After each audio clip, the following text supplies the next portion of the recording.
Hey everybody, welcome back to the tier list. Stream shenanigans.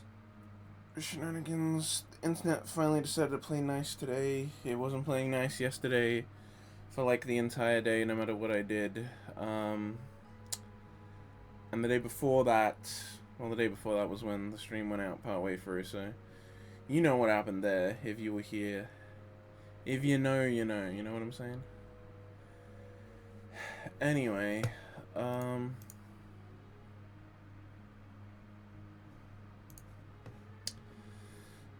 Do do do do do. Right, this one. Here we are. So here we are. Here we are with the tier list. So the stream got all weird and choppy and cut out last time. I mean, I said some stuff about Harakana Receive, but I don't know if it was fully registered. So I'm just gonna say, Harakana Receive. I put it in C. Pretty good.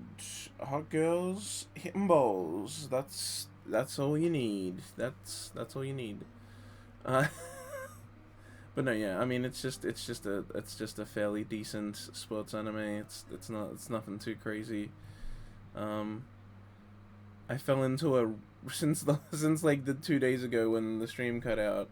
Since then I have now fallen into a hole of listening to Harakana Receive music a lot. So that is what it is. That's a thing that's happened now. But whatever. Next is Haruhi. Haruhi is an easy S tier. I mean, come on, it's Haruhi. Is anyone with a brain gonna disagree with me? I don't think so. Uh, Haruhi's fantastic. Haruhi is like top 10, like overall, like not even just being an S tier, but like actually in the top 10 of everything I've seen ever. It's so fucking good. The series is great. You watch it in air order. And then season 2 is great. I don't give a shit what anyone says. Endless Eight is a fucking Chad classic thing to do. It's actually so fucking funny. They did that and they got away with it, the bastards. It's actually the biggest fucking dick play in the universe. The fact they did Endless Eight the way they did it. So fucking funny. It's actually hilarious. And every time I rewatch the show, I sit there and I watch all of the Endless Eight every time. The different clothing and bikinis, that's what I'm there for, baby. I'm there for that shit. It's actually the funny part is too, they could have made it more varied. There are some things that they like sometimes do and sometimes don't do, but they're small things. When Yuki goes on a big rant where she's like, "Oh, and she's like, oh, in this many variants we didn't do this, and in this many we didn't do this." Like, there are some that are like big changes, like some where they don't go to the pool or don't go to the culture festival and stuff, which is like, but we only see ones where they do those things. So they went out of their way to make sure they were as similar as possible, and to not just like, and instead of doing a bunch of varied routes as they possibly could have, which it makes it better, honestly. It's like, oh yeah. Oh yeah, baby. That's that good shit. Anyway.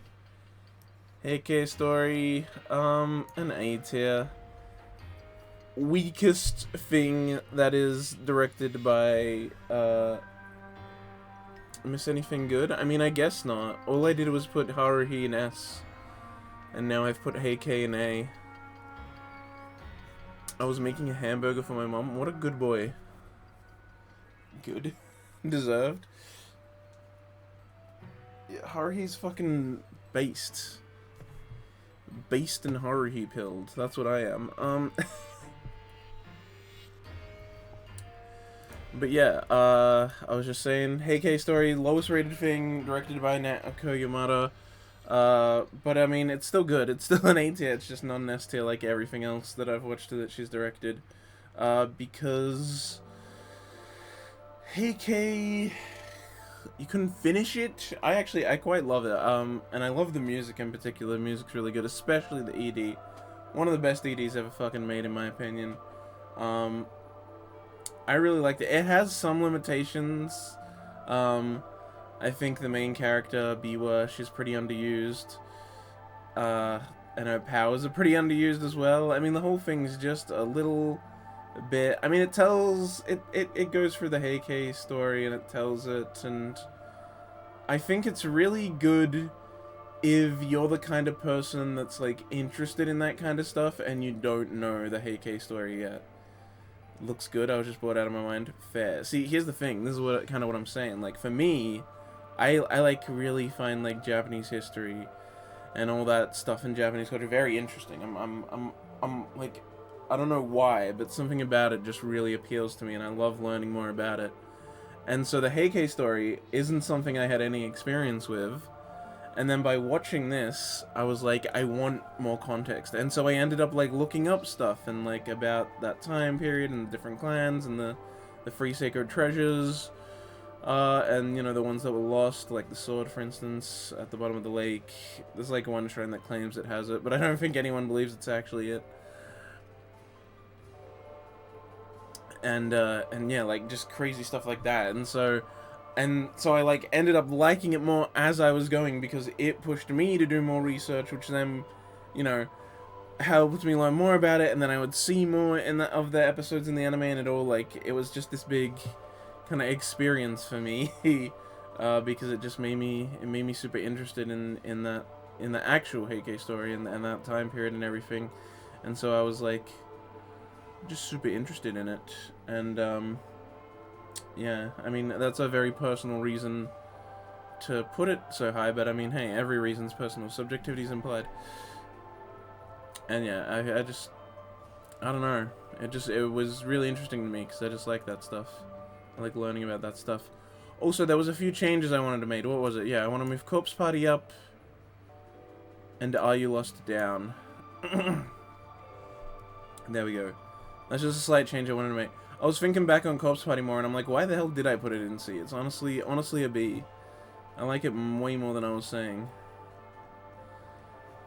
Oh, Kinemosa, baby, that's another A tier. The A's are getting, the Ace is so much bigger than every other tier right now.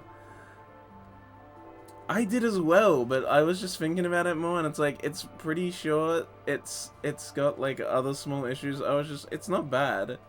C's still good, but like, or still like worth watching. It just, I don't know. It's kind of like Luster when I thought about it some more. And I liked Corpse Party way more than I was saying before. I'm a lot more happy with this C, I think. Yeah, I don't know. Just switching those two made sense to me. So, but yeah, Kinemosa, fucking great show. Another iconic, cute girl show. Another really good one. Karen is a fucking treasure. Will I get copyright strike if I play Desu? Desu. I'm gonna play some Desu for you. Look at her. Look at this idiot. Now I need to go before it gets copyright striked. Go nyang go, go nyang go, go nyang go, go nyang go. Karen's a national treasure of both Japan and the UK. Big respects. Yeah, no, Kinemosa's great. The second season's even better than the first one, and they introduce new characters, which are great. I love Karen's, like, friend. Like, Karen gets moved out of their class and put into a different class, which is, like, really funny on its own. But then she makes a new friend there, and so we get new characters for that. Oh, yeah, and also, Karen also becomes, like, friends with her teacher, who's, like, the strictest, like, roughest teacher, who's actually just an absolute sweetie pie, but she's strict with students.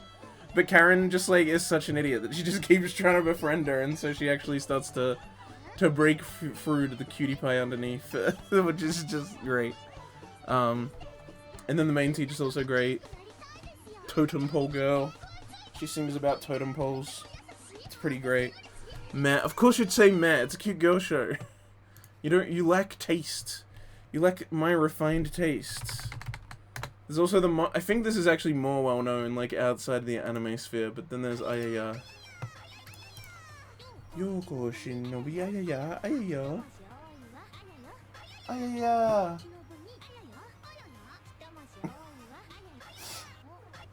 It's so fucking funny.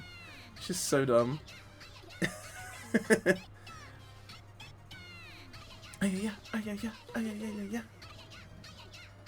Okay, enough of that. Moving on to fucking Hellsing. This is just the original. It's not Ultimate because I've never watched Ultimate. Everyone said Ultimate was better, but the first Hellsing has a better opening, so I watched it. And then I was gonna watch Ultimate after, and I never did. so it's just kind of here. And honestly, yeah, it's nothing special. If I'd seen Ultimate, maybe, like, I don't know if Ultimate would maybe be its own section separate from that, but I mean, I've heard Ultimate's way better, so maybe I'd like it more if it was Ultimate. But base Hellsings is just actually, it's meh.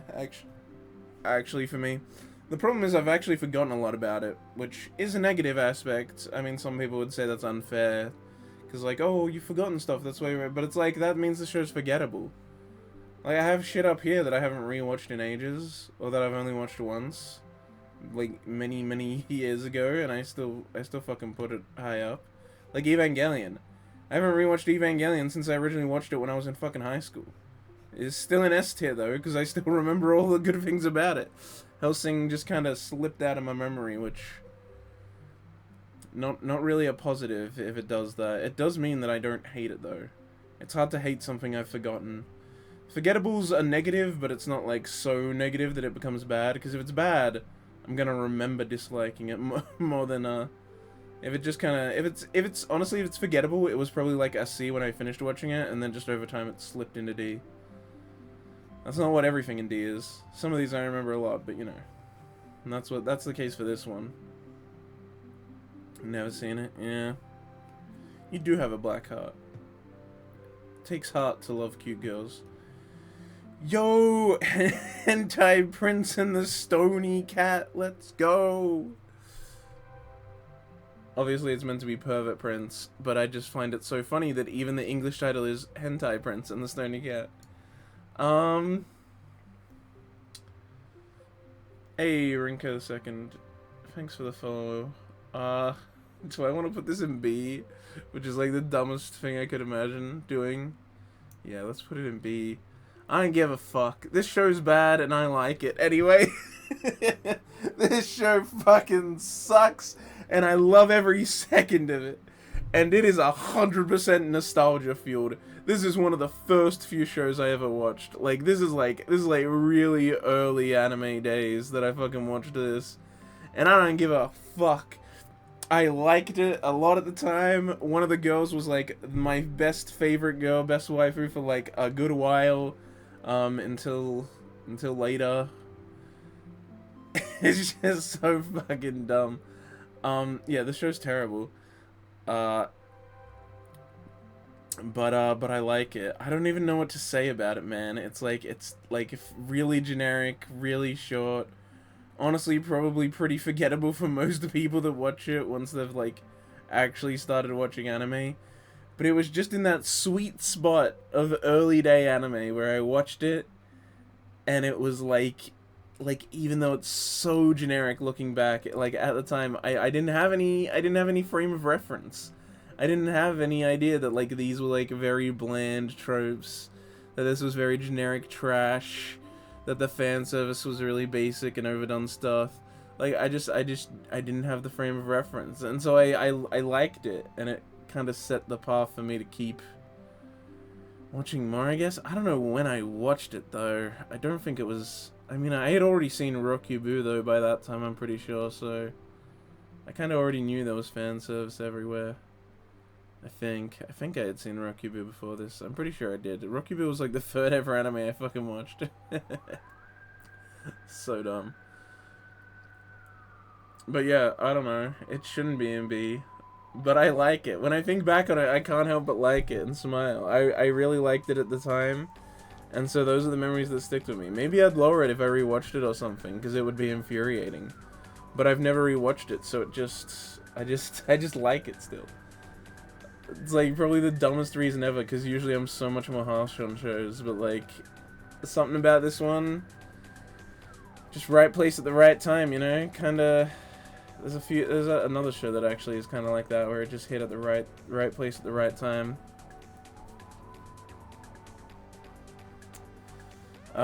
Ooh, Hero Arca. Yeah, this is gonna go in D. This is all of Hero Arca up to Season 5. Because I've seen it up to Season 5. Season 6 is currently airing. I haven't watched any of it. Even if I was, yeah. Hero Arca fucking sucks. It was always bad. Yeah, last night there was a huge discussion about it on the Discord. I always disliked Hero. I watched Season 1, and 2 and 3 all at the same time, because I didn't start watching it till there was 3. I heard all these good things on Twitter, and from my friends, and everyone kept telling me to fucking watch it, and especially when Season 2 was out, because that was kind of its peak of popularity.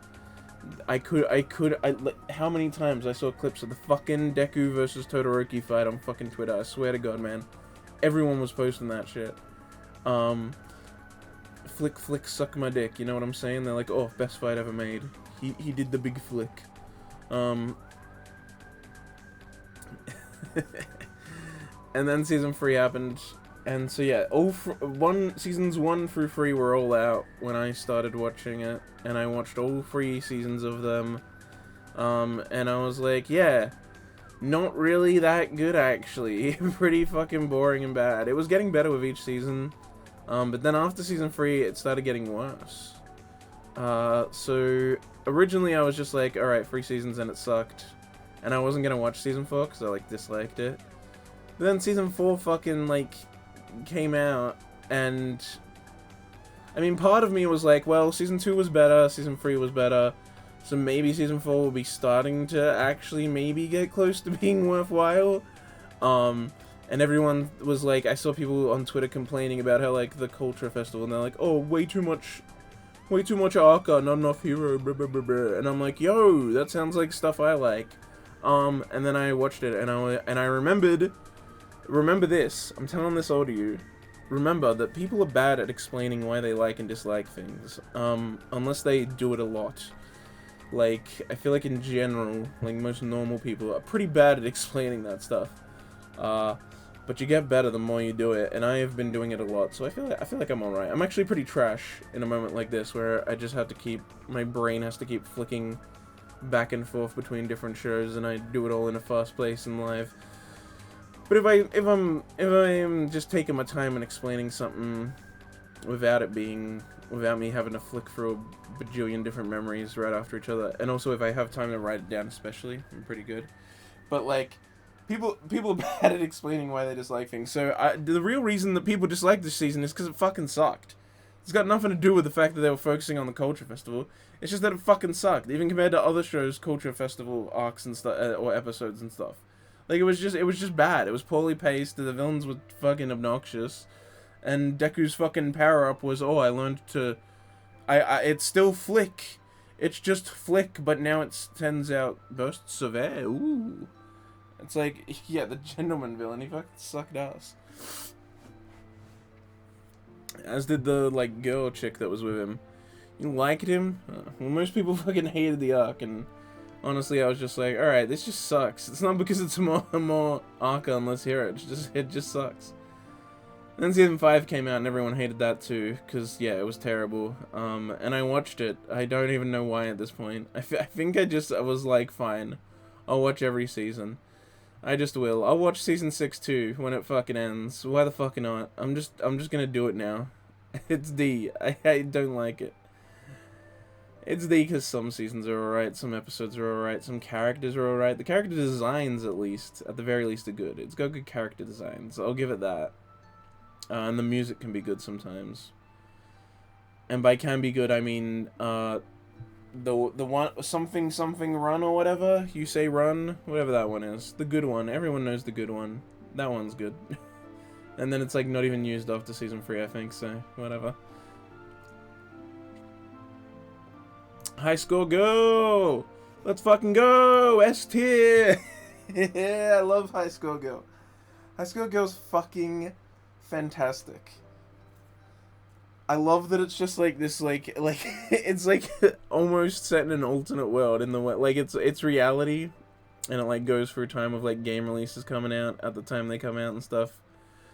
And but it's just funny that like everyone just like solves all their issues by like playing fighting games. It's really fucking funny. Like when the two main girls like, oh well, they like have their like, no, what is it? The blonde chick. Blonde chick fights main guy, and it's like if I beat you in a like best of 3, you have to you have to like go on a date with me or some shit like that. It's fucking wild shit. But yeah, she's the best girl as well. Obviously, blonde girl's the best girl. If you think otherwise, you're wrong. Outside of that, I mean, it's just really good, and I love that they use like actual game footage as well when they show the games. Like they don't pussyfoot around it. They don't do some substitute. They don't like animate it in a specific way. They just like use actual fucking game footage. It's fucking nuts. It's just so cool that they do that. OPs and EDs are great. Animation's a little, on the people's a little lackluster sometimes because they're CG, but overall it's pretty good. And the control of, like, movements and shit when they do show, like, people pressing buttons and flipping controller sticks around and shit, it's wilden. But yeah, I really love the show, I love the characters, I love that they show actual video game footage, and it's just a really good and nice love story in the end, especially the, like, end stuff of Season 2, I think it just executes on it perfectly and is exactly what it wants to be. And I also just love going through the history because like the show takes place over like so many years, and like you see like every time that like a big deal fighting game like came out, it like mentions it, and so you like see them like start to play more complex games, and then like 3D games start coming out, you know, like Virtua Fighter and like all the different releases of like Street Fighter and stuff. It's just, it's neat. It's neat. It's cool. It's really cool to see. Like, it makes me happy. Watching it just, it makes me happy. Maybe I'll rewatch it someday. But yeah, fucking great show. Definitely deserves S tier. Oh no. Is this... Yeah, this is Higehiro, right? Fucking bad show. I don't give a shit. It's fucking bad. And it's not for the reasons you'd think. I mean, like, yeah, the premise is whatever, and they, like, and people always try to, like, people get weirdly defensive about the show. They're like, oh, but he never does anything. It handles it well. It's, like, it's still fucking illegal, but whatever. I just dislike it because it's still a bad show. It has some alright moments. It deals with some alright themes. It doesn't lack. It's not too tactless most of the time, early on. Especially with, like, this thing, like, this, like, rape subplot, basically, that happens. It handles it enough well. It doesn't get, like, too weird about it or anything. Never got to it. Don't bother, in my opinion. The thing that made me drop the show was that, so let me just get this. If a show exists out there and wants to have fan service, I'm fine with it. I think it's pretty clear, I hope it's clear, that fan service does not bother me at all. But it can still be done poorly. And so I'm also talking about weirdly poorly done fan service and not just the idea of fan service in general. If the show wanted to have fan service, fucking go ahead, have fan service. I couldn't care less. But it's the way it does it that's a problem. It's not very verisimilitudinous. I can't fucking remember how to say that word. Verisimilitudinous? Whatever the fuck that word is. If you know the word, then you probably realize I said it because it's close enough. If you don't know the word, I'm sorry I keep saying it wrong. It's a weird word. Basically, there's no fucking cohesion. The story is trying to have its cake and eat it too, basically. It wants to tell you that, like, this guy's doing the right thing, he's not making moves on her, he's respecting her, and he's not gonna, like, you know, he's not gonna bang her even though she keeps asking for it and all this stuff. Because she's a teenager and he's an adult. And it's like, he's doing the right thing, and yada yada yada. And the show wants to be all proud of itself, right? Like, oh look, we're a show that shows this like age gap thing, but it's like they're not actually, they don't become a couple, and that's why so many people like defend it. They're like, oh, but see, they don't actually do anything with it. But it's like, okay, but they still do things with it as a show. Like there's a weird meta here, and this is what I mean with like there's no cohesion between these two elements, because on the one hand, that's what like the show is trying to tell you, and that's what like the story is trying to tell, but then at the same time, they have all this fucking fan service of her, and they're like, oh, but you, dear audience, you can ogle her, you can look at her, look how sexy she is, don't you want to fuck her? Cause you're the audience, you're allowed to think that. But see, we're good, we're a good show, because we show that this guy shouldn't be fucking up, but you want to fuck her, don't you? You totally want to fuck her. It's very strange. There's like one scene where she's like in lingerie, and she approaches him in lingerie, and she's like trying to get him to fuck her, and she gives this big speech about how she's so used to like using her body in the past to get things that she feels useless unless she's doing that. And then he gives a big speech and a big yell about how he's not gonna do that to her, and it takes ages. They fucking spend ages doing that, and it's like, alright, cool. But the thing is, she's in the lingerie the whole time, and so the show doesn't just like, you know, when he's yelling, it doesn't just show him. It's like, oh, let's like have like a panning shot right up on her chest, and her chest is taking up the whole screen in this like black lingerie, and then they got like a panning shot of the ass, or they got this like low angle where they're showing the guy yelling, but also right on the side of the screen, which is actually fitting the rules are free, is her fucking from behind. You can see her ass and everything in lingerie, and it's like, it's so many shots like that, and it's like meant to be this big emotional moment where they're both giving their big speeches about everything, and it's like, yeah, but look at this top body, am I right, guys? You want to, which like whatever. Like I said, if it was just that, it's fine. But the show is very much trying to push this narrative that, oh, we're an age gap show, but we're not gonna make him get with a teenager. He's not gonna do that. He's a good guy. But you're fucking not. Look at her hot body, and fuck her right now. That's what it's doing, and it's weird, and it's just like the disconnection. The disconnection here is so wild. It's just like, holy shit. They want to be like, hey, look at this hot girl, but then they also want to be like, but we're the good version of the show, because the main character won't say she's a hot girl. Not even though. Like, if he just fucked her, I'd almost be less creeped out by it, is the thing. Like, I'd almost just be like, yep, this is like a shitty age gap romance thing. But no, it's like, no, but we're good, but you're not. And it's like, what the fuck is this, bro? It's just whack. It's just weird shit. It's weird fucking shit, and I really don't like it. So I dropped it after that episode. I was just like, yeah, no, this show wants to have its cake and eat it too, and I am not gonna allow it. I won't have any of it. Just eat the cake. It'd be less creepy. Just fucking eat it. Anyway. What is this? Is it really just called Fleet Girls? No, it's called like something Fleet Girls, isn't it?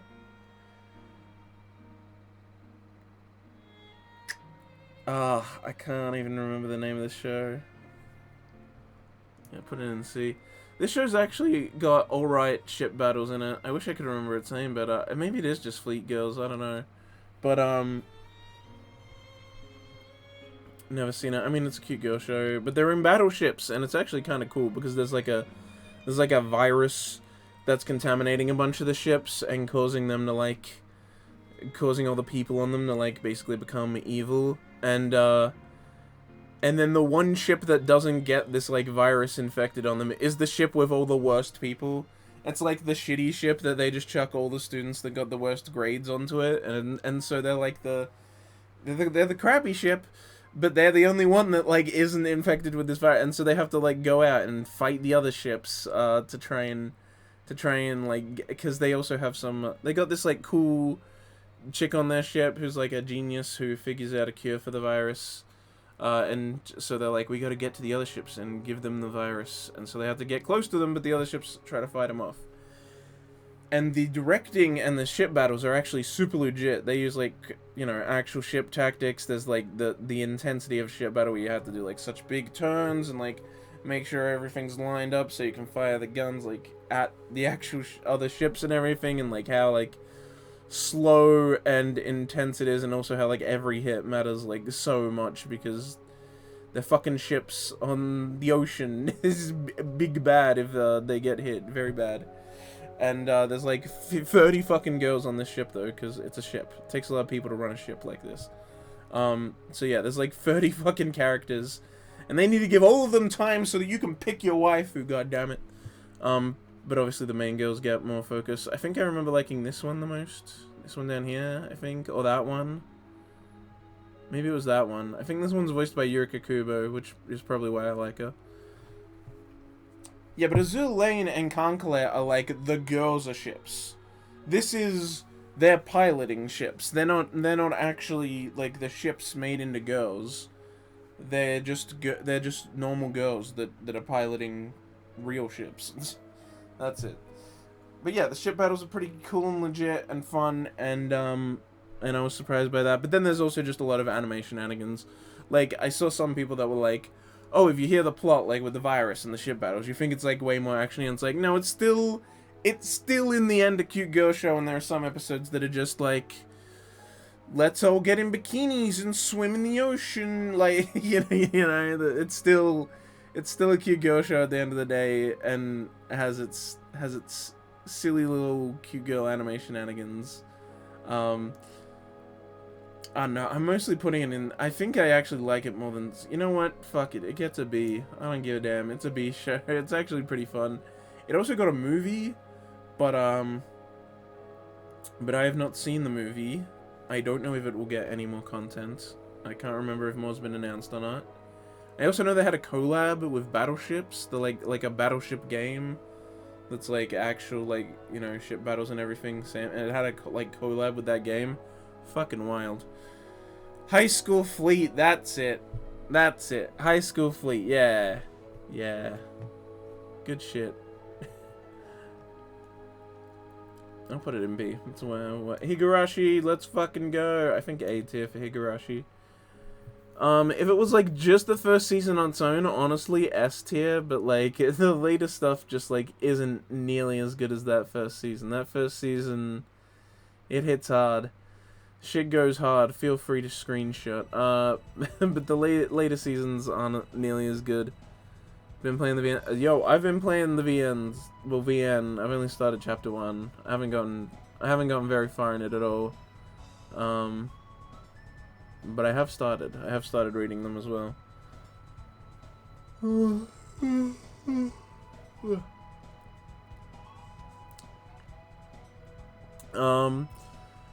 But yeah, Higurashi's... The first season's so good. It's so, like the horror of it's just so well done. Like, it's very, like... It does so well at feeling so much lighter and then getting really fucked up. And then the like, much more fucked up routes are also saved to be shown for later. Like, the second one is technically the most fucked up. But they show you it from, like, one perspective, and then later they go back to the second one and show it from a different perspective, and it's only then that you realize, actually, that was the most fucked up one the whole time. And yeah, and it's just really interesting the way the story is told, you know, like, you think that there are these loops, you don't quite realize that someone is actually experiencing them all, and you just go through it. It has a really good ending, and then shit just gets more wild with the later seasons, but then I don't think any of the later seasons are as good as the first one. I also really don't like Soul, because it's just a bunch of repeating the routes. There are differences, and especially in the third one, I appreciate those differences, but it's just not different enough to make me actually enjoy it. I really dislike it, but then once they reveal that the other one, I can't remember her name, is like become a looper, and they show it from her perspective, and they show her like how she changed those past routes and still made them happen and everything. That's really interesting. But the problem is, why didn't you just do that from the start? Just from the start, go from like them in the future, she gets all jealous, she starts the time loop stuff again. And this time we only see the parts where, like, she's manipulating it and changing it so that people are getting, like, the wrong idea and everything. Like, if you just focused on that, it would be so much better. But instead, they also had to give us the repeat where it's basically the same thing and we don't fully realize what's going on. Very annoying, very boring. And so that also slightly drags it down. Overall, I still like Go, and I still like the later parts of So. But, I mean, goddamn, bro. Or is it the other way around? Go and So? Whatever. The first one that everyone pretended was a remake, I like the second half of that. And then the one that was just, yeah, clearly a sequel after that, was pretty good. But, like, overall it's an A because of that, because some of the stuff isn't nearly as good. But the first season on its own would be an S tier. I do want to state that, because it saddens me that I don't put it in S tier, but it's just like, the other stuff has an effect. It hampers it. We got, oh god, Human Go To, it's just bad. It's just bad. It's just bad. I dropped it after like 3 episodes or something. I only even watched it because friends were watching it. And, friends were watching, me and my friends would watch, like, a show, like, every day after uni when we were, like, all chilling in the Moot Lounge, just studying and stuff. There'd be we'd, like, take a break and watch, like, 1 or 2 episodes of a show every day, at university. And we did other shows before this one, but then we got to my friend was, like, as a joke, like, made us watch this one. But the thing is, then he kept picking this fucking show as the one we kept watching the episodes. And so eventually I just stopped. I just stopped hanging out with them after school with that, because I was just like, no, I hate this show. It's, like, it's actually so terrible, so bad, so shitty. It's like, oh, it's just like a all-girls school, but all the girls are cross-dressing, and they're guys, actually. And that's just the whole thing. And, like, the main character, like, isn't into it, but, like, everyone else is into it. The main guy's, like, there against his will, basically. Yeah, it's just, like, it's just a fucking cross-dressing show. I don't know, just... and it's not a very good one, either. It's just really, like, a shitty, trashy, not good at all show. And so I watched it, that much of it, and then I just...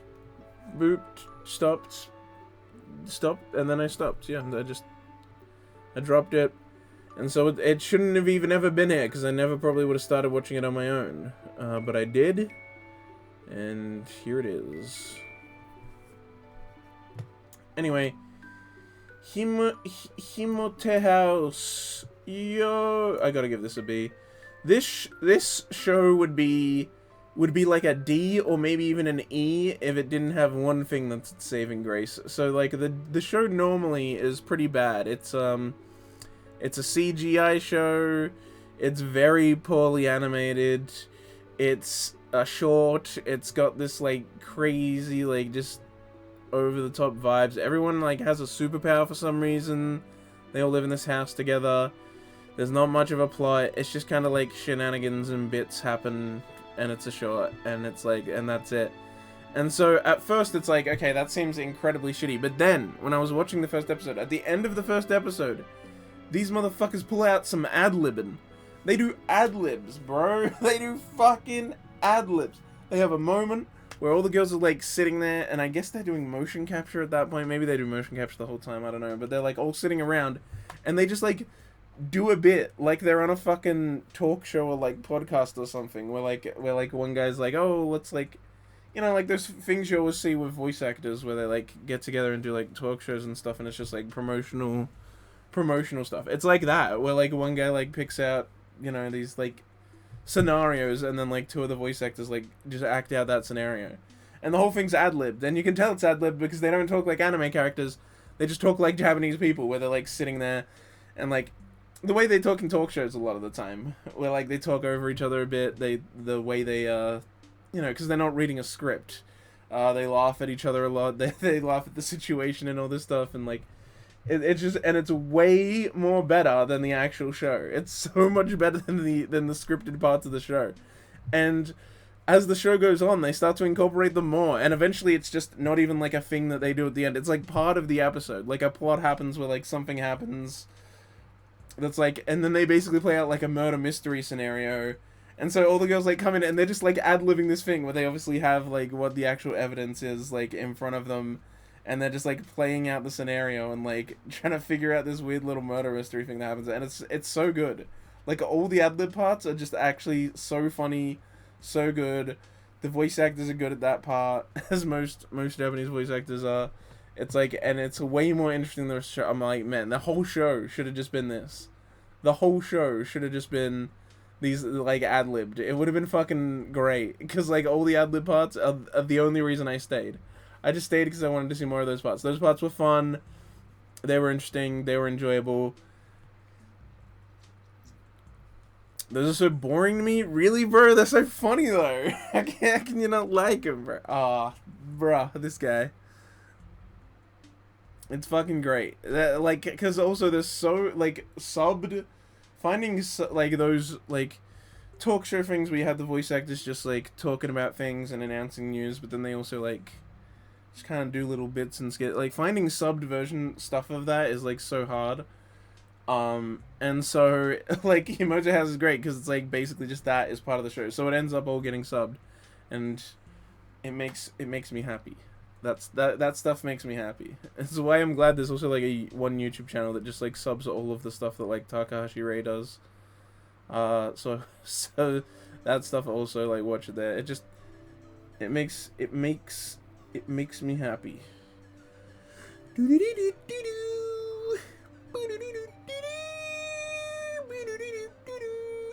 Yo guys, it's the Watch for Falling Rocks music. First, we have to talk about parallel universes.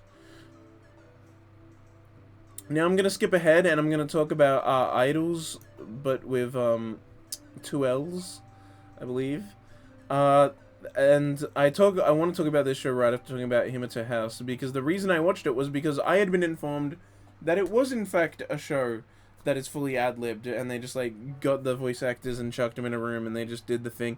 And then I watched it, and that was a lie. It's not that at all. It is a short show that uses CG and is all shittily animated, but there's not a single... It's not even sections. There's nothing in this that's ad-libbed. It's very clearly scripted. The way they're talking is like, yes, they're reading a script. No one's like talking over each other or fumbling or doing anything or laughing or anything. Like, it's very much people reading a script.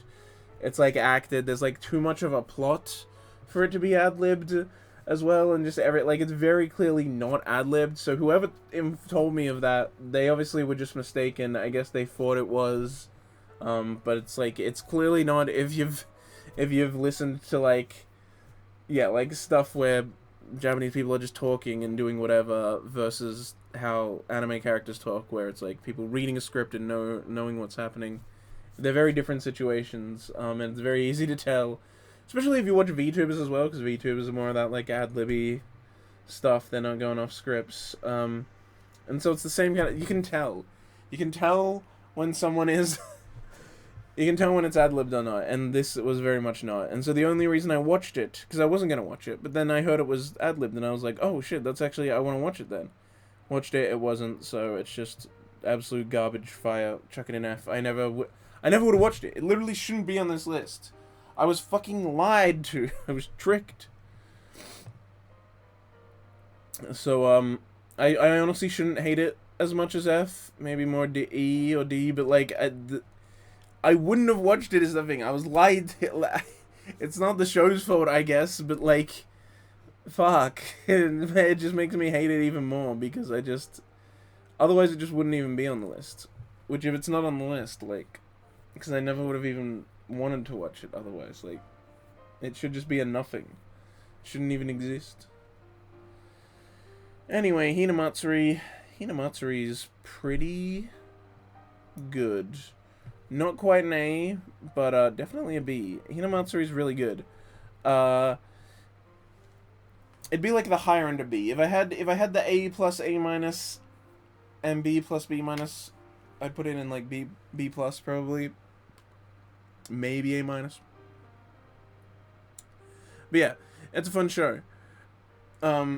yeah, it's pretty funny. As Aaron just said, it's funny. It's got yeah, I don't know, it's just funny basically throughout. Like it's got a lot of good comedy. It's got a lot of good recurring bits. Just a really solid comedy, I guess. There's not much more to it. Like it has some cute emotional moments, but for the most part, it tends to lean pretty heavily in the comedy direction, and it's good. I mean, no complaints here because it does the comedy well. Sometimes there's a joke that misses or so, but generally, it's just really enjoyable. It has a lot of kind of a lot of its comedy is like misunderstood situation kind of comedies where it's like the comedy is just that like the two people talking think that they're having two completely different like are in two completely different situations than what they think is going on, you know, stuff like that. But there's a lot of good stuff with that. They're really good at that kind of comedy in this show. And it's just a really good solid comedy with a psychic girl and mafia stuff. And they do great jokes for both of them. Sometimes they make great mafia jokes, sometimes they make great psychic girl jokes. And then there's also the other psychic girl that becomes a fucking homeless girl. It's fucking poor girl, man. That poor girl. I feel sorry for her. Oh, this Hinako note or whatever I think it's called. It's a meh. It's meh. It's some cute girl show, but it's just super weird. Like it's like weirdly like sexual but not sexual. This is very strange. There's something strange going on in this show, man. Like the girl's like the main girl doesn't look like she has huge boobs like at all whenever she's like wearing clothes. But then when she gets in the bath, it's just like bam, suddenly she's got massive tits. And then the same thing happens later where like whenever they do like these close like, you know, close pan shots that's like meant to be all fan service and sexy, it's like huge massive tits, you know, close up with sparkle sounds and shit, and it's like, oh, look at how hot the body is. And then it goes back to the normal animation, and it's like, but now she's back to just being like normal. Like she doesn't have massive tits anymore. And it's just weird. It just makes it weird. And yeah, the whole show is like this weird mix of like being a like more cutesy like cute girl show, and then like having fan service that's like equivalent to like a full-blown ecchi show, like fucking High School DxD or some shit. And it's just that clash of the styles that makes it so weird to watch. Like if it was just Eva on its own, it'd probably be higher. But because it's like trying to be both and it keeps flipping between them and that causes like all these inconsistencies, it just makes it super fucking weird. And this little one here, this little creature here, she's meant to be the teacher, and she has like tits like the joke, you know, the joke of like, oh, tits the size of the character's head. Like that's actually her. And she's like tiny, but she's also like meant to be like a 40-year-old teacher. And so it's like, it's all over the fucking place. It's like not, it's like sometimes cute and like, and look at the funny little girls, and then sometimes it's like fucking like full-blown fan service shit. It's like, it's just too much clash, and so the whole thing just feels weird. It never feels cohesive. It never feels like it's working. It's just that they just clash way too hard, and so it's just a mess. And I think maybe in the past I would have put it in C and stuff, but like it's just, I don't even think it's worth watching, honestly, because there's just nothing to get out of it. Like if you want the hardcore fan service stuff, you're gonna be annoyed by all the times that's not there, and if you want the cute fluffy girl stuff, you're gonna be annoyed with all the times that's not there, because it decides to warp everyone's body for the fan service shots. It's just like so fucking wild how all over the place it is. And I also remember the plot just being like incredibly basic anyway. Some of the girls are alright, I guess. This one never gets like too fan servicey, this blonde one. She also trips and fucking eats shit a few times, so that's pretty funny, but overall, the show is just an absolute mess. Like, just insane mess of a show. Oh well. It is what it is. Here is, here's HoloLive Alternative. I don't think I included this last year because there had only been one. But now there has been two, and so I can include it in S tier. HoloLive Alternative is fucking great. They've also announced like that there's gonna be like an actual movie or something of it now, which is like why the second one like introduces this like unique character that's like not any of the VTubers, but she's like there taking photos and crap. Also, the second HoloLive alternative is just like the best one. Like it's so much better than the first one because it has a lot more of the girls that I like. It's got Akai Hato, who's one of my favorite HoloLive VTubers in the first one that I like really liked. It's got Watame, she's fucking fantastic, and it has Watame and Hato hanging out, which is great because I've always loved their like relationship, and so seeing them like hanging out and eating together, and then they're like sleeping together on one of the sheeps, one of the Watamates with when the fireworks are going off. It's got the Indonesian girls. It's got Indonesia Gen 1. I fucking love ID Gen 1. It's one of my favorite gens. All three of them are just fucking fantastic. Muna, Risu, and Lofi. They're fucking adorable, and they're so adorable in this. When they're painting a wall throughout the whole thing, and then they have this great shot at the end when the wall's done, and it's just it's so good. It's so good. I think most people probably like 2 more than 1 because there's also the Ian girls, which are like the most popular ones. Ian Gen 1. I don't really care for Ian that much though. I mean, I like Amelia, but the rest I'm just kind of meh on. So I mean, they're there and they're cool, but like that's kind of a meh. But the other parts of 2 that I really like being there are Subaru's there. She's fantastic, and it also has Gen 5. And Gen 5's the other one that I really like. Like, ID Gen 1 and Japanese Gen 5 are my 2 favorite gens. Those are PVs on YouTube. Yeah, they're both on YouTube. HoloLive Alternative. They're just on HoloLive's main YouTube channel. And they're like, yeah, they're MVs, music videos. But yeah, they just like have it's like set in this fantasy world, and it's got like all the bunch of HoloLive characters doing stuff. They're pretty short. The first one has a bunch, and then the second one's got a bunch more of the girls. But I like the second one more, and I think they're gonna turn it into like an actual movie or something. I think that's what they announced when they like put out the second one. I think. But and then the other, yeah, so it has Gen 5, which is great, and they have this like whole little moment where they fight off the snake and they save Nene from it. She's running away from it, and they save her. I mean, Lammy is kind of meh, but everyone else in Gen 5 I love. Nene's great, Polka's great, and Botan's great. Polka might be my current favorite girl in HoloLive.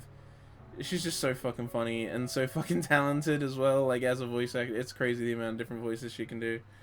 When she like gets on a chain of just doing a bunch of impressions, it's some of the best stuff. Some of the best HoloLive content right there. Is Polka doing impressions. Or her, like, polka radio voice that she does, where she pretends she's, like, running, like, a morning radio show. It's, like, unintentional ASMR stuff right there.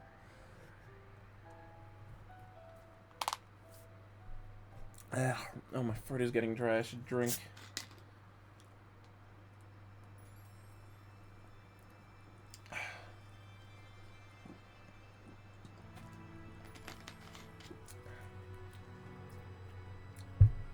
Ooh, spooky music.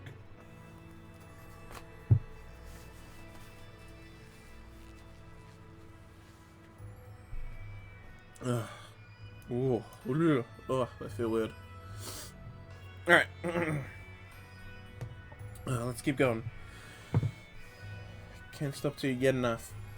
But yeah, I didn't put the HoloLive alternative thing in last time because it was the first one and it was just kind of whatever. But now there's 2, it's a series, and also the second one was just really good, so I wanted to talk about it. Music was also fantastic, of course, but yeah. I can't actually remember who sung the second one. I know that Kali sung the music that's in the first one, but I can't remember who did the second one. I don't think it was her, because it doesn't sound like her at all. I'm pretty sure it was someone else, but I can't remember who. Horimiya.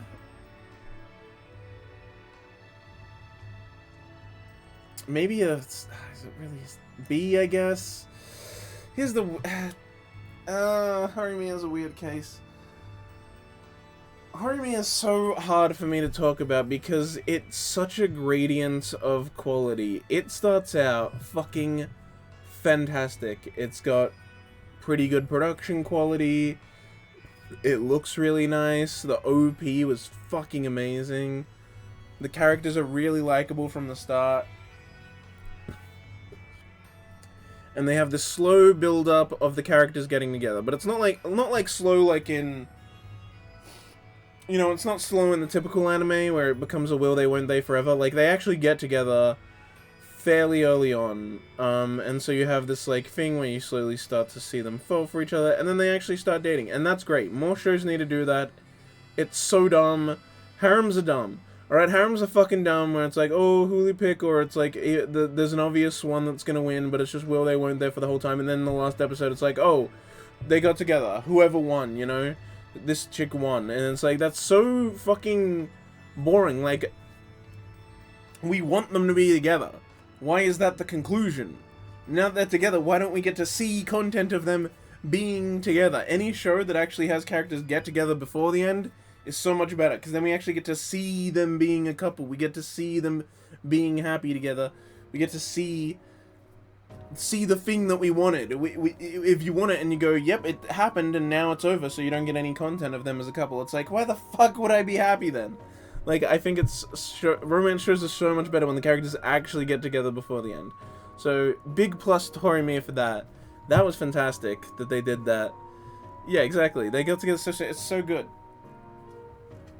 You read the whole manga before the anime? I hear the manga. I'd probably like the manga more than the anime. So here's the thing. I was loving it that far. They had like an entire episode of the main guy like becoming friends with like his best friend guy, and you know, it goes into his past and how he's terrible at making friends. And as someone with autism, it hit me really hard that he had this past where everyone called him a weirdo and he had trouble making friends. That shit hit me so fucking hard. And the way that this other guy is just like so nice with him and is like you can just like we can just talk about it. Like, I feel like so often whenever I say that stuff, people are like, oh, you're not meant to ask that. Like, you're not meant to go up to someone and say, are we friends? It's like, you're meant to know. And it's like rude to ask them if they actually hate you and all this other stuff. And it's like, I know, like, I get why someone might not like being asked that, but for someone like me who has autism and anxiety, sometimes I just don't know. I just don't know, and I have to ask so that I can know, you know? I've gotten better at doing that, though. Like, I've started to realize, like, if someone didn't like me, they just wouldn't hang out with me. Like, I say to people, like, hey, wanna hang out? And then they say yes. No one's gonna fake it, like, no one's gonna fake it that many times that often if they actually dislike you. Like, like, if they're hanging out with you, don't worry about it. That means they're your friend.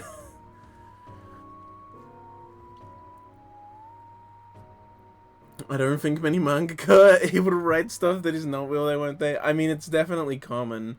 And I mean, the problem is, like, you're obviously going to be influenced by what you've seen and what you've read, and so...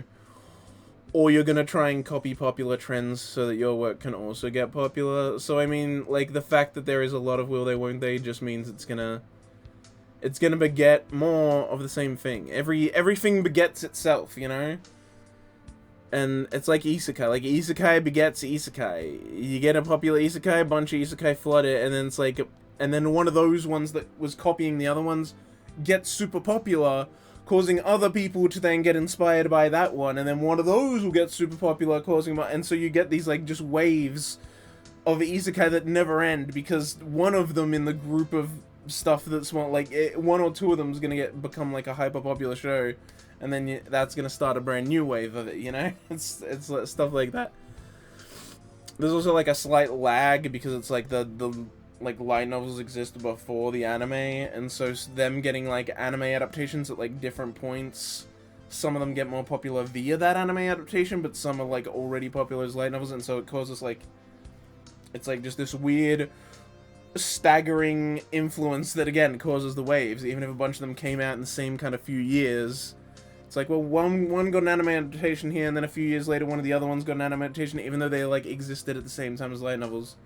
One took longer to get one, but it's like, but if they're both popular, one can cause an influence wave, and then the next one can also cause an influence wave, but they were light novels at the same time. But the different anime adaptations at different times were both popular, causing different, like, people to see them and get inspired. It's a whole thing I could talk about for ages. I think your D tier is killing Connaught. It's the easiest path to keep the series going. Yeah. Is my D killing Connaught? Why would it kill him? What? The Demon Slayer, Clanad, 86. I feel like that's it. I feel like the others aren't that controversial as D tiers. Maybe Hiroaka, I guess. I don't think my D tier is that crazy. My D tier's got some wild stuff in it. If you go by general consensus. But for the most part, I don't think it's that controversial. Especially when you take into effect that, like, with Gunslinger Girl, I'm talking about, like, Season 2 is dragging down Season 1. As long as you keep that in mind, I don't think it's too crazy. I guess most people like Erased, actually, more than a D as well. But yeah, I don't think the rest is too crazy.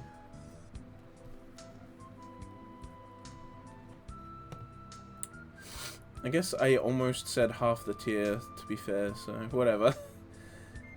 D tier's a weird one anyway. It's always gonna be a weird one. What was I talking about? Right, Horimiya. Yeah, so it was good and I was loving that part. Great big episodes on him meeting new people, and then all of a sudden the show's just like, it just slams on the fucking gas and it just goes, and it's going way too fast. Before we were getting like, it did that for a while, where it's like an entire episode to get to know a character, or a character's introduced, and then we see a bit more of them in the next episode, and we see a bit more of them in another episode, and so we slowly kind of get to know them, and now they can just kind of show up, and we know who they are, we know what their deal is, because we've gotten to know them, or like half an episode, right? Of them like becoming friends with like the main couple.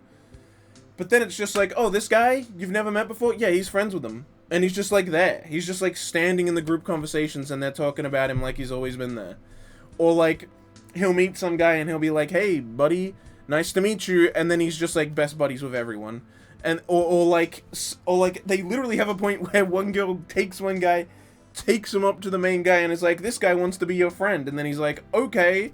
And then they're just friends. It's just like, it just goes nuts.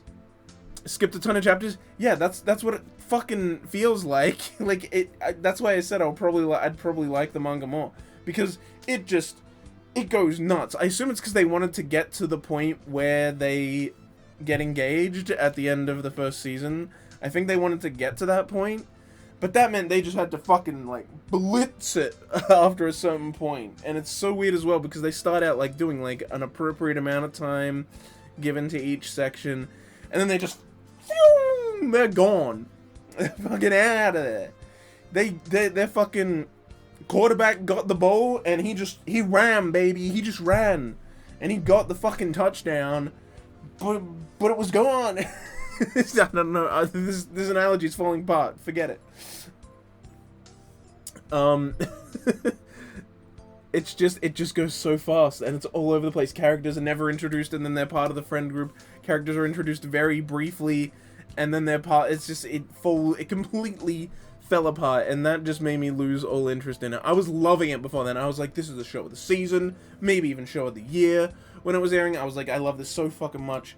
Such a good and refreshing romance with good production value. Like, oh, I'm so glad someone. And then it just destroyed itself, and I was so disappointed. It was like one of the biggest disappointments ever, bro. It starts out so good, and just bloop, fell on its fucking ass. And that's why, yeah, I'd probably enjoy the manga better, because it won't just.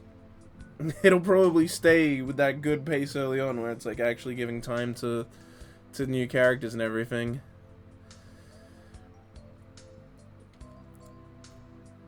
The manga? Oh, so it just wanted to. Okay, wow. I guess it's just a full fucking thing then.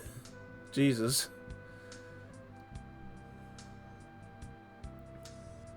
He doesn't like Citrus on the same tier as 86 Erased and Hiroaka. Well.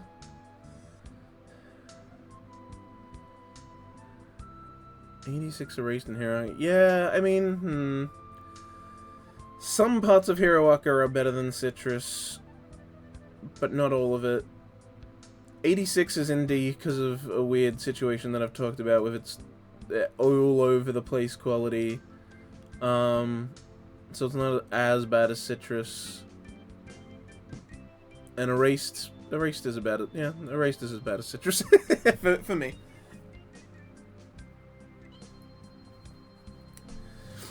What, was he, like, talking about it? And I didn't even see him mention any of that stuff, but fair enough. It is what it is, man. That's just my opinions. This is why I feel it's so important for me to explain it in this stream instead of just... Like, I'm gonna post this when I'm done with it. But there's so many little nuances you missed if you just think, like, these are not all on D tier for the same reason. There's, like, some are on there because they're meh, they're whatever. Some are there because they're forgettable. Some are there because they're below average but not bad. Some are there because I hate part of them but like other parts of them, you know? It's like there's a whole... These are weird spots in particular. The other tiers are a bit more consistent in just like, yeah, this is like the level of quality that I feel these are at and how much I like them. But these are weird. A weird void. It's weird. It's weird. It's a whole mix of different reasons for a show to end up in D tier. You know, it's where same with like stuff down here. Like it's like, yeah, maybe it's weird if you just say like last night when Connor was like, oh, I don't find like he just like gave like, you know, boy looking after his sister in the don't find that annoying. It's like, yeah, but that's not what I said. Here's what I actually said, and there's like a whole list of reasons that kind of explain my thought process better. And obviously people are going to disagree with it because everyone has their own opinion, but it's like I try to at least give enough information so that you can understand why I feel that way. Even if you don't feel that way, I hope you can understand that I feel that way and why I feel that way, you know? And it's like, alright, you can just be like, okay, I get that that to you, like, that's more annoying than it is to me. To me, it didn't bother me as much, but it clearly bothers you. You know, kind of reach an understanding. And instead it can just be another opinion that you know that people can have about a show.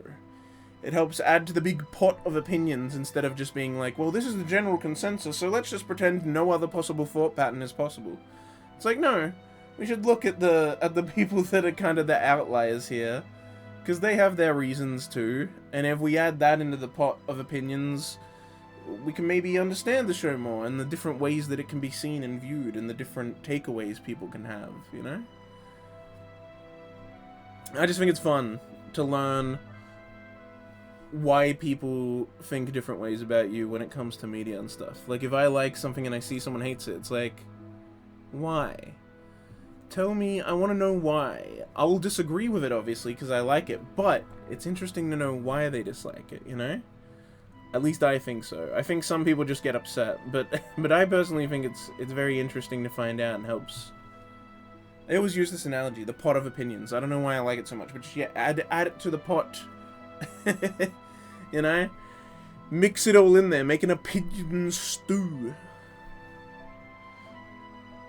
Anyway, Howl's Moving Castle, that's an A tier. Not quite an S. There will be some Ghibli stuff in S. But not this one. Howl's Moving Castle is really good. I saw it... Well, the first time I saw it was when I was doing that Ghibli... like what I said, I watched Grave of the Fireflies at my friend's house during a Ghibli marathon. That was the same thing. I watched it at my friend's house first during... when we were binging Ghibli movies. And then I saw it a second time when it was in cinemas, because a handful of years ago, like 3, 4, maybe 5 years ago, all the Ghibli movies were shown in Australian cinemas. They like all got like a short little cinema run again in cinemas here in Australia, as like part of like the Ghibli something of anniversary. I don't know how old's Ghibli now, like 30 maybe, 25 or something. I can't remember how many anniversary it was. Is Andrew still streaming? Wait, I'm not on subs. He is, okay. And then, yeah, and so when that happened, I rewatched Laputa, Castle in the Sky, and Howl's Moving Castle in cinemas. Both with a mate of mine, and it was the first time that he saw either of those. And he actually ended up liking Howl's Moving Castle more than Laputa. I like Laputa the most. Laputa's my favorite Ghibli movie. I'm pretty sure his is Howl's. It's either Howl's on... Yeah, no, I think it's Howl's. Yeah, and then my other friend that I did the marathon with, his favorite ended up being, because that was a different friend. That one ended up being Princess Mononoke for him, but mine's been Laputa. Mine's Laputa all the way. You know what? Laputa's pretty fucking good. Miyazaki always does interesting things with castles. Castle in the Sky, the moving castle. He also directed that Lupin movie, Castle of Cagliostro. He likes castles. But yeah, House Moving Castle is really good. Obviously, I mean, it's good Ghibli animation, good storytelling, beautiful, like just everything. It's like kind of hard to even explain what I like. Just it's a fucking Ghibli movie, specifically a Miyazaki movie actually, because Ghibli movies in general aren't always good. The Miyazaki ones are though. It's a Miyazaki movie. What can I fucking say? Right? It's high quality shit, and I love it. Oh my god, Hypnosis Mike. Yeah, that's a D tier. Just, it's D for the exact reason you'd think. It's a meh. Below average, but not bad, really. Because, like, I can see the appeal there. Sometimes it looks good. Sometimes the rapping is alright. The bars are overall pretty weak, actually. But, you know, I mean, sometimes it's alright. The, you know, the people that are, like, buy the actual CDs and they play the mobile game and everything, I can see why they'd like it. It's Pretty Boys. If you like the Pretty Boys, there you go. They got a fucking anime as well, because they have everything. I actually think the CD stuff is really cool because they're all rap battles. And so you buy the CDs, and then it's like whoever's, like, CD sells better is like that, like, then it's like determined that they won the rap battle or something, or you buy it and then you can, like, send in a thing voting on who you think won and shit like that. And so it's like, and then there's actual rap battles, and then that has, like, outcomes on, like, what happens later and stuff. It's weird, it's wacky, but I kind of like that. but yeah, overall, I don't really listen to the music. I just kind of watched it because the concept sounded crazy, because, like, they talk about, like, rap battles, like the plot is, like, wild. It's like women have, like, taken over the world, and so now you can't, there's no violence, and so rap battles are, like, the only way to, like, fight now. And so they use, like, the hypnosis mic, and if they, like, sing well, like, it's a gun, and it, like, the other people faint because you sung at them so well. And I was like, this seems fucking insane. And that's why I started watching it. But yeah, it's just it's pretty Idol Boys kind of stuff. They're not idols, they're rappers, but, like, it's basically that. You know, it's just... And yeah, I just found it pretty boring. Some of the characters are alright and kind of interesting, but some of them were just, like, so obviously, like, oh, it's this archetype for people that like this type of character, you know, kind of thing, so eventually I dropped it after, like, I think 3 episodes or something. I not watched terribly much of it when I dropped it. It's just not very good, you know? It's just not very good.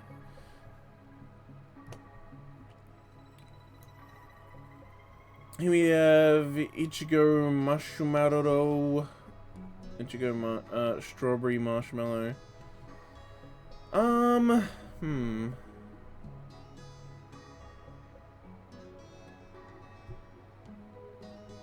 Maybe B, maybe C. I'll put it in C. It's pretty, I mean, it's just cute girl show, right? Like, it's like, but it's like even like more cute girl than usual because they really do like nothing. Like, it really is just a bunch of cute girls fluff around. The most interesting aspect is, of course, this one, the older sister, who's like, she smokes and she's like a college student, and so she just like kind of messes around with them. She, like, teases them or makes them do something silly, and then they're cute, and then she's like, God damn it, they're so cute. And she's just, like, you know, she's just fucking around with them. And so it's pretty funny, to just, like, she's just, like, the most, like, normal, like, a normal person, and then she's just messing around with her sister and her sister's friends, making them be silly because they're little kids, and then being like, damn, cute. Pretty adorable fucking show. I really like it. And yeah, it's pretty funny as well. And the girls they're like drawn in this way where they just have these like wild, their eyes are like so massive, but it makes them look funny. F tier, too cute? Nah, it's fun. It's a fun, cute time. You know what?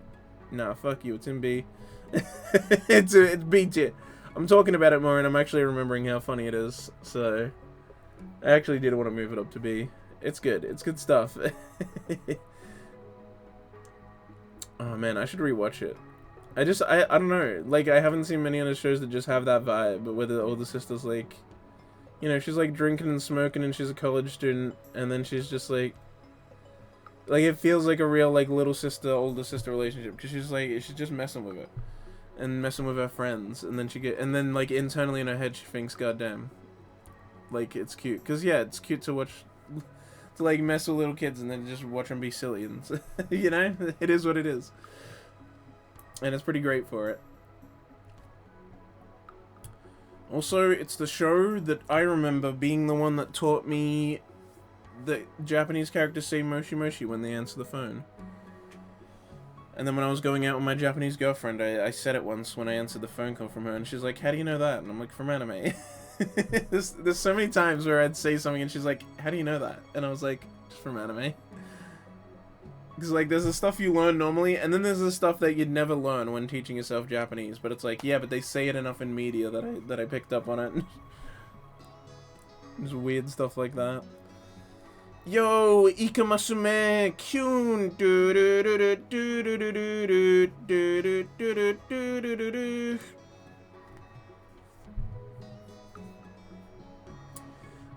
Squid Girl's fucking fantastic. I love Ikamasume. I love her. Look at her. She's a squid girl. She's Squid Girl. You're a kid, you're a squid, you're a kid, you're a squid, you're a kid. Nah. I love it. Yeah, Squid Girl's pretty great. I rewatched it, like, earlier this year, and it reminded me the true meaning of Christmas. Or was it late last year? I don't know. Maybe it was late last year or early this year. I rewatched it, and it reminded me that the show's actually really fucking good. Like, I thought... Because I remembered, like, yeah, I watched it, like, when... Like, kind of early on, when I was still in high school, I watched it. I think I've watched, like, one or two of his things, but I know he exists, but I don't really watch him that much. But I'm pretty sure I know who you're talking about. I think my friend, like, sent him a video of Hanyo talking about rice at some point. From Love Live. But yeah, like, Squid Girl was one I watched fairly early on when I was still in high school, and so I remembered it, but I remembered thinking, oh, I only like it because of nostalgia reasons. Like, is it really as good as I remember it? I guess, like, maybe I just like it for nostalgia. Overall, it's kind of a subpar comedy or something like that. Like, I started to have those thoughts. But then I actually rewatched it, and I was like, holy shit, it's actually so good. The animation, like, holds up incredibly... Hold on, I need to sneeze.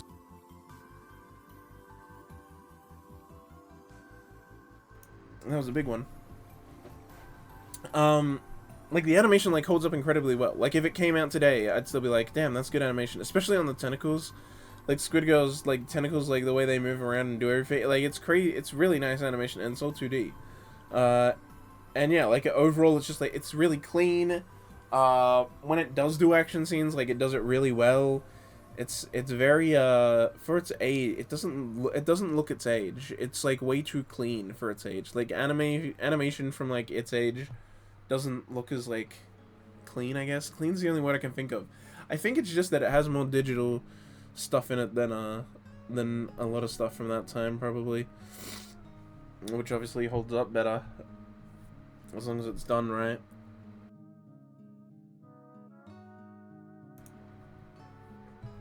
God damn it, I sneezed and now my, like, nose is all fucked up and running again.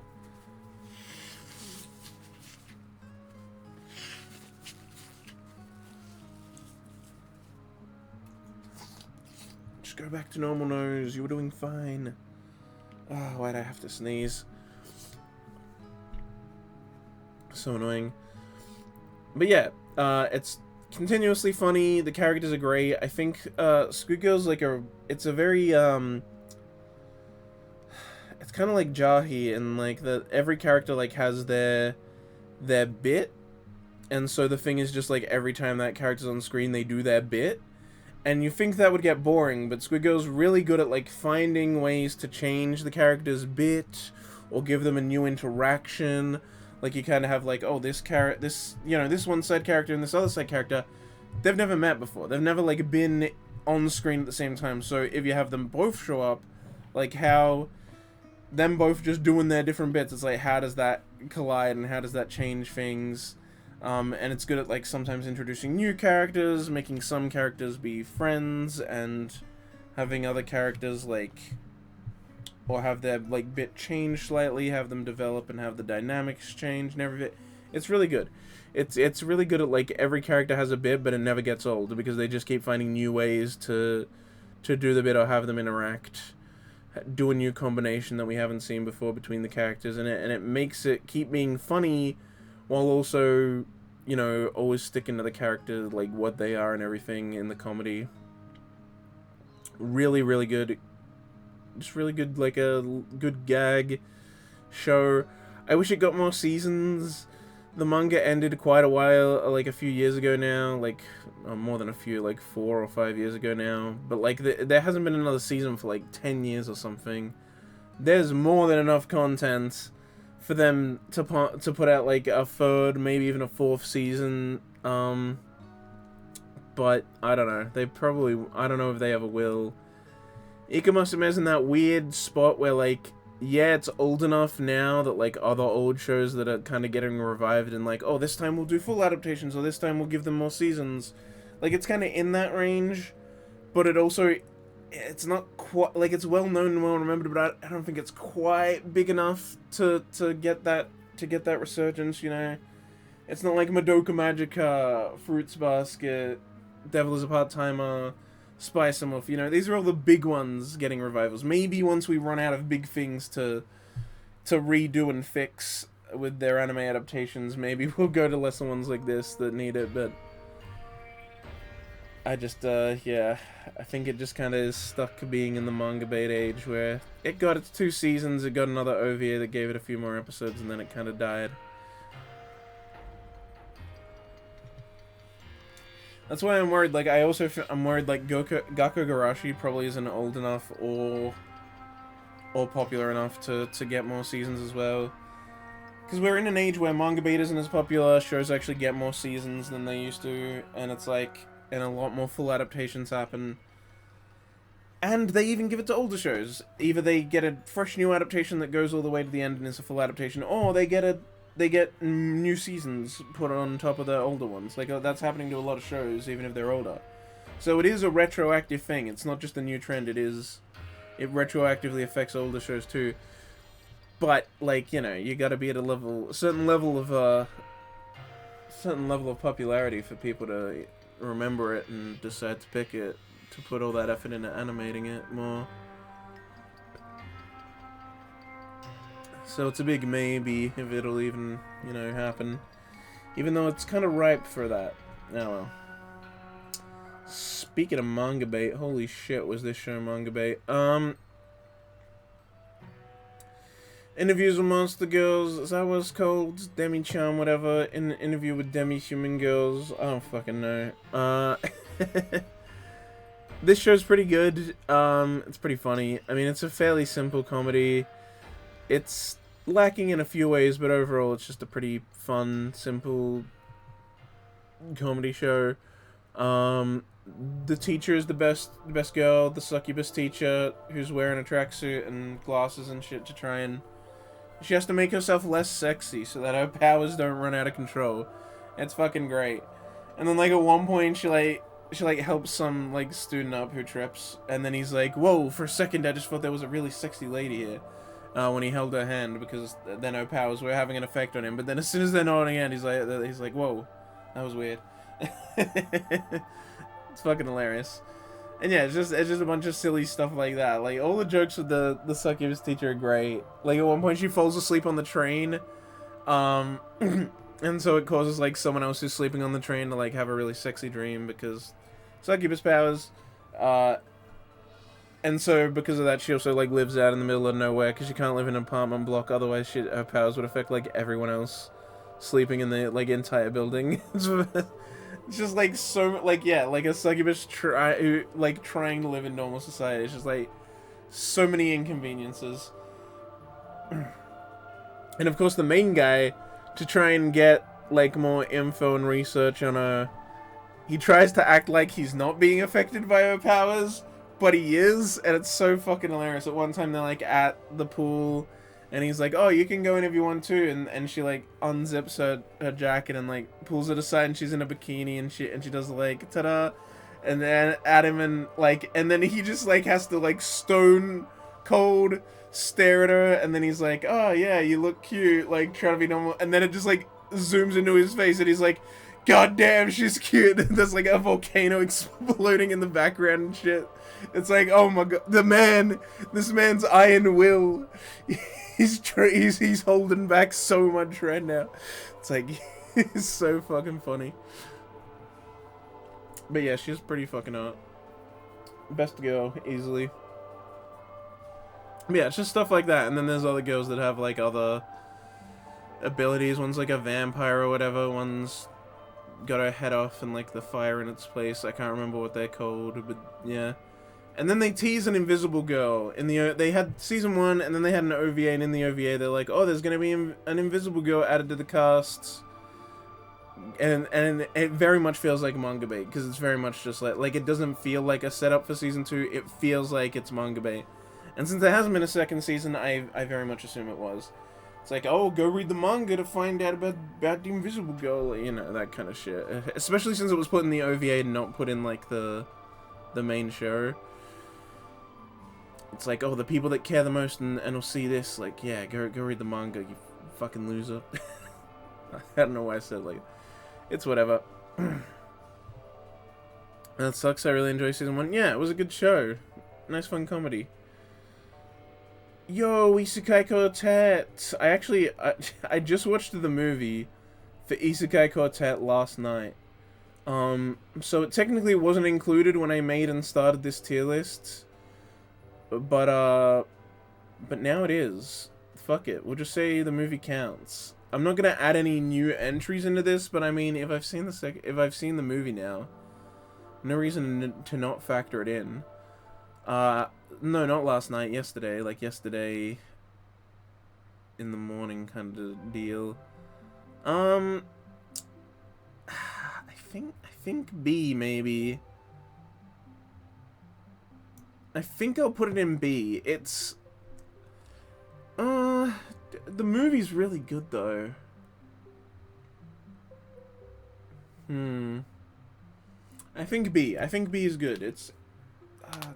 the movie on its own would be like A, probably, actually. But, like, yeah, whatever. We'll put it in B for now. I can move it later if I still feel that way. It might be recency biased. I did just watch the movie yesterday.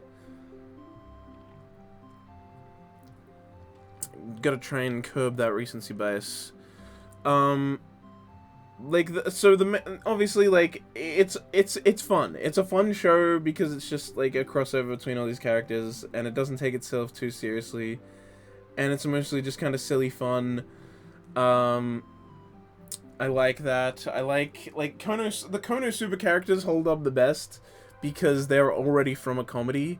So them being just in another comedy that's like really lighthearted, silly stuff, like works the best because they're the ones that are the least changed. They're just the exact same characters. Kazuma still just like yells out and says ridiculous shit, and everyone like Aqua's still just silly. Megaman still just wants to blow everything up. Like, it's great. Everyone's just exactly the same from Konosuba. The other characters are a bit different. They got to be toned down a little. Their personalities are kind of intact, but they're in such less dire situations. Like especially like Subaru and shit, it's like so much less stakes that like instead they kind of lean more into their jokey sides a bit more, and it doesn't. Some of the characters transition into that better than others. I think Tanya probably comes out working the least in Isekai Quartet mainly. But then she works a lot better in the movie. The movie is fun because it gives it a plot, and so that makes it a much more interesting crossover when there's an actual plot and actual things happening, and they're actually working together to get like different things done, and there's points where they're like separated into different groups and different combinations. There's a great moment early on where they get separated, and it shows like it has a shot of all the different groups, so that you know like who's with who and all the different combinations they've done, and then it's just after it shows all the groups, it just cuts to Kazuma just alone in the fucking forest. It's just he's on his own. He doesn't get to be with fucking anyone. He's just alone in the forest. Great moment.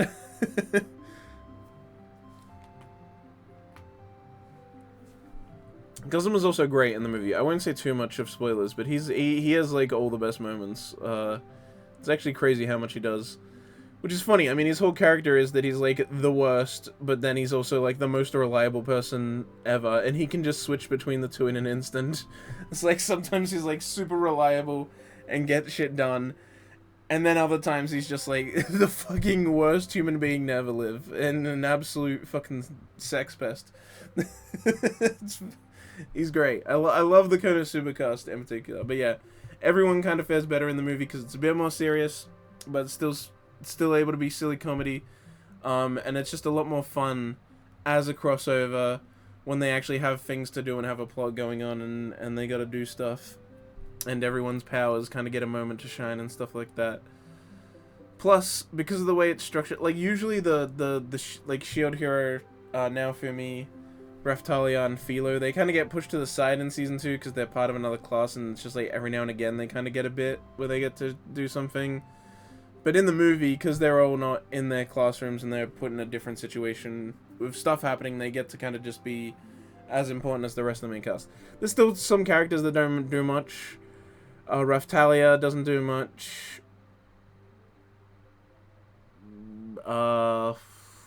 Like everyone from Tanya's group except for Tanya doesn't do much. A few of the Overlord characters don't do much. Darkness doesn't do much. But for the most part, a lot of the characters get to have their little thing. Pretty much everyone from the ReZero side gets to do something though. I feel like it's kind of obvious the whoever's making it, it's like they kind of like ReZero the most. Because there was even more ReZero stuff put in the Isekai movie, which people were complaining about, and I'm like, I think it's only a like I looked up the character that's in the Isekai movie, that's in the Isekai Quartet movie, that's like about a hint from ReZero, but he's already in the light novel, so I think it's only a new thing if you're an anime only, and if you've read the light novel, it wasn't, like, maybe it would be new information a little bit, but whatever. It also super calls into the canonicity of it. Like, it's like, wait, is Isekai Quartet canon? And if it's canon to their world, if it's canon to ReZero, is it canon to all the others? And when does it happen in the timeline of all these different people's shows? Like, what the heck? It's so weird. It really makes you... It makes you think. Really makes you think.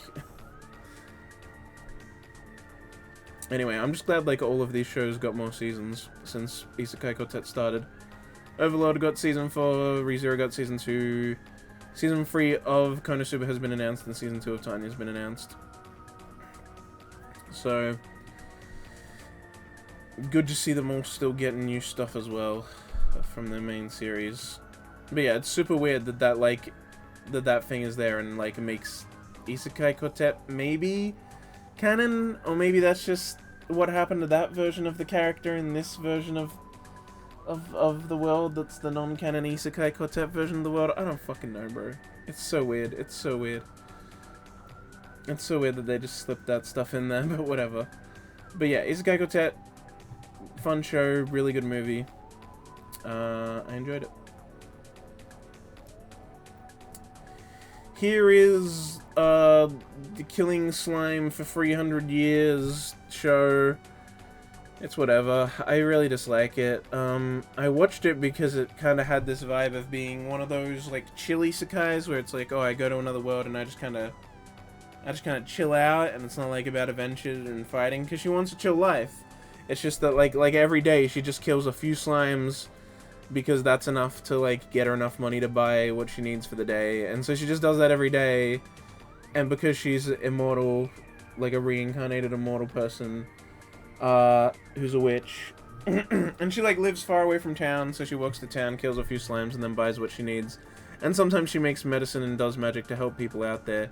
So she's kind of like, you know, she's known as like, oh, this immortal witch that lives out there. You go to her if you need help with something. She just comes into town every day, kills a few slams, but it's been 300 years. So now she's level 100. She's maxed out her level. Because it's been so long.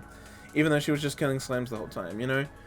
She's that person that you see, you know, those people that like stream where they stay in the first area of a game and they grind until they're top max level. She's one of those. She's one of those people, but by accident.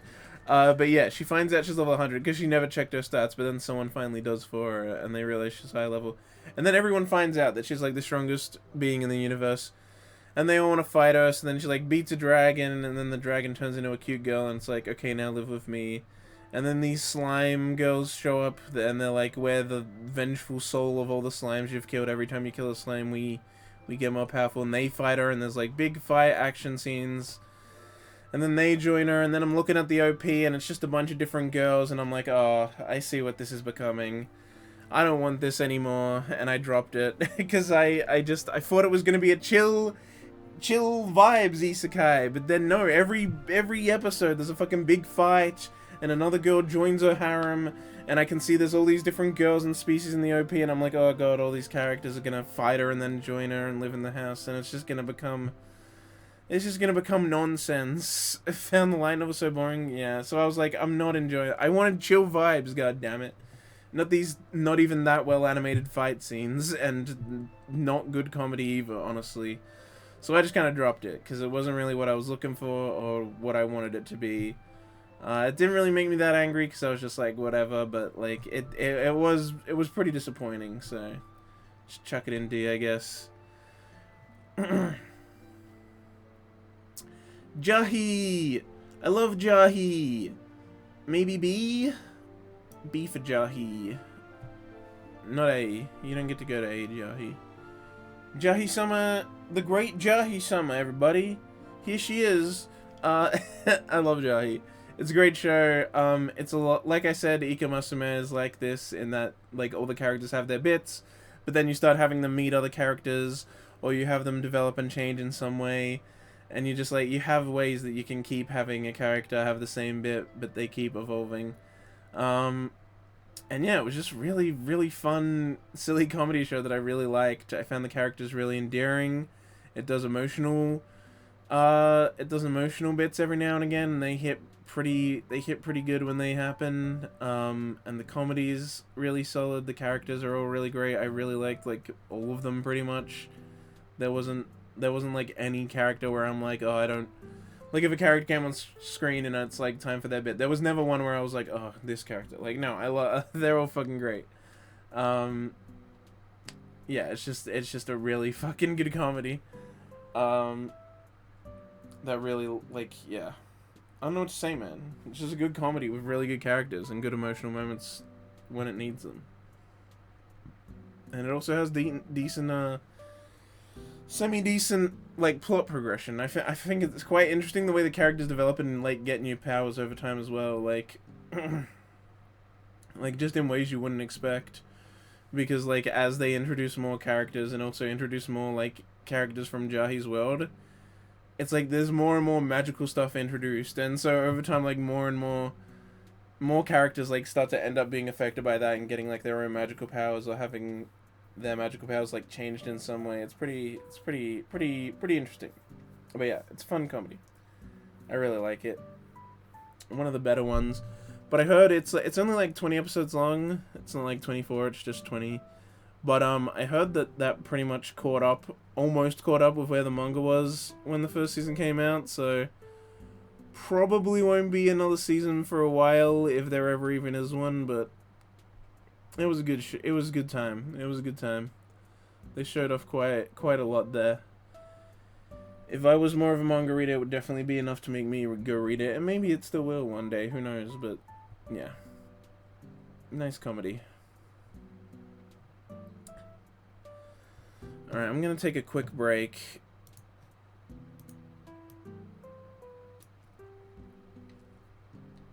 And just go to the toilet, stretch my legs, you know, that stuff. It really won't be that long at all, and I'll be back real soon. So don't touch that remote.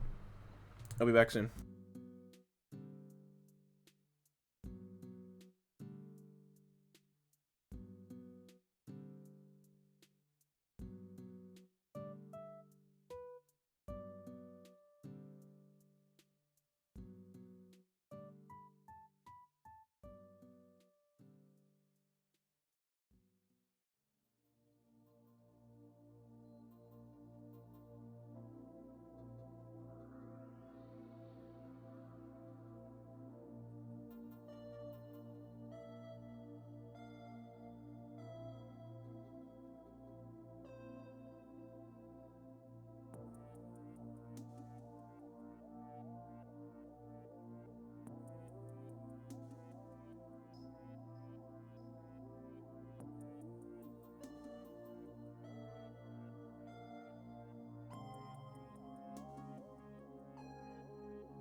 Hey, how you doing? I'm back.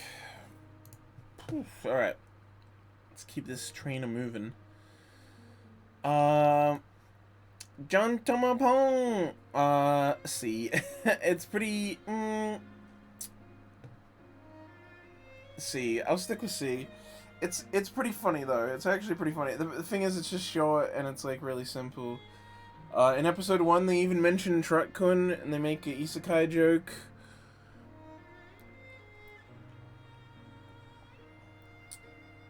Because they have Truck-kun crash into them, and then they get isekai'd in episode 0.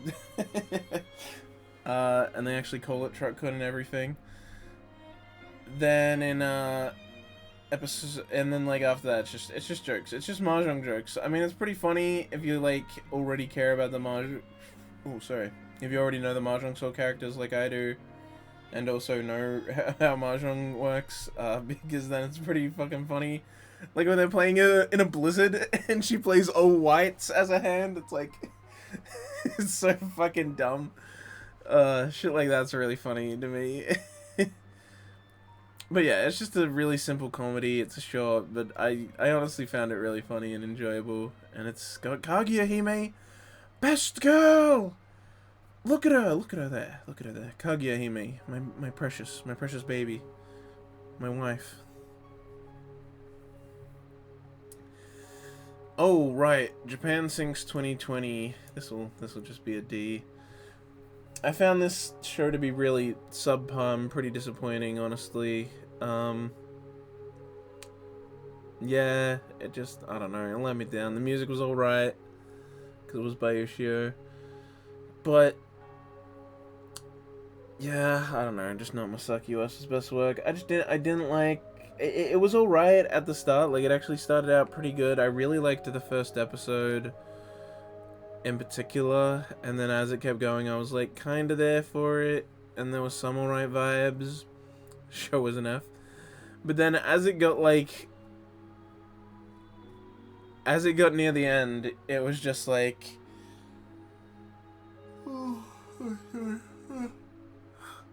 As it kept going, it just eventually, like, it just fell off and like, started to just be just nonsense. There were just so many boring scenes. People would just, the characters were dying off way too fast. It was just trying to be like, oh, it's a disaster film, so characters die, but they just started happening, like, way too fast, and so each one started losing its impact a lot.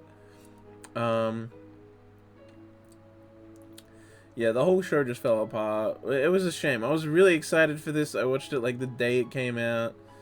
But, yeah, it just ended up disappointing me. Pretty decent start, and then just kind of fell off for me. I know there's some people like it, but yeah, it's kind of... It's a pretty contentious one, I think. There's a lot of people that really dislike it, and a lot of people that really like it, so... It offended you? Why? That's kind of concerning thing to say about a show like this.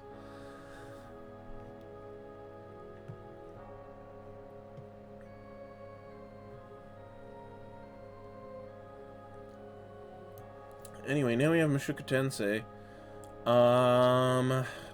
Is it gonna make people mad to put it in A? Just because it's not S tier? Probably. But I will put it in A. It's good. I just don't... It's not quite an S tier for me yet.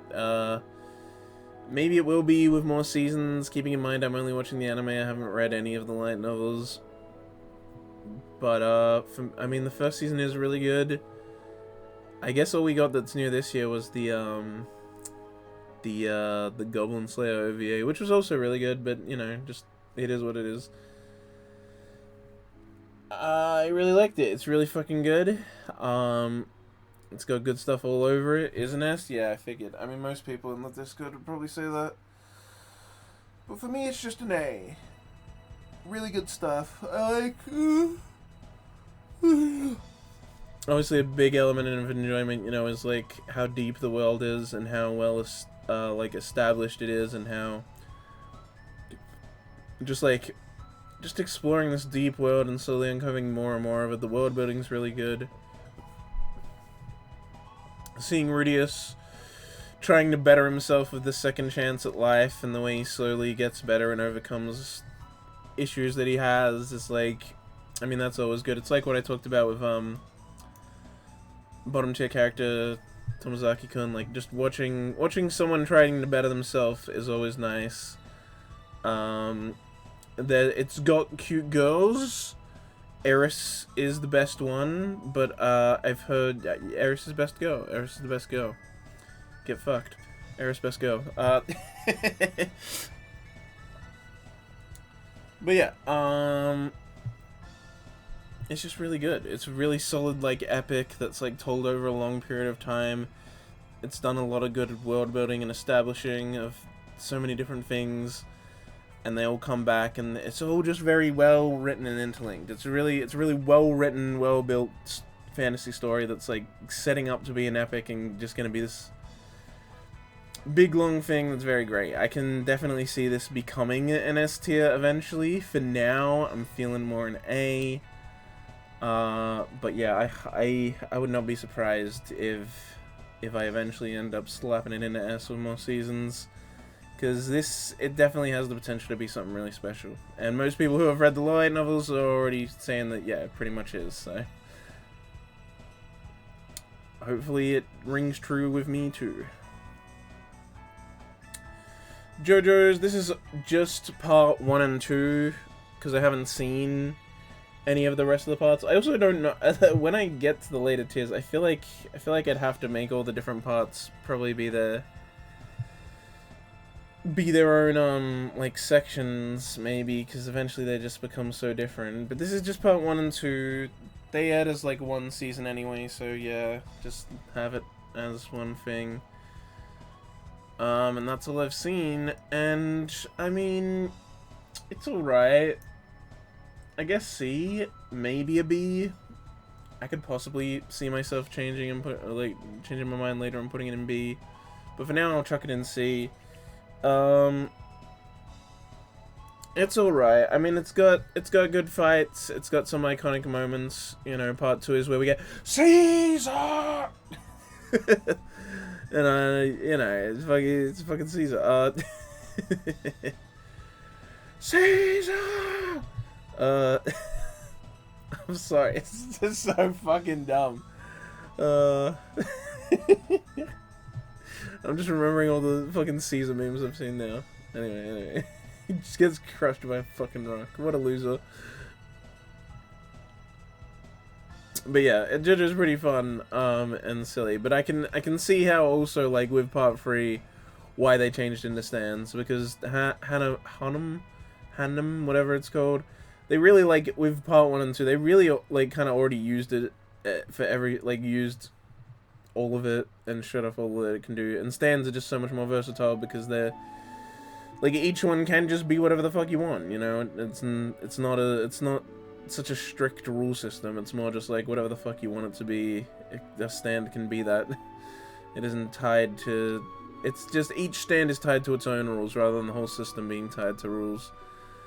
And so yeah, I look forward to actually watching part 3 and 4 and all that and more, but for now, I've only seen part 1 and 2, and so it's an S tier. It's fine enough, but it does have its shortcomings, and I can see why most people don't have part 1 or 2 on their favorite. I know some people actually have part 2 as their favorite, but I can see why. I do think I'd be one of the people who enjoys it way more once they actually start adding stands in and stuff. Next we got K-On! Baby! Let's fucking go! Best show ever made. K-On! Is my favorite show of all time. I fucking love it. It's so good, so well made. Like, so much about it is just executed so well and in a way I enjoy. There's nothing quite like K-On! Out there that just does everything it does as well as it does. K-On! Is the best anime ever made. Naoko Yamada in her full show directing debut, and she does amazingly, especially with the movie. The K-On! Movie looks so fucking gorgeous, and so well directed. The whole show looks good. I mean, it's just the characters are so great, they're so well written, and they develop so well over the course of the show. Like, all the development given to them is great. All the development given to the side characters is great. I love in the second season when they start to give more focus to, like, Ui and Jun. They're great. Like one of my favorite episodes is when Azunyan, Ui and Juno hang out at the school, because like we have the episode where the other characters, the older characters, the third years, I think it's when they're in their third year, they go off to their like school trip or whatever, and so we have an episode where we're just following them on their school trip, and then the next episode is called like The Ones Left Behind, and it's about Azunyan, Ui, and Jun just kind of being bored and they just go to school during one of the off days while the rest are at the school trip, and they just kind of go around the school while it's dark and well, it's because it's like overcast day and it starts raining at one point, and so they can't leave while it's raining, and so they end up like playing music together, and they just kind of hang out in the school. Azunyan feeds Ton, and in the classroom and everything. Ev tier? Nah, get the fuck out of here, bro. You're just saying that because I like it so much. Kaon's fantastic. It's like actually so good. Easily one of the best like cute girl shows ever made. Like even people who don't have it as their favorite show, if they like cute girl shows, like everyone pretty much agrees this is one of the better ones. And yeah, it is so freaking good. I love it so much. All the characters are great. The writing's great. The development's great. Just everything. There's so many like memorable episodes that just stick out in my mind. Like when they go to the music festival, I love that one.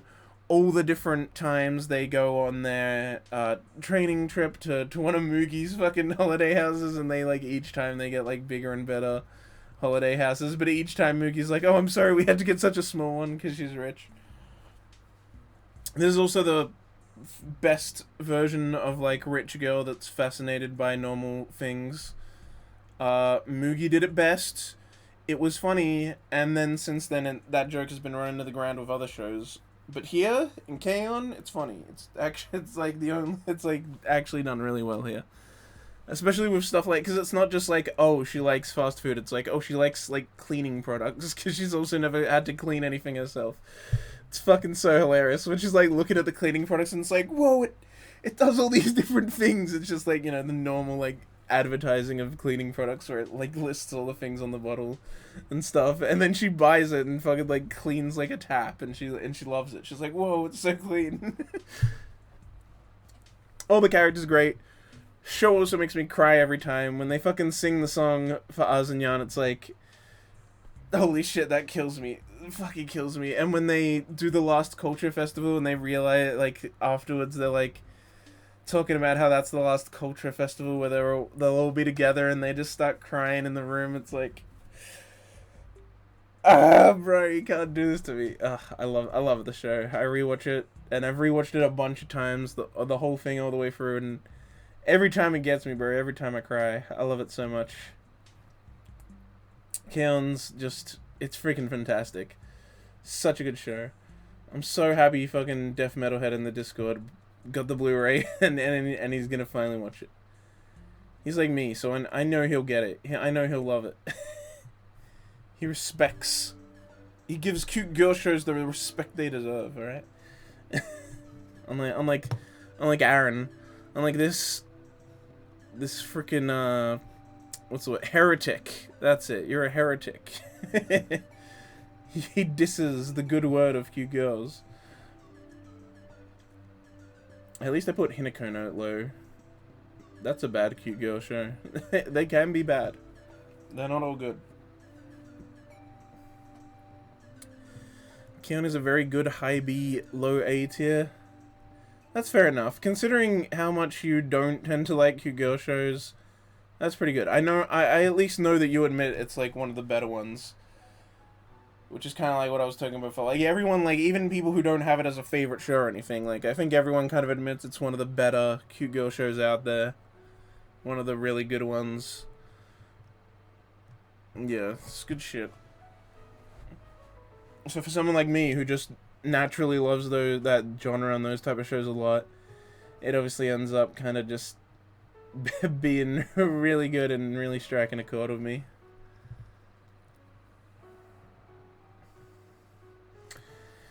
We have Carter the Right Answer, another D show. Damn, there's a lot in D. D's actually getting quite a lot. It's got more? No, yeah, it's almost got as much as C, but B and A will have more. which shouldn't be the case, but I'm sure the list will stabilize more later. I'm surprised how few there are in C, actually. I expected more by this point. Anyway, Carter, the right answer is really good at the start, and it fucking falls off a cliff. Move 86 out of D. No, I'm not gonna. That's my opinion, alright? 86 is sometimes better than D, but it's also sometimes worse. So, look, if it makes its fucking next season better, maybe I'll be able to. Maybe I'll be able to move it up to C. But for now, it's got too much bullshit. Carter, the right answer in D, because this show is another one that starts off great and falls off a cliff. But it's not even just like a bad ending, you know. It's not like, oh, the ending's bad and that's why I dislike it. It like halfway through it, like a bit more than halfway through, later than halfway through it, like just becomes terrible and it stays terrible and has like just the biggest arsepool fucking ending. But it starts out so good and so interestingly, like episode 0 feels like it doesn't feel like it's pulling any tricks, you know. You see these guys, they go and do a negotiation thing with this company. Eventually at the end it settles. There's a nice little like twist bit at the end. It's like, oh, that's like, yeah. And then they like go off to go on a thing and you think, okay, this is gonna be the show. They've established this formula. These like negotiations, really solid episode. I'm interested in this premise. I'm starting to get to know the main characters a bit. It's all exactly as expected. And then a massive fucking cube drops on top of them on the airport. Like a giant. Like I'm talking like bigger than skyscrapers. Like this thing's like massive. Like it's covers a shit ton of the airport and it just drops on top of their fucking plane when it's going along the like strip, the airstrip to take off. Fucking giant cube just comes down and consumes them. And then everyone around the world is just like, what the fuck is this cube doing in Japan? Just giant alien cube that's like made of material we don't even know exists.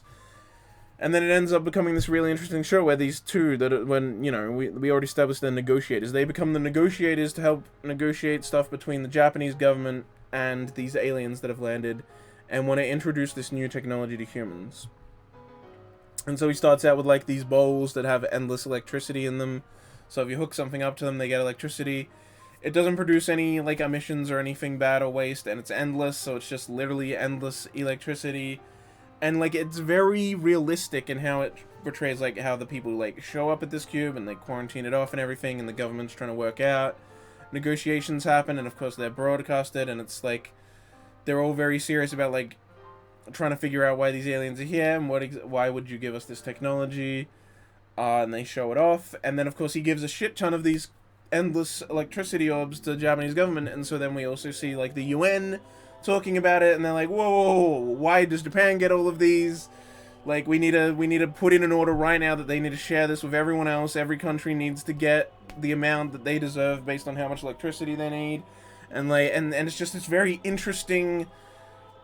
This interesting and very realistic look at these aliens landing and bringing this to new technology and then seeing the ramifications of that, not just for Japan, but for the entire world, and how all these different all these different political figures and bodies that help run the world are reacting to the situation and everything that comes with it. And then he keeps introducing more technology. Like later, after that, he introduces a thing that if you learn how to use it, like you never need to sleep.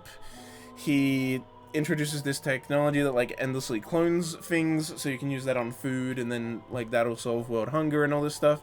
And it's just this, it's so good and it's so interesting, you know. It's like when you watch Shin Godzilla, and it's like it's cool to see a very realistic depiction of people reacting to this and all the different, basically it's all just like all the political things that have to happen when disasters happen or bigger like world shaking events like this happen.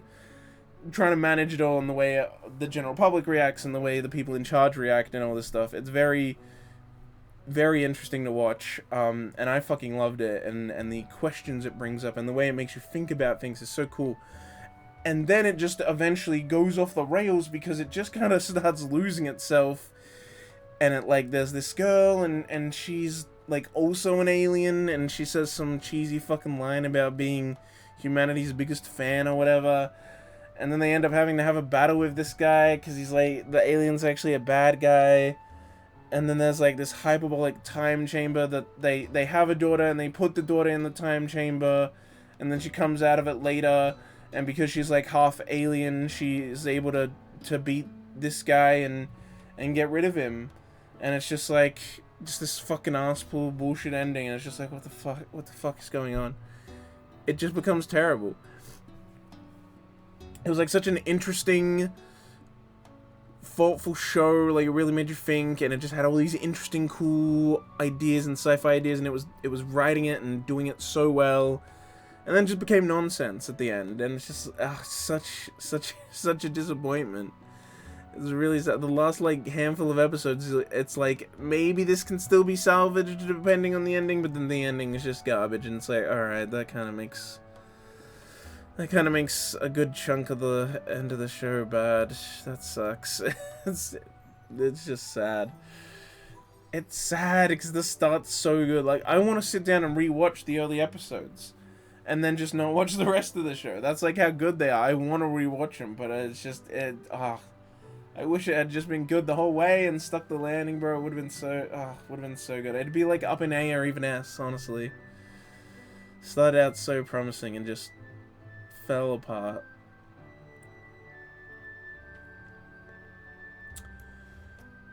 Kaguya-Masam's Love is War, Cadmium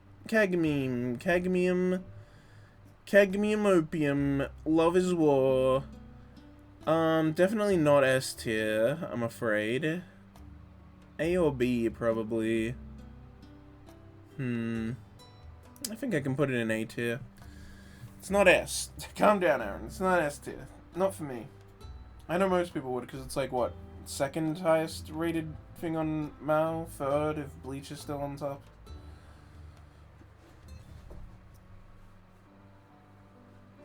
I haven't checked in a while. Last time I checked, Bleach was 1,000 Year Blood War was still on top. So I guess if that's still up there, it's third. But if Bleach has fallen off, then it should be back to second, the third season at least. This is just the first 3 seasons, not the movie, because I haven't seen the movie. It's like still in cinemas in Japan. But I've seen the 3 seasons. I also finished the manga. Ooh, oh, well, congrats. I didn't even know it was finished. Actually, it finished like kind of recently, didn't it? Like just within 2022. Anyway, Kaguya-sama Love is was pretty good. It's a good comedy. It's pretty funny and has enjoyable characters. Season 3 in particular was like really good. I don't think season 1 was like nearly as good as everyone else found it. It was alright. But season 2 was like kind of the same thing, just again, and I was still like I liked Miko, she was cutie, but overall I was just kind of like, yeah, it's still like fine, but it's like not nearly as good as everyone says it is. But season 3 was really good, which is probably what pushes it up into A. Season 3 was, yeah, recently finished, yeah. Season 3 was really fucking good. Season 3 like knocked it out of the park. Like, Ishigami kind of already had a good emotional moment in Season 2, but, like, the way they used his character in Season 3 was, like, so good. Like, so much more potent emotional arcs done with him. The stuff with Miko was also great. I assume in the end it's actually going to be him and Miko that get together, because that's what it feels like it's leaning towards, and that's what I think would probably be best for them. But yeah, like, just everyone, like, all the extra characters, they introduced all the extra, like, other classmates and stuff, like, the chick that comes to them for help, who's upset that her friend's dating that guy, and just, like, and, like, Chica's sister being obsessed with the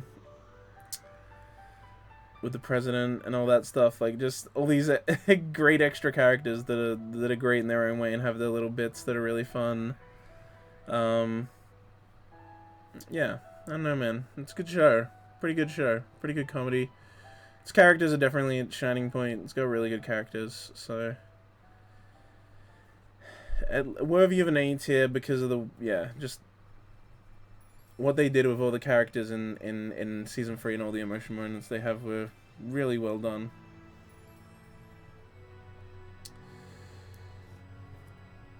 KG Ultimate Survivor B tier. Season 1 would be A tier on its own, but factoring in season 2 kind of brings it down. Because season 2 is not nearly as good as season 3. I actually rewatched season 1 some time ago. I can't remember how long ago. Still a handful of years. But the thing is, like, once I was done, I didn't then rewatch season 2. I just rewatched season 1. Because season 1's pretty good. Like the rock paper scissors tournament and the way that that's all laid out and the strategies they plot and plan to try and get out of that is just super fucking interesting.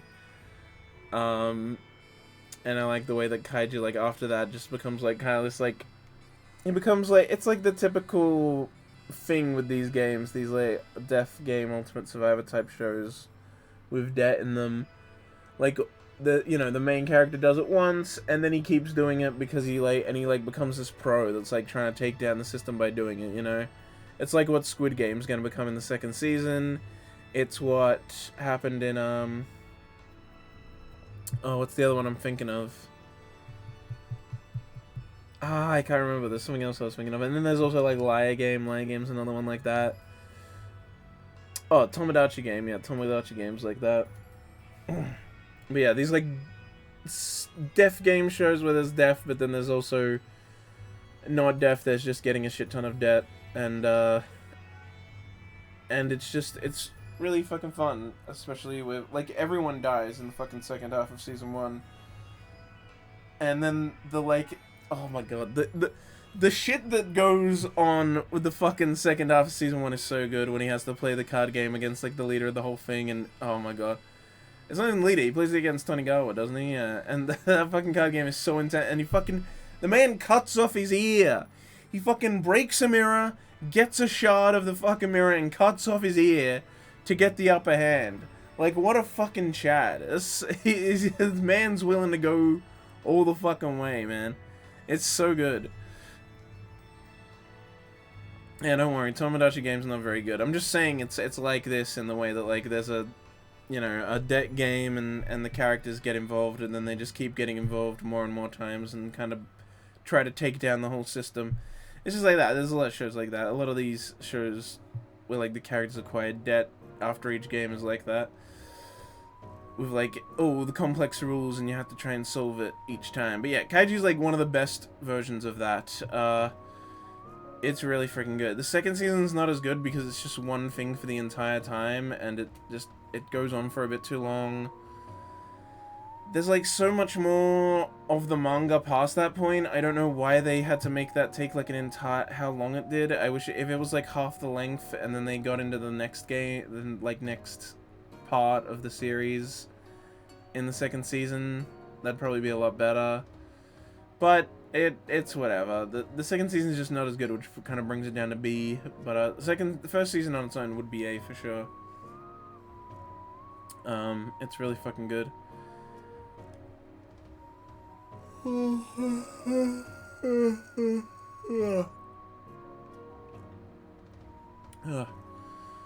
Yeah, I remember, like, the first season I just, like, binged it all in, like, a day because I started watching it, I got hooked, and then I, like, because the thing is, I wasn't planning on binging it. Like, I know binging a whole series in a day, not a big deal for most people, but I wasn't planning on doing that. I was at uni, and I was meant to be, and I was writing, like, I was working on a project, I was writing something, and then I was like, yeah, I'll take a break and watch this show that my friend recommended. Watched one episode, and I'm like, oh, watch me, and then suddenly, like, the whole day was over, and I hadn't written any more of what I was meant to be writing.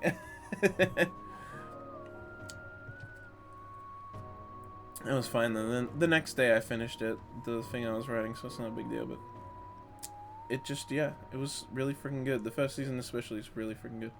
Definitely check it out. Kaiji Ultimate Survivor show looks pretty wacky, and I think it's pretty underrated. Well, not underrated, but kind of unknown for the most part. And the style with the big fucking noses, it is a little It's a little much for some people, so I understand why they'd be off-put by it, but honestly, if you watch it, it's so fucking good.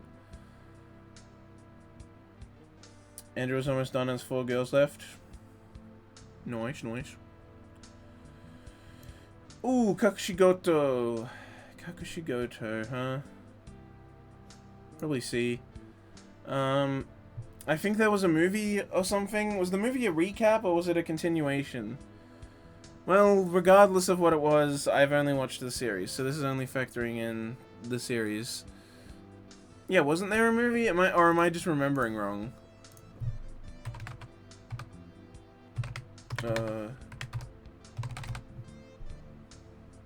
Yeah, Kakushigoto movie, aired in July 2021. Was it a recap?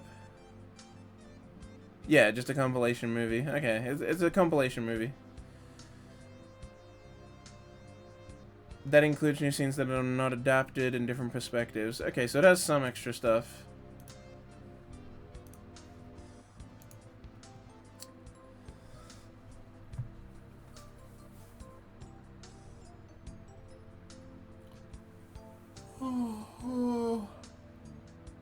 Or was your what just that I put it in C? I mean, I liked it. I did really like it. The girl was cute, and yeah, the like way it was told with the flash forwards and flashbacks was interesting, and there's a lot of interesting stuff in there.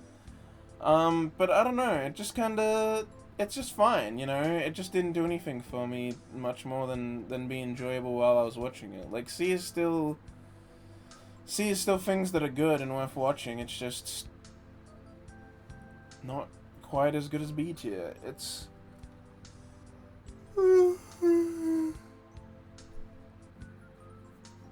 I watched it and enjoy it, but you know, sometimes scenes fell flat. Sometimes it was like enjoyable, but not more than that. If that makes sense, kind of like when a joke, like if a joke's funny and you go like you admit it's funny and you're kind of like yeah, but you don't like laugh out loud at it.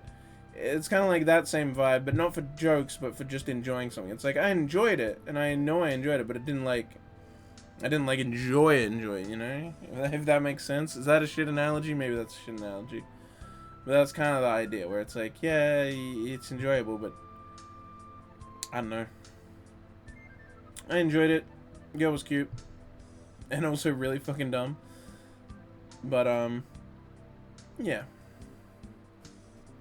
I don't know, I watched it and then I was done with it, and it's kind of like, I don't know, didn't think about it more. It's got a really good OP, though. I listen to the OP fairly often.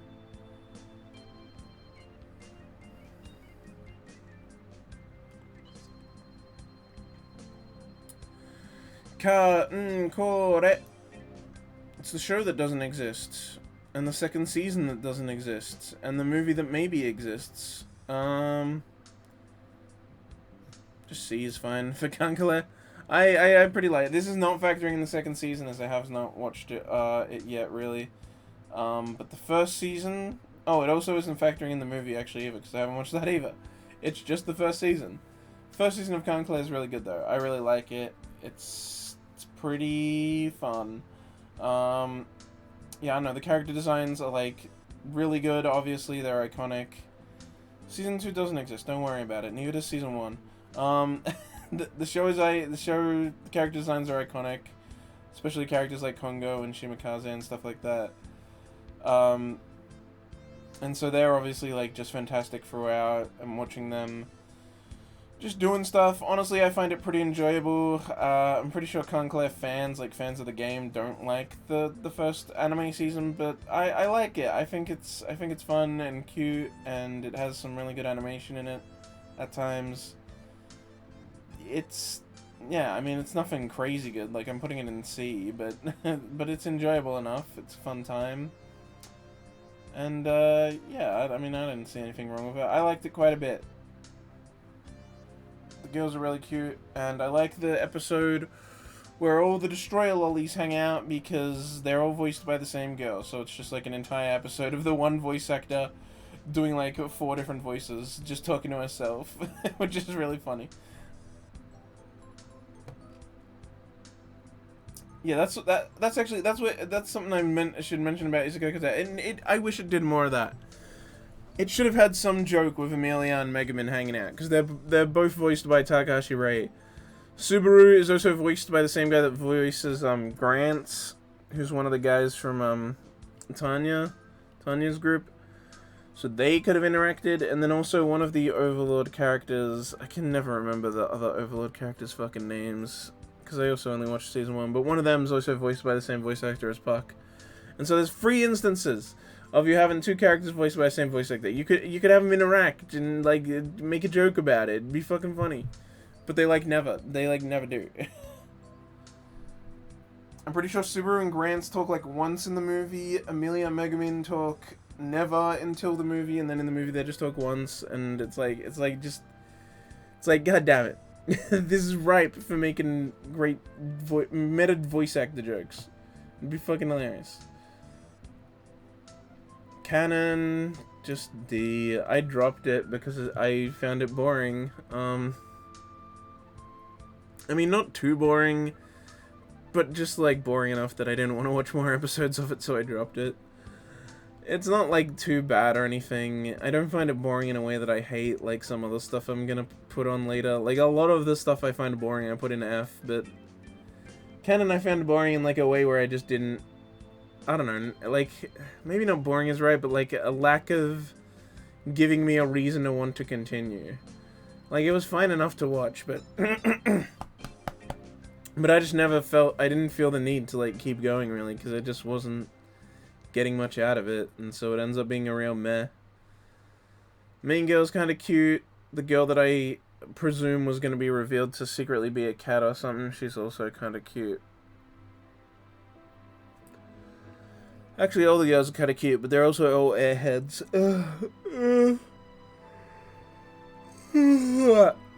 Which is like a lot of the problem with early Key, a lot of airhead characters.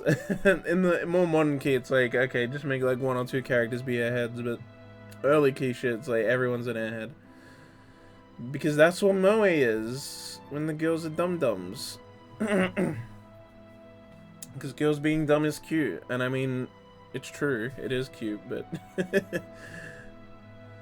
but yeah, that's, it's whatever.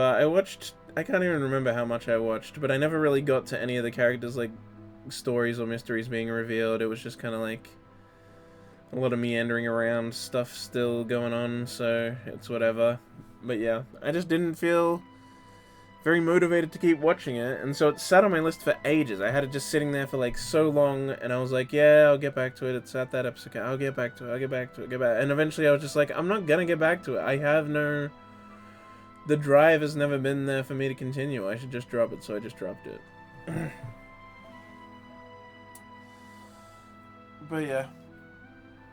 Cute girls, but just not enough going on for me to care. Early Key stuff's pretty bad like that. I like the later Key stuff more. Like, Summer Pockets that I've been playing has been really good and a lot better than some of the earlier stuff. And that's that. The canon was their very first, was like the very first Key thing ever, so... It also had an earlier anime, actually, so I guess I should say this is the 2006 one, I think? I think it's 2006, it's the second one that was made, not the first one, because there's two anime adaptations of it.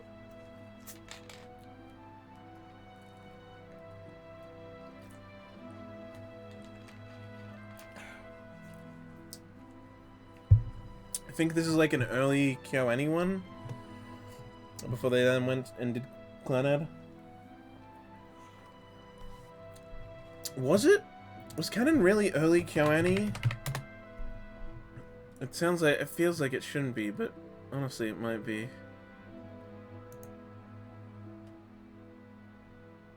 Yeah, it is. It's a really early Kyoto Animation. Damn. It's before they were like doing really high quality stuff, you know? Back then, this stuff just looked like any other studio stuff. Before they really got their identity. Is Mr. Andrew done yet? Not yet. Keijo with, I believe, 8 exclamation marks. I think that's how many it is. I knew because I wrote a review for it once, and every single instance of me writing its name in the review, I put in the full title with the right amount of exclamation points. And I think I remember it being 8. because I like had to make sure each time, like 1, 2, 3, 4, 5, 6, 7, 8. I think I'll put it in C. I mean, Keijo is good. It's pretty legit. The like obviously the sport is made up, but it pretty much just is a sports anime of this made up sport. And the last battle in particular actually gets really intense and really interesting and good.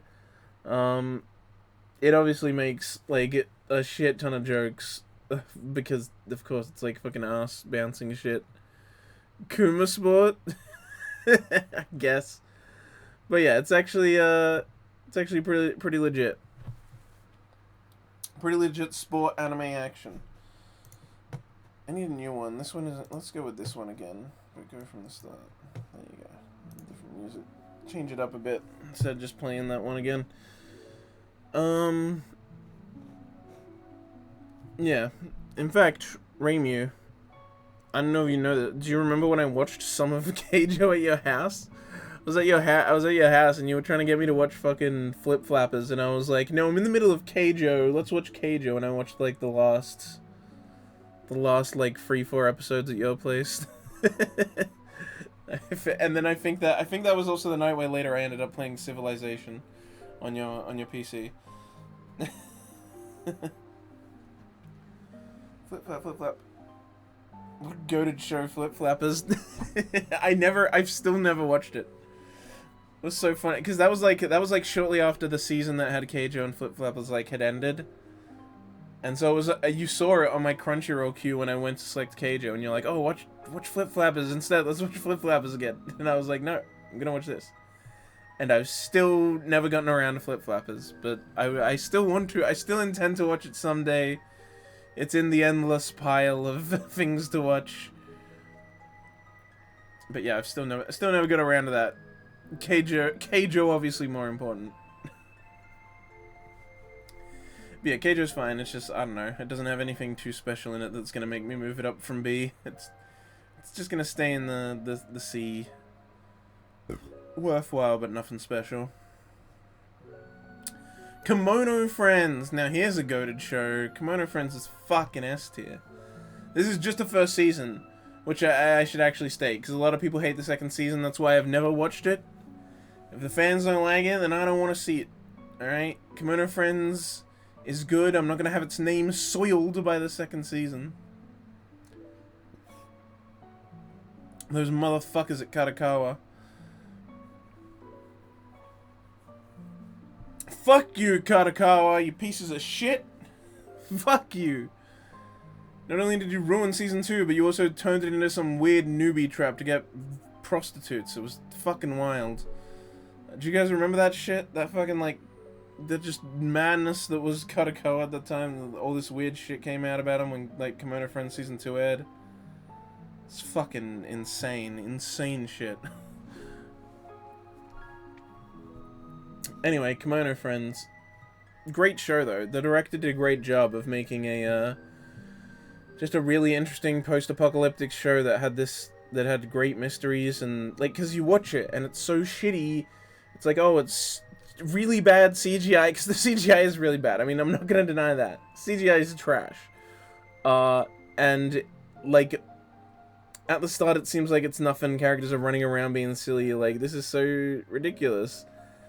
And then there's, like, a few hints in there. You notice a few small things, and you're like, huh, that's a little weird.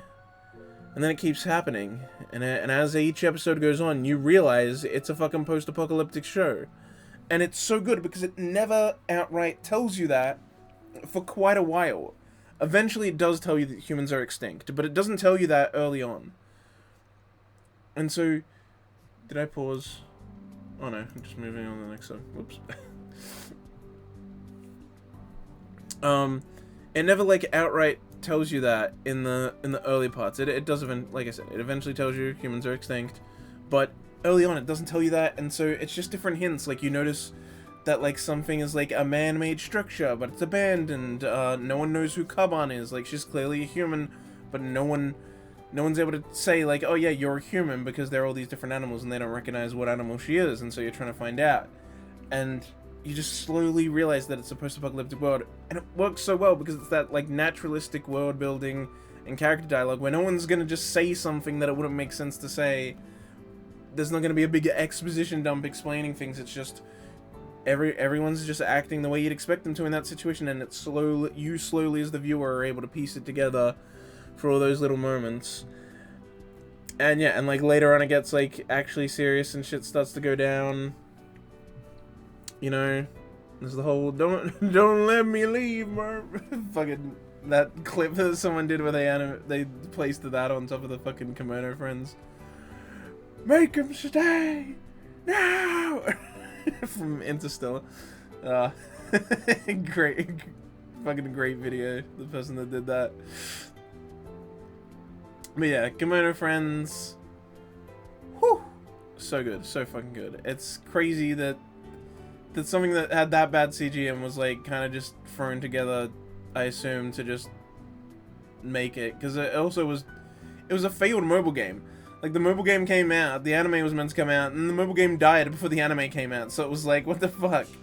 And no one had, like, any expectations of it, and then it just became, like, it was just so actually good that it, like, yeah, like, revived the whole series, and now it's more of a franchise that you'd expect with. But they fired the director, but he went off and made some other show, but I haven't seen the other show he made, because it was, because the other show he made was it was an Amazon exclusive, so not for me. Kiki's Delivery Service, another S tier. Bro, we're getting S tiers a lot. Kiki's Delivery Service is fucking fantastic.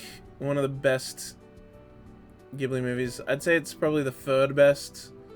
Maybe actually fourth best, maybe? Fourth best. But fourth best maybe still worthy of it. Maybe it should be a high A tier, actually, Kiki. No, wait, no. Yeah, maybe. Maybe just high A tier. I don't know, bro. I don't know.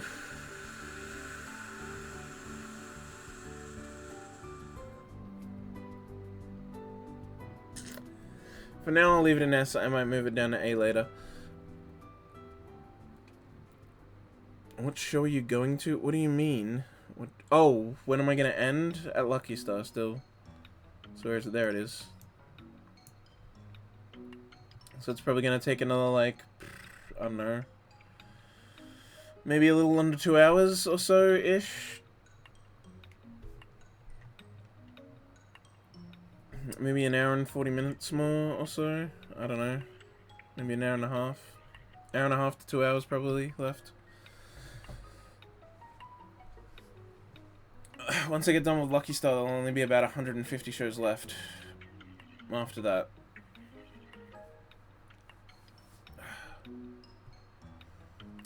First on first stream. Well, that's because I was meant to get up to Lucky Star in the second stream, and I already did an hour and a bit of that on Tuesday before the stream got cut off because my brother started downloading something. That one was meant to go up to Lucky Star, so I already have like an hour and a half, hour 40 minutes. I can't remember exactly how much I did at that one. Already done. So this is already was expected. Like, yeah, 4 or 5 hours would be about how much would be left of that. I thought about possibly going over and doing like all the M's, but then I saw how many M's there were and I'm like, I don't know about that. There's a lot. I'd have to go up to Snafu, so it'd be more than an entire extra row, which would add like, yeah, I don't know. I was just like, whatever, I'll stick with it. I also don't know where I want to end the next one after that. Because I think it's meant to end, like, somewhere in the middle of S, but there's so many S's that if I then went, well, let's try to get to the end of S, it's like, it's just, like so many fucking S's. The S's go up to here, Supernatural Battles. And they start, like, here. Subakebu. The Supernatural Battles. Like, S is massive, and it's, like, early S or something that it would, the next one's meant to end. So, but then if I, like, finish it too early, it's like, then there's a lot to do in the next stream, but if I go that far, it's like, then the next stream would have barely anything to do, it'd be a more shorter one. I don't know, whatever, that's for me to worry about tomorrow. For now, we're going until Lucky Star. So did I already talk about the one I just placed in? Kiki? Right. I just decided, yep. Kiki will be S tier, and I can move it to A later if I want. Kiki's really good. Really good Miyazaki film. Fourth best one in my opinion. Kiki's great. I love her character, and I love the arc she goes from this. I think it's just a really good, like, story. Just, like, it's just about her. She just comes to this town. She's a delivery girl. She ends up kind of losing her groove. And then she, like, gets out of it. It's, like, a really good metaphor for, like, burnout as a creative person. I, like, really feel it. The way she just eventually needs to... She can't do it. She can't do what she needs to do. And so she needs to, like, take some time away, relax, and then she's able to come back and do it. And, yeah, I don't know. It's just a really nice, beautiful told story. And the bakery vibes... Fucking bakery vibes, boys. I love the bakery vibes. Bakeries are fucking... Oh, I love them. I just love them. All the bread, the treats, the... Oh. Give me a fucking Neenish tart right now. You motherfuckers in other countries don't have Neenish tarts, do you? Let me show you what you're missing out on. These bad boys. Look at them. Oh. Oh. And they're filled with cream and jam. Oh. Look at them. Oh. Oh. So fucking delicious. So, you can barely see it because of the pink on screen, but you get the idea. They're like white and pink, or like brown and pink. They're usually brown and pink. This kind of color is the most common one. They're so tasty. They're so fucking delicious. They're so good. Neenish tarts, best. Oh my god, they're like the best fucking treat you can get at a bakery ever. And they don't have them in America, as far as I can tell.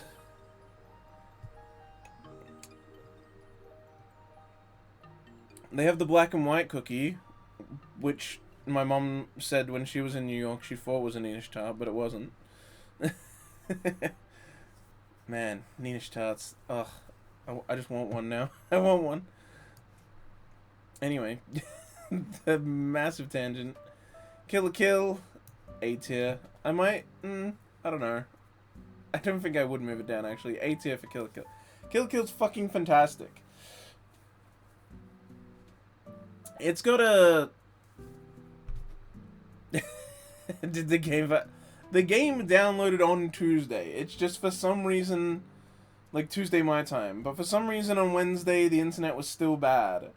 I don't know why. It was bad for its own reason. No one else was using it or anything. It just was bad the whole time. And I power cycled. I did a bunch of stuff. I couldn't get it to work yesterday. It was being super slow for a lot of things, so I went into broadband tester mode instead of starting the stream just to check. And it was dropping frames like crazy.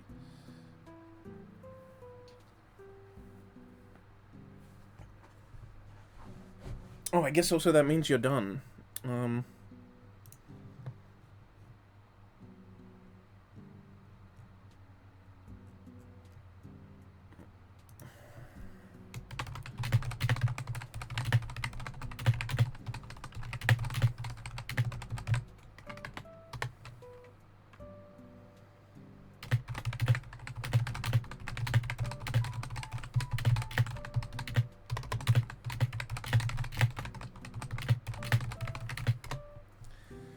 Nah, it's fine. I'll just put a message in the Discord saying, hey, my stream's still going if you feel like your eyes turning into a tier list because you've stared at them too much.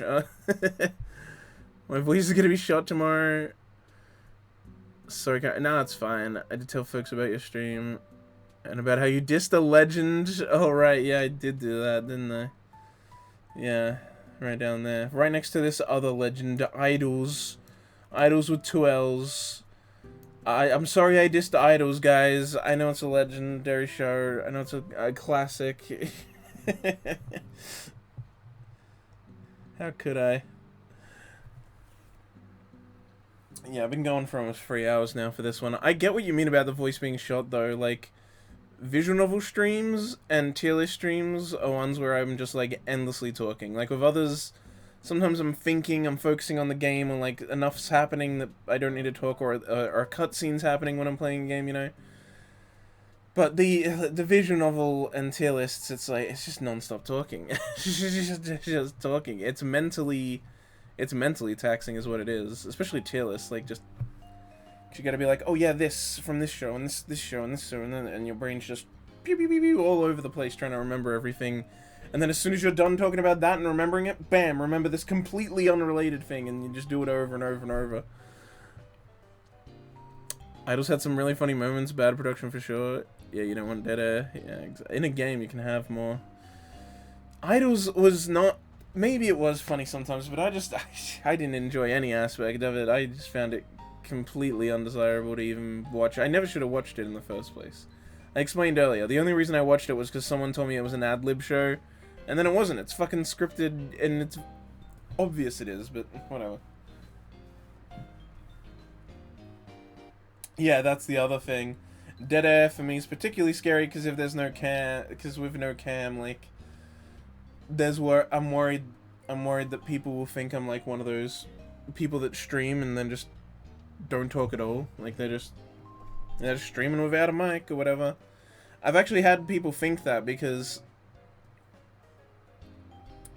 I try to not talk during like cutscenes. Someone came into my chat when I was watching a cutscene for Xenoblade Chronicles, and they're like, "Hey man," they're like, "Hey" or whatever, and I just didn't say anything because I was watching a cutscene, and then they sent like another message. They're just like, "Hey," and like 3 dots, and then they just left, and I was like, maybe I should have said something there. Now I'm more open to just like talking during cutscenes. I don't talk much, but I'll react and like react to the story and stuff because that's what like partly what people are there for. And if someone talks in chat, I might, like, respond to it if I feel I should. Sometimes I will, like, purposefully not be saying anything because it's a kind of moment, but now if someone said something like that, I'd be like, oh, hey, like, I'd respond so that they know that I'm there.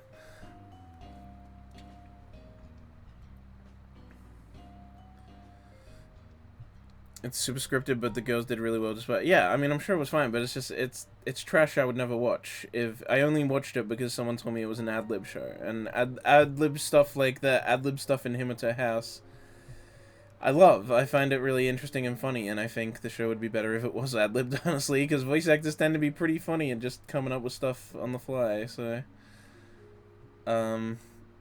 But yeah, that's the only reason I even checked it out. And then I was like, oh, it's not ad-lib, so I dropped it. Like, I just had no interest in it. Yeah. Anyway, so, Kill la Kill is fucking fantastic. It has some issues, like the kind of later middle half, like, when they go to the other schools and have battles with them. That part is kind of slow and boring.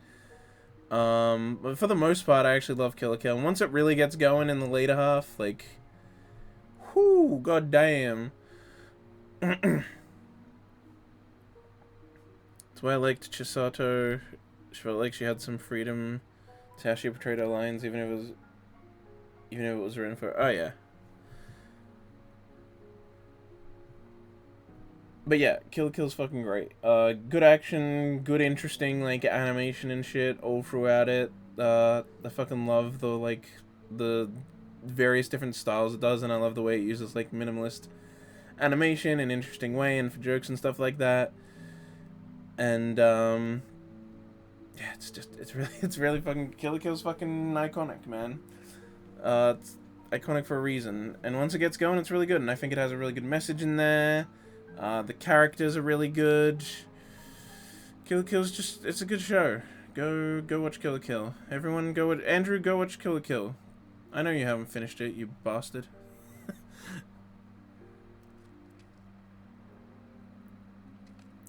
No idea, I haven't got it yet. And I'm also not gonna get her. She's not limited, so I don't care. Took me forever, I faked a review. Nah, yeah. I just remember it's a big meme that you haven't seen it. Kill la Kill is great, yeah. Not limited, good to know. Yeah, she's not limited, so I'm not gonna bother trying to get her. I'll probably just end up getting her randomly some other time. Since she's in the permanent gacha. Forever now. She'll show up someday. Kill Me Baby. I love Kill Me Baby. MB tier. Kill Me Baby is the first ever anime I watched with the knowledge of what anime is, that is. Let's move it over there. It looks weird under Haikyuu because it also has the Y at the bottom. It makes it blend together with it. But yeah, Kill Me Baby. First show anime I watched with knowledge of like what anime was, you know. I had watched Yu-Gi-Oh! And Digimon and Pokemon and all this other, the One Piece, Naruto, probably some other stuff when I was like a kid, but I didn't know that was anime. You know, there was no distinction between that and like the Winx Club and Code Lyoko, which were from Italy and France respectively, like, or anything Western. You know, there was no distinction there. Avatar: The Last Airbender, I was like, oh yeah, they're all just good shows, but like, no, there was a distinction. I liked the anime stuff more than the other stuff, but I didn't. There was no distinction of that in my mind. I'm just like, oh yeah, these are the shows that are good. Although Code Lyoko was actually my favorite, and that's from France. But that was my favorite as a kid, actually. But Code Lyoko is fucking great. Anyway, unrelated, but yeah. And then Kill Me Baby was the first show I watched, like, when I was a teenager, knowing what anime was, and I'm like, oh yeah, it's this anime thing. And it was Kill Me Baby, which is a very unconventional first anime for a lot of people. But it was mine. It's my weird situation, the way I ended up getting an anime.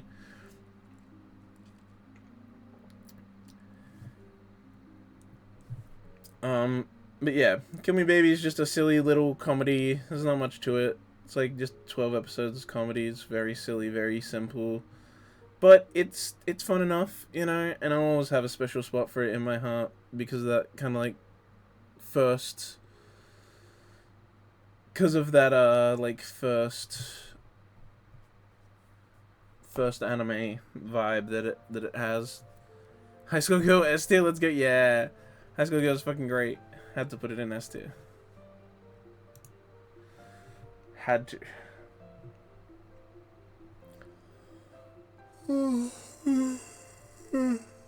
Oh god, I'm so tired. Oh no. King's Game. You piece of trash. King's Game is just edgy garbage. Down the fucking dumpster chute that goes.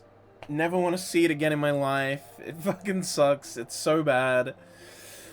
It adapted what was meant to, like, it adapted what was like a full manga series, because there's like 2 manga series for it.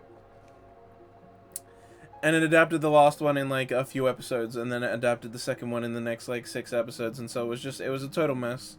I remember people were actually excited about this. Apparently the manga's like good for some people, but it's also just like edgy McEdgison nonsense, you know, like, oh, look at me, I'm like forcing a guy to have sex with me because I'm a crazy girl and I got a knife or something, and then I call someone else and I'm like, hey, I'm like, whoa, edgy fan service for the teenage boys, whoa. And you just know teenage boys are like, oh, that's so hot and sexy, and then they're also like, oh, and it's so edgy and cool, and they're gonna stab people, and goofy, over-the-top smiles, ooh, that's so cool. Even though they look like fucking silly, ridiculous clowns with putty faces, yeah, that's totally cool. It's just, that.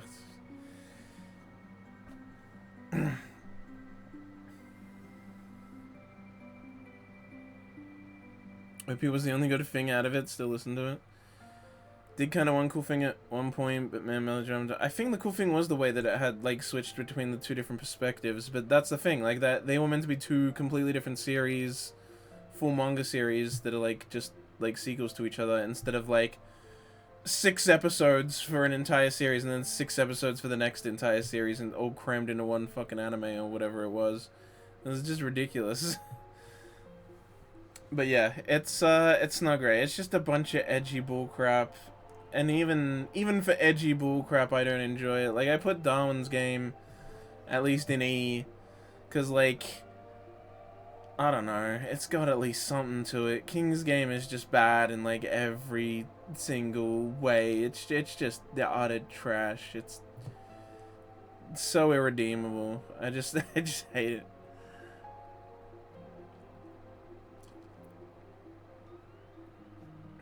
Anyway, here's Kiss Him Not Me. I'm just gonna put that in C. It's fine. It's fine. It's like a comedy. It's a reverse harem comedy. It had some good moments. It had things that made me laugh.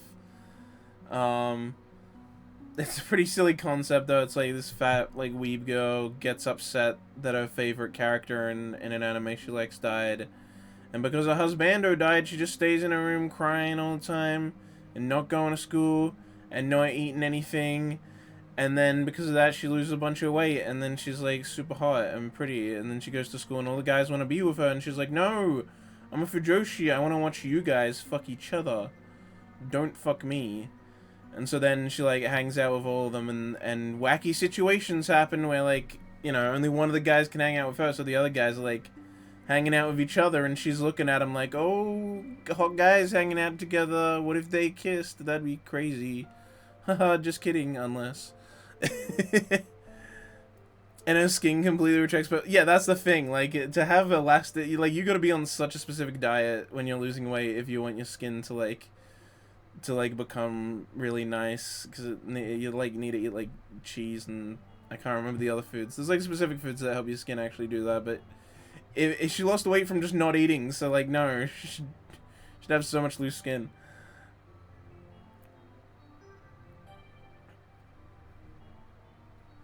My most hated archetype? Fujoshis are terrifying, to be fair. They're my most hated archetype in real life. No, just kidding, just kidding. But, yeah, that's fair. But, yeah, she, just... It's fine. It's funny, but there's also one episode that has terrible audio mixing, and so the music is way louder than the characters' voices, and you can barely hear them sometimes. I think it was just for one episode, but there was one episode that had this just terrible mixing, and I remember a bunch of people talking about it. I was, like, talking about it with my friend, because he was also watching it. I think it was, like, episode 3 or something. I'm sure real Fujoshi are fine, but anime exaggerates everything. Nah, anime tones down Fujoshis. They're terrifying. You watch out for Fujoshis. They're terrifying. They'll get you. They're more extreme than you think. Nah, Fujoshis have always been a joke, just for how freaking extreme they are. They're like they're like what the way people talk about like BTS stans now is like the way people used to talk about Fujoshis. Just like these crazed people that just so extreme in their interests that they'll destroy you. You gotta watch out. You gotta watch out. Watch your back, and watch your back too, you stinky bitch.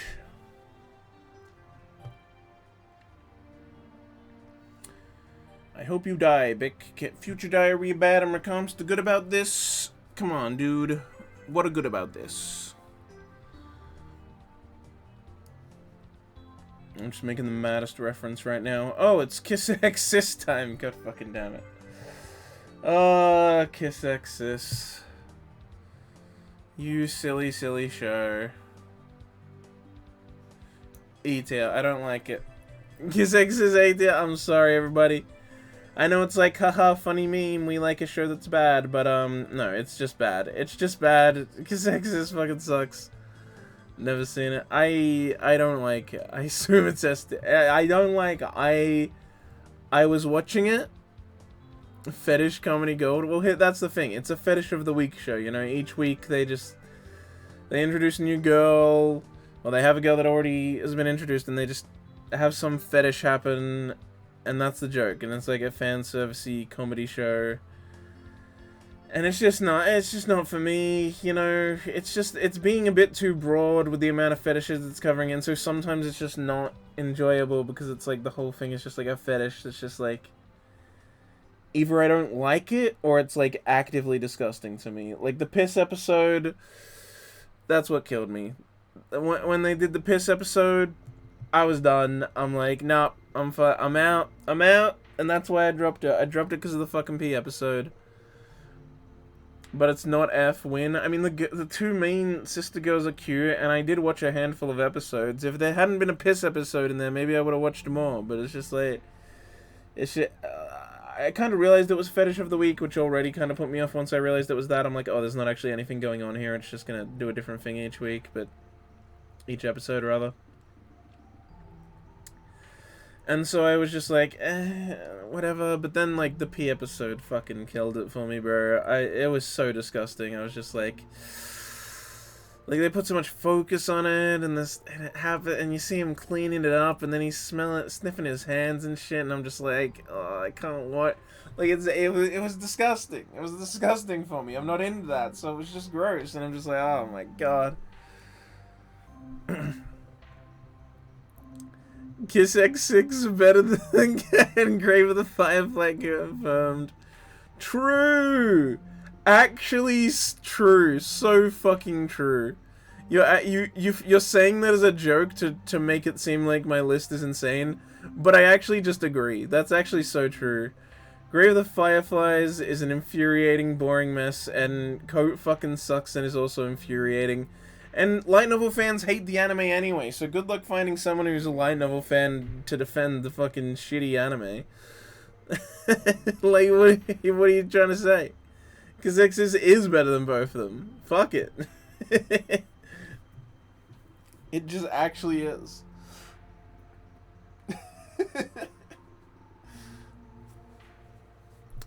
Because like Sis, I at least, you know, again, I would have watched more if it hadn't been a fucking P episode. I think the episode after the P episode was a cosplay episode. Because I think I started watching it and then I don't know, I just lost hope. I was like, nah, I'm out, bro. Yeah, that P episode really, really did it for me. It's fine, the girls are cute, for the most part. There's a lot of cute characters in that. There's some nice fan service, but there's also disgusting fan service, so it towed the line and eventually crossed it for me, and I just had to drop it. Welcome to anime. I was actually watching it with a friend as well. When she peed on the back of his neck, we were all just like, oh! Me and my mate were like, what the fuck? And then when he sniffed his hands while cleaning it up, we were just like, oh my fucking god, bro. Abort! Abort! We gotta get the fuck out of here!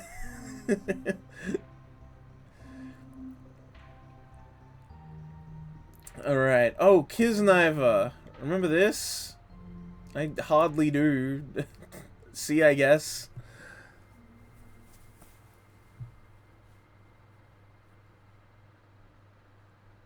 Yeah, I really don't get it. I'm not a fan. Not a fan. There's so many dojins where I like open them and I'm looking for the tags and I see urine or scat and I'm just like, god damn it. God damn it. It's ruined. It has such a good cover, but then it tells me that. Yeah, oh my god. The OP is easily the best thing about Kisniver. It's iconic. Lay your head. Just so you know, that was obviously being bad, and I promise I can sing better than that.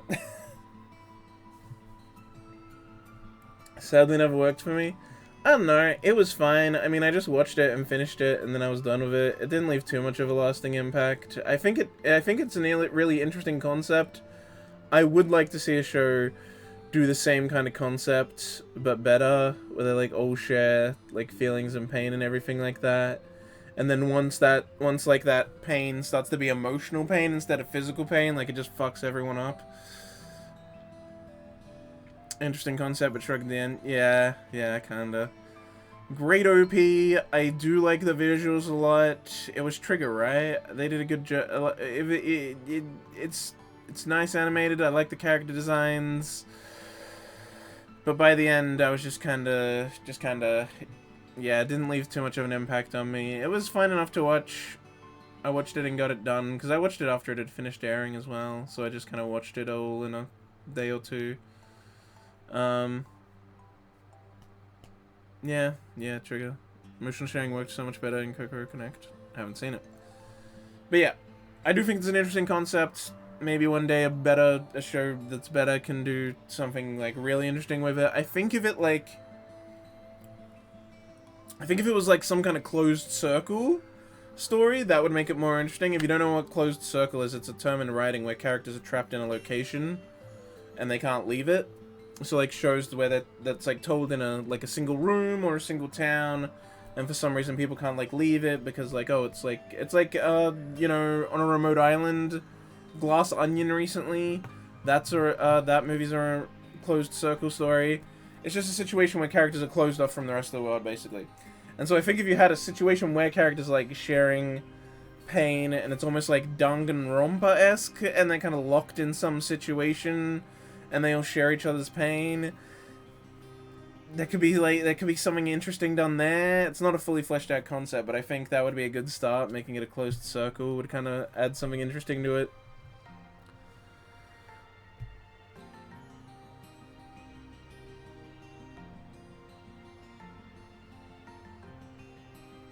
What? Inaba isn't best girl. No, I never said that. When I look up Inaba, I just get Iron ABA Australia. Pet supply store in the city of Melbourne. I know what Kokoro Connect is, but I don't really know anything about it because I've never watched it.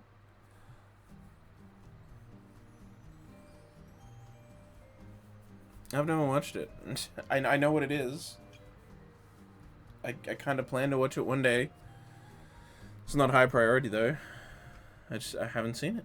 Don't know what to tell you. But yeah, Kiss Neither, it's fine enough. Check it and see. It's not quite worthy of D, but it's, I don't know, it's even kind of low for C because it's just such a shrug. Oh boy, people aren't gonna like this.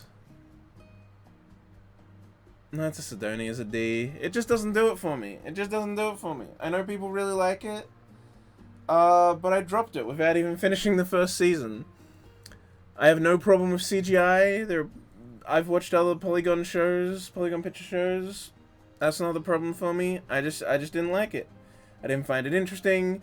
I wasn't enjoying it. I didn't like the characters, and so eventually I'm like, you know what? This ain't doing it for me. So I dropped it. It's nothing complicated. Bad take. Reminder that if it's above E, it's not bad.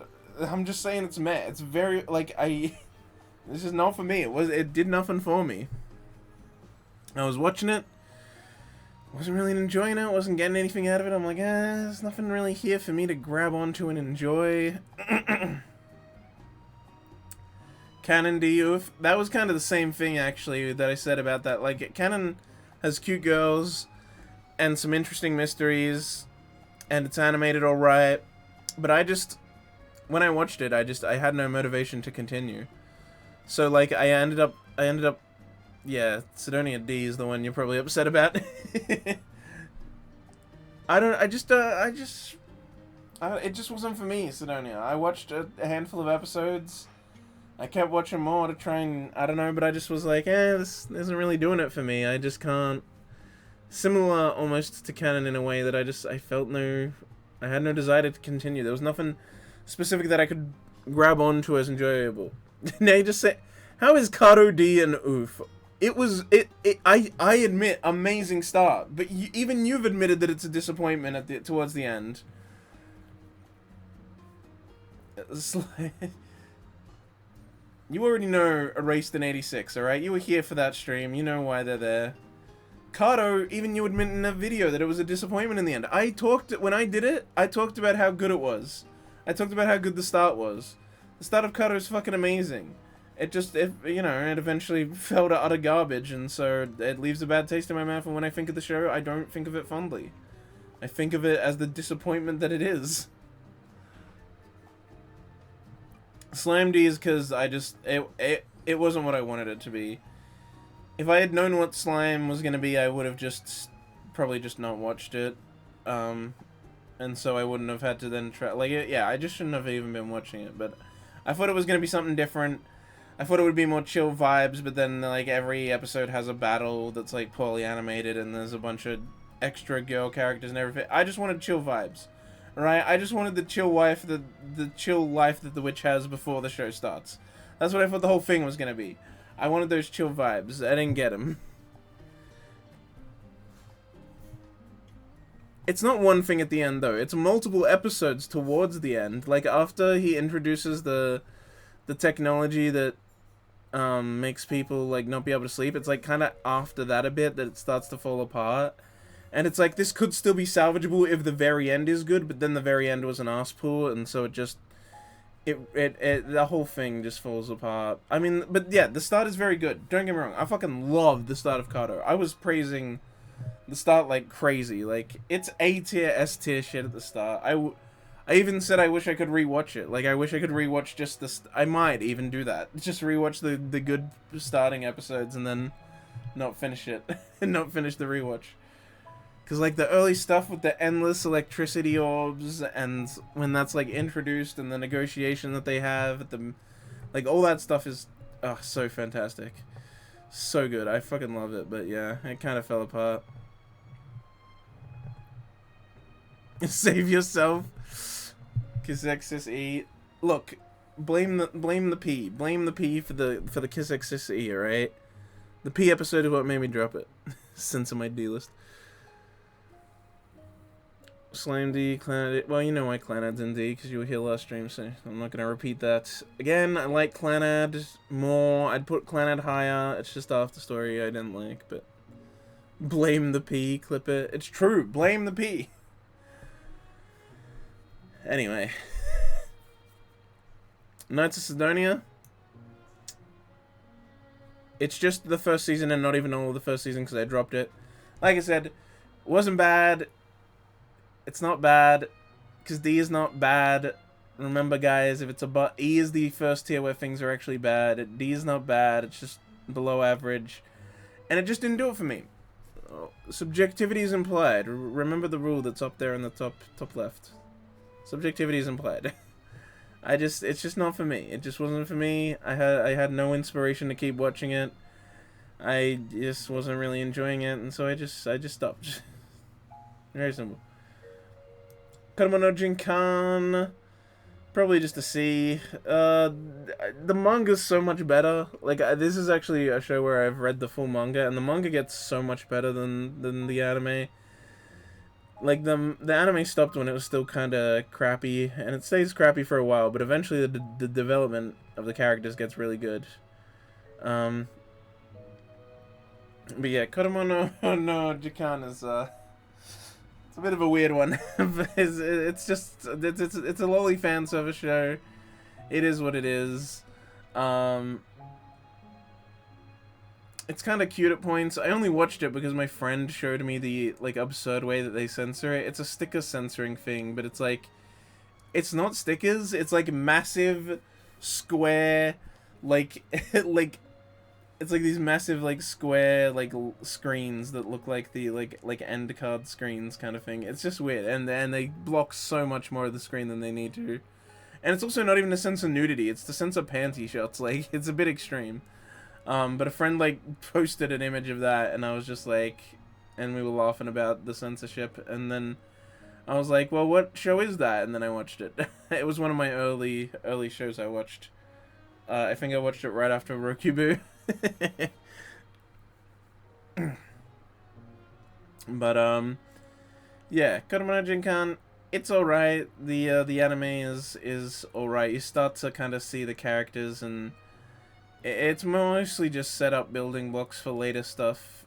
The manga is just so much better. Like, the latest stuff that happens in the manga is actually really good. I ended up being surprised how good the manga was, because they actually really give good development to a lot of the characters and end up telling a pretty decent story. It's actually pretty fun. So, better than Clanad Erased, Kato, Sidonia, 86 Gunsling ago. Better than After Story, Erased, Kato, Sidonia, 80, parts of 86, and the second season of Gunslinger Girl, yes. You need to remember, D's weird. Freaking, what was it? Connor fucking did this earlier. Like, D's weird, okay? D's weird. You gotta remember the context. I explain why things are in specific tiers so that this doesn't happen. Like, if I just posted this, there'd be weirdness, but I explain why it's there. Sometimes it's just a mixed bag. Clanad and Gunslinger Girl have a terrible, one good season and one terrible season. I can't help that. 86 is sometimes good and sometimes terrible. I can't help that. Sidonia just isn't for me. What do you want from me? It's just not for me. And maybe my opinion on Kodomo is being colored by the fact that I've read the manga and the manga's really good. So maybe I'm being a little more nice to the parts that the anime covered. Maybe. I don't know.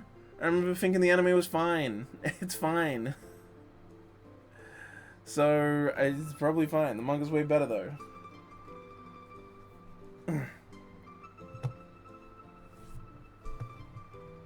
Hey, silent voice. Here's something we can all hopefully be happy about. Man's getting pressed.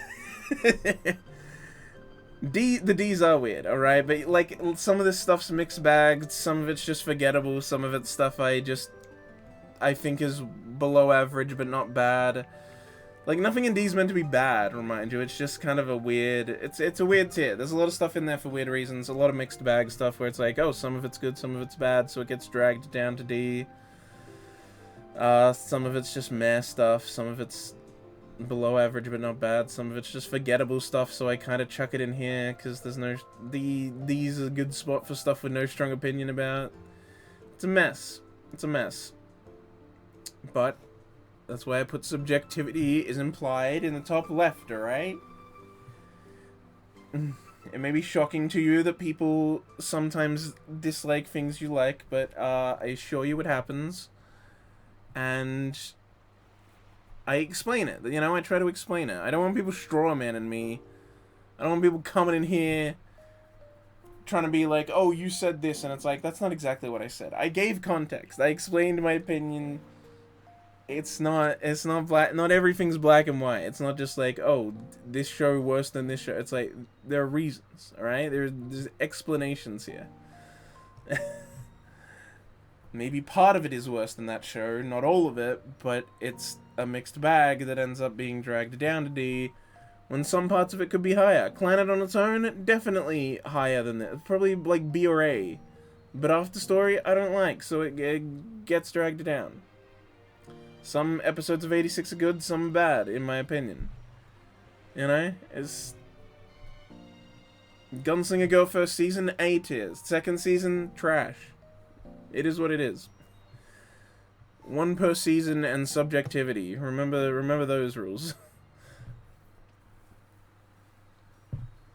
It's true, actually. I hate... Am I strawmanning you? I mean, obviously I'm being sarcastic and mostly making jokes, so I guess I should say that, but yeah. When people strawman me, I fucking hate it. Fucking hate getting strawman. It's actually the worst. It's so annoying. It's like, okay, that's not what I said. You're just... If you don't know what strawmanning is, it's when someone makes up, they kind of lie about... They're disingenuous about what your argument is to try and make your argument easier to tear apart. Like when Connor the other day was like, oh, I don't find a kid taking care of his sister in the war to be annoying. And I'm like, okay, what about all the things I actually mentioned and said were annoying? Not the fact that he's, like, not just the basic stuff. Like you're just making up an easier argument to tear apart because it's easier to tear apart. Like, no, here's what I actually said. You can just say you disagree with me. You don't have to try and prove me wrong. It's fucking opinions on art. Like...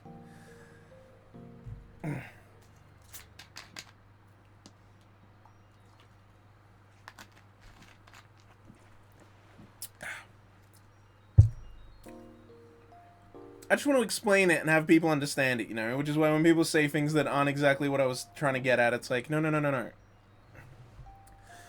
Let's just all learn each other's opinion and disagree with it, that's fine. But let's also respect it and be genuine about it, you know? You can disagree with me, just don't make up what I said, basically. But yeah, Silent Voice, absolute fucking S tier. Definitely an S tier, as Aaron said. Def S tier. Fucking great show. Obviously, it's by the great director, Naoko Yamada, who obviously did K-On! As well there. And, God, it's just so fucking good. I mean, the manga's even better. I've read the manga. The manga's fucking amazing. Probably, it's my favorite manga of all time. But the anime is also really freaking good. Just so like beautiful, like the amount of polish. We all have assholes. Wait, that's not a phrase. You know what I mean. Yeah, yeah, I'm fine when people disagreeing with me. I just hate when people are disingenuous about what I actually said when they're arguing with me and try to, like, oh, you said this, which must mean you're implying this, and it's like, no, I never said that, bro. It's like just trying to make it easier to win an argument against. It's art. We're talking about art. Like, obviously, it's always gonna be subjective. Just, you can say you disagree, but also, you know, listen to what I actually said. This stuff's a mixed bag. I'm not saying this is always worse than the stuff in C. Some of these on, like, if Gunslinger on its own, Clan Out on its own, Demon Slayer movie on its own, certain parts of 86, like, they could all be, like, up in B and A and stuff, like, it's just a mixed bag.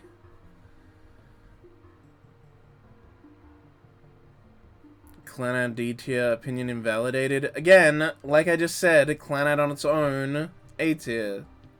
Clanad including After Story, D tier. It's a mixed bag. No need to be disingenuous about it. I explained it. It is what it is. Sometimes people dislike things you like. Crazy, I know, but if you go outside, you know, sometimes that happens. Alright, that's being a little cruel, but whole opinion invalidated thing is a little silly. Why do you separate it like that anyway?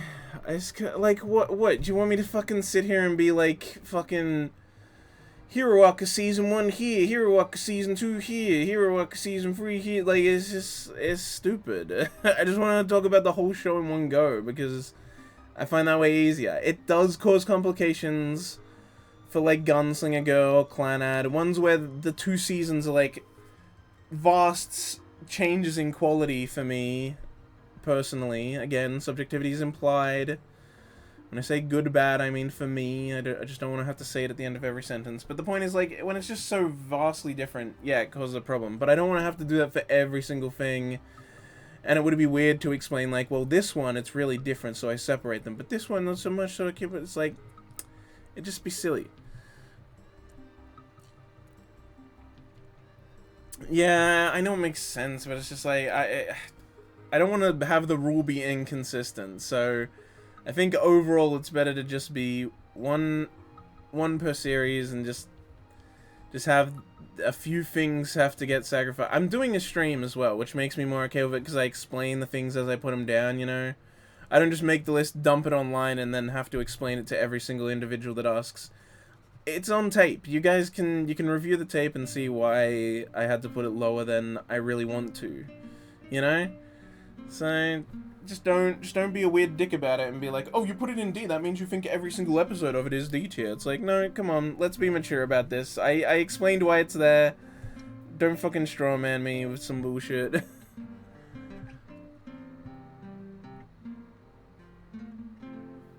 Yeah, I mean, that's the thing. I'd have to, like, either way, I feel like I'd have to keep explaining it. Like, oh, with this show it's different because of this. Or I'd have to, like, or in this case, I have to keep explaining, no, remember why I put it in D, guys? Like, you know, I'm gonna make a note on the side every time you're putting this on tape. Interesting. I mean, it gets uploaded to YouTube. I don't just let my VODs disappear with Twitch. I upload them to YouTube. A Restream archive on YouTube. That's where they all go.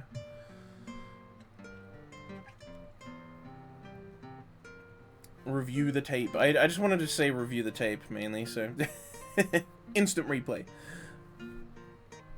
Fair enough. Yeah, I mean it's a problem with no easy solution. I feel like either way I'd have to keep re-explaining things, but hopefully, like, yeah, I just want people to just keep in mind what I said and don't be so disingenuous. Just because you're like, oh, I want you to be wrong, so I'm gonna say that you said you hate Clanad as a whole. It's like, D's not even the bad tier. E is bad. D's not even when things. I don't even consider D things to be bad. Like that's the thing.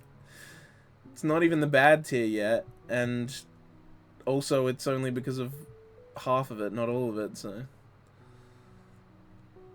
it's whatever. Oh, did you find it? Is that it? Yeah. A Restream archive. That's where my streams go.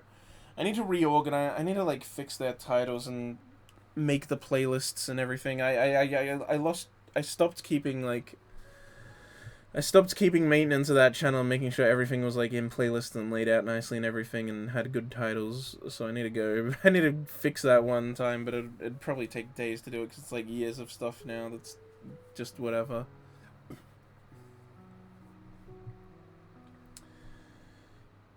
Koi Chemo burn it? Wait, so what was the last thing I put in? Did I explain it?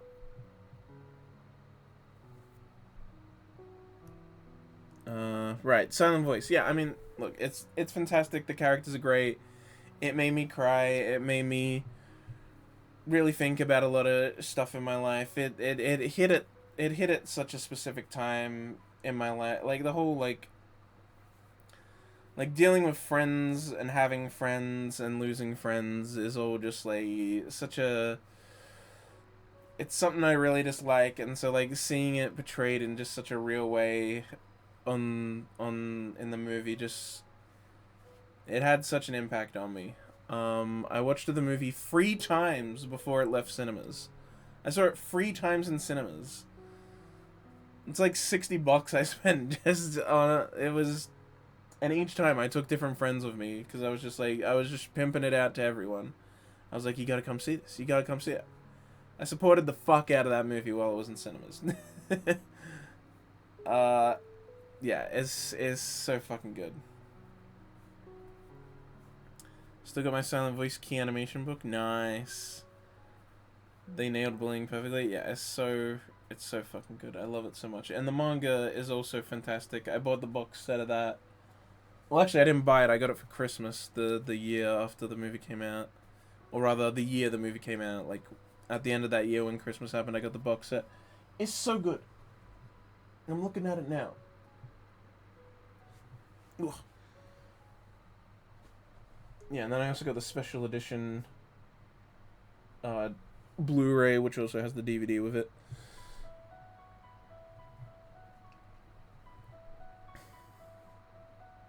I bought the whole series, then they did the box. Damn it.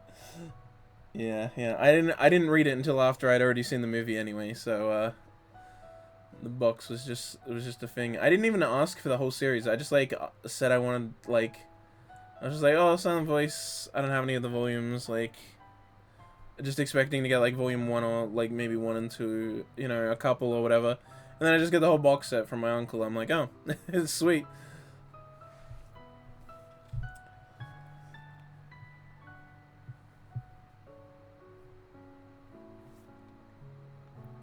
What? LE and Norm? I have no idea what those mean. Oh, limited edition and normal. I see what you're saying. Yeah. Yeah, great fucking movie. Now this. Koikimo.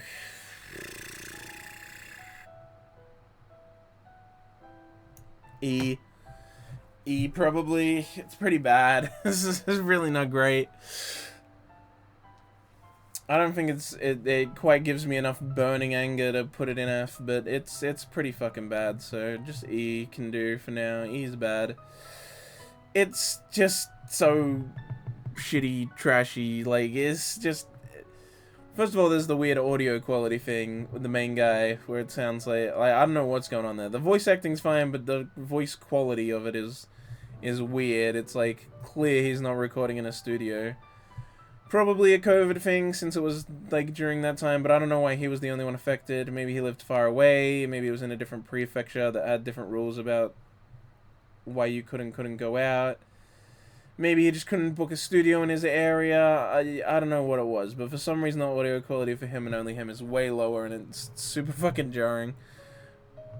Yeah, like I'm saying, it's the audio quality, not the actor himself. Like, it's just the audio quality for some reason is low. I don't know why.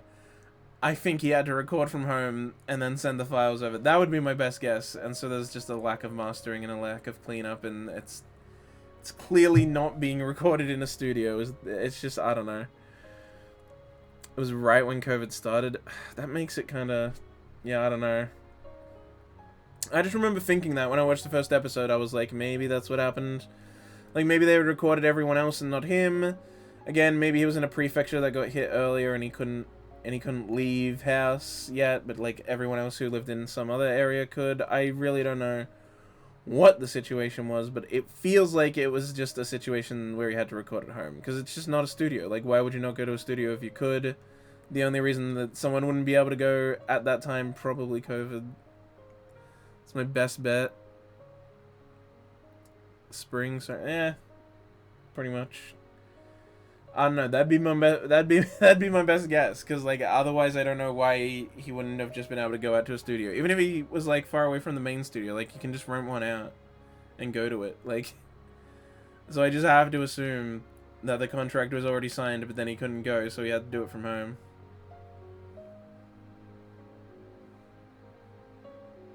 Oh yeah, maybe he got it. Maybe he got COVID, and so he wasn't allowed to leave his house.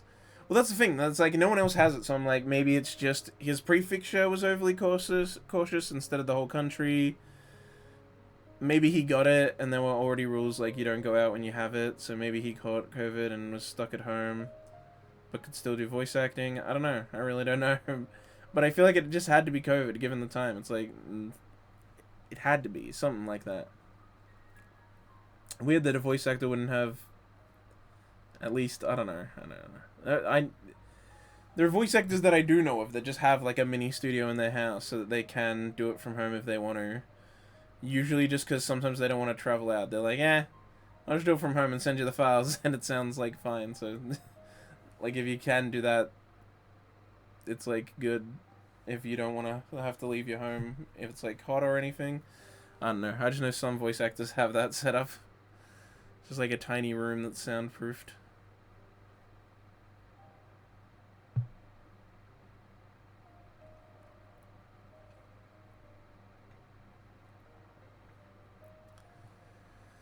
It was nice because he was really respectful of his space, but I kind of threw it out at the end. Did it? I didn't even watch to the end because I dropped it. I dropped the show before, because I was already starting to see, like, I was like, there was just creepy vibes in there. Like, yeah, he was kind of respectful of her, but he also wasn't in a lot of ways. And also, it was just like, it felt like the author really wanted them to get together because the author was an older guy and wanted teenage girls. That's the vibe I get. Maybe I'm armchair psychologizing this guy unfairly. But that's the fucking read I got, alright? That's just my interpretation of the work. That's how it feels. Because also there's one scene where she's with the guy, the older guy, and they fucking sit down in a movie theater, and he like sits on the side of her that's like near where other people are. So it's like, oh, he's blocking her from them. And then she also remembered, oh, earlier when we were walking on the road, he walked on the side of me that was where the road was, so like blocking me from that side and everything. And it's like, oh, he's so, like, she has this thought process where she's like, oh, he's so experienced and mature and good at dating. And then she like thinks about the high school boy that's her classmate that's into her, and it's like, when he tried to protect me, he seemed so scared. What a loser. It's just like this thing of like, oh, older men are so much more cooler and experienced and better at dating me and protecting me. It's just like, when it did that, I'm like, this is weird. It's like, I'm like, is this just like the Office fantasy and he's like trying to push this agenda? It made me feel weird. I'm like, she should have just got with her fucking classmate. They were the same age. They're both like into anime and stuff. Like, the older guy isn't. He started getting into it just because she was into it so that he could like talk to her about it. It's like, this other guy, like, they generally share interests, they're the same age, they're in the class together. Like, if this older guy didn't exist, they 100% would have been dating. It's like very natural. Like, that's like what would naturally happen. But instead, this guy's fucking coming in and the author's making her be like, oh, he's so much better. Like, it was just fucking weird. It was weird, bro. Didn't the boy have an older girl that liked him? No, it was the guy. The adult office guy had a girl at his job, a woman at his job that liked him as well. So it's like both of them had someone else that would have been much more normal for them to date, that was like their age and stuff, and they both don't go with them, and it's just like, it's terrible. Because like the episode where the younger guy asks the girl out is the same episode where the older girl asks the older guy out, and both of them get rejected. But it's like a thing that's like building up the whole time, and it's like, in a natural situation, you both would just be, you would date that girl that's like around your age and at your workplace, and you'd date the guy at your school that's around your age, and you share interests. Like, it's just, it's like, god damn it. But instead, fucking love gap shit, age gap shit. Why did I say love gap? Age gap shit. Ugh. But yeah, once the vibes kept getting a little sus, and so I eventually backed out and dropped it.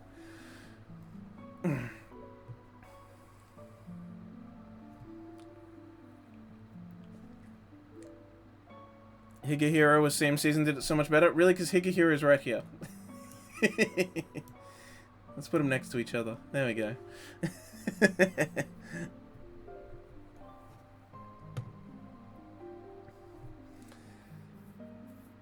I had a big old rant about Higehiro. Higehiro does it good within the show's universe, but does it bad in the version of us watching the show. I put Higehiro there because it's because of like all the fan service stuff of the underage girl. Like, in the context of the show, the guy's like, yeah, I'm not gonna do anything. But then, like, when she gets in her lingerie and they have a big argument with each other where she has her big yell about feeling useless and he has his big yell about not gonna do anything, the whole time they're just doing panning shots of her ass and her tits and everything. And it's just like, oh, so the audience is meant to find her hot and want to fuck her, while you're telling everyone that it would be bad to do that and this guy's a good guy who's not gonna do it. But you audience, please ogle this girl's body. I feel like it would have been better in the light novel, because while you'd know in your head that she's in lingerie because it's said so earlier, it's not going to keep reminding you. But when it's a visual show, it's like the whole time it's just doing all these fan servicey panning shots while people are having big emotional speeches, and it's like, this is just what the show's saying and what it's doing to the audience are completely opposites. So it just falls apart for that reason.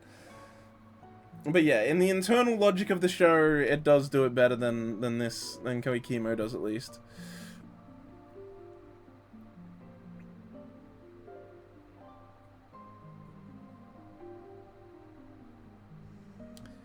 I mean, yeah, I know he's rejecting her and everything. It's just, I feel like because of the way it's like, it's literally close up on the tits panning shot as they're yelling about how he's not gonna do this. Like, yeah, the audience is meant to find this a titillating fan service scene, while we're also meant to think the guy's great for not doing anything, but I guess we're meant to want to do something, because, like, they're clearly trying to titillate the audience with these shots. It's just that weird dichotomy between the two. It's not... It's a clash of, like, intentions there. It's like, yep, fan service, the audience should find hot, but he doesn't, and that makes him good.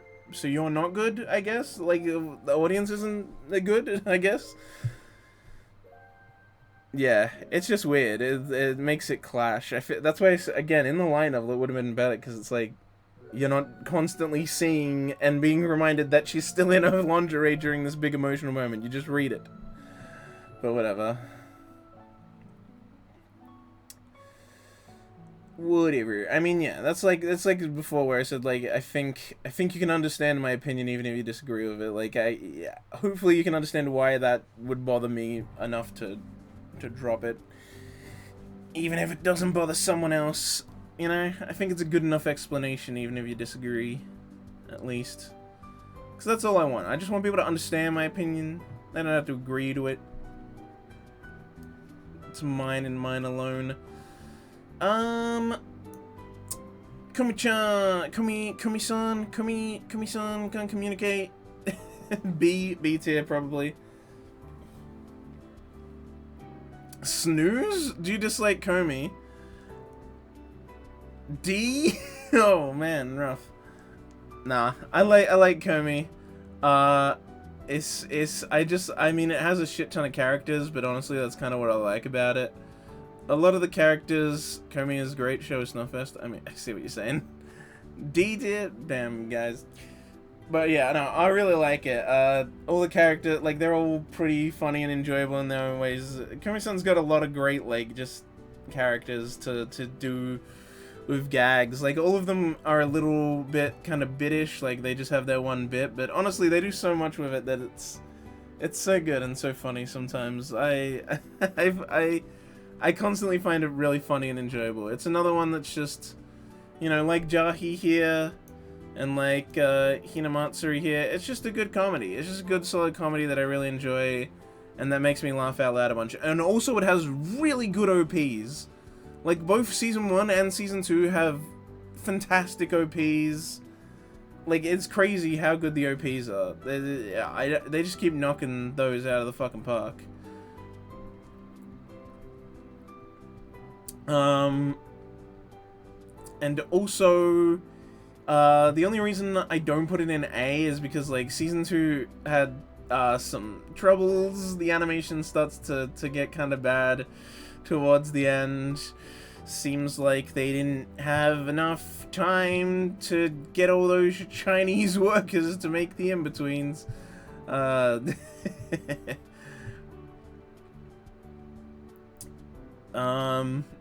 maybe it had to go to China instead of Korea, because I've heard Koreans do better in-betweens, but I don't know for sure.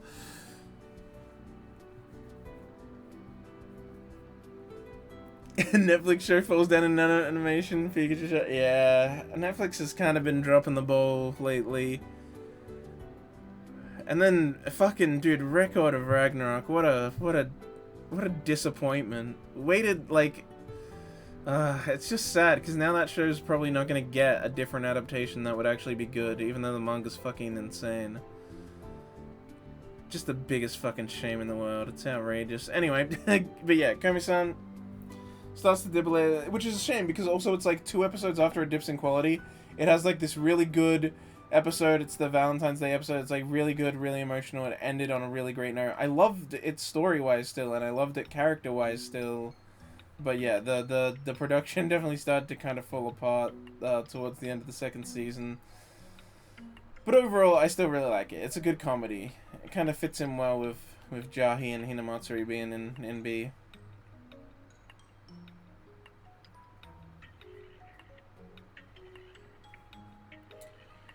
Record of Ragnarok sold me on writing, love it, animation. Yeah, that's the thing. Yeah, that's what I mean. As in, it's not gonna get a readaptation with better animation. Like, it's probably not like if it had just been, if someone else had gotten it originally and done the first adaptation of it with really good animation, then like that's it's rare for shows to get readaptations. So once an adaptation is bad, it's like, is this gonna be the only one it ever has? You know, like with Lucifer and the Biscuit Hammer, is this the only one it's gonna have now, even though the manga's so good? Same with Record of Ragnarok. Like, yeah, it's good, because, like I said, the manga's good, so the story's still good, but the manga has this insanely detailed, great, beautiful art that really sells the fights, and then the anime's just got really poor animation. Like, you can still like the story and everything else that happens, but imagine if it had really crazy good fight scenes done by a good studio. Like, that would only be better. It's not like that would be a negative compared to what it's got now. Will UFO... Dude, I hope they'll do Fate Route one day, UFO Table. But I mean, I have my doubts. Unlimited Blade Works was such a different situation because the original was like a movie and stuff, but... Man, if they ever do, I'd be so happy if UFO Table did the fucking Fate Route. I'd love that, but... Give Saber the respect she deserves, damn it. And then while you're at it, do the, yeah, they did Unlimited Blade Works 7. Didn't they also do 0? It was also UFO Table that did 0, right? Sigh. Yeah, it's a shame. Yeah, 0, yeah. All the good ones. all the ones in A tier.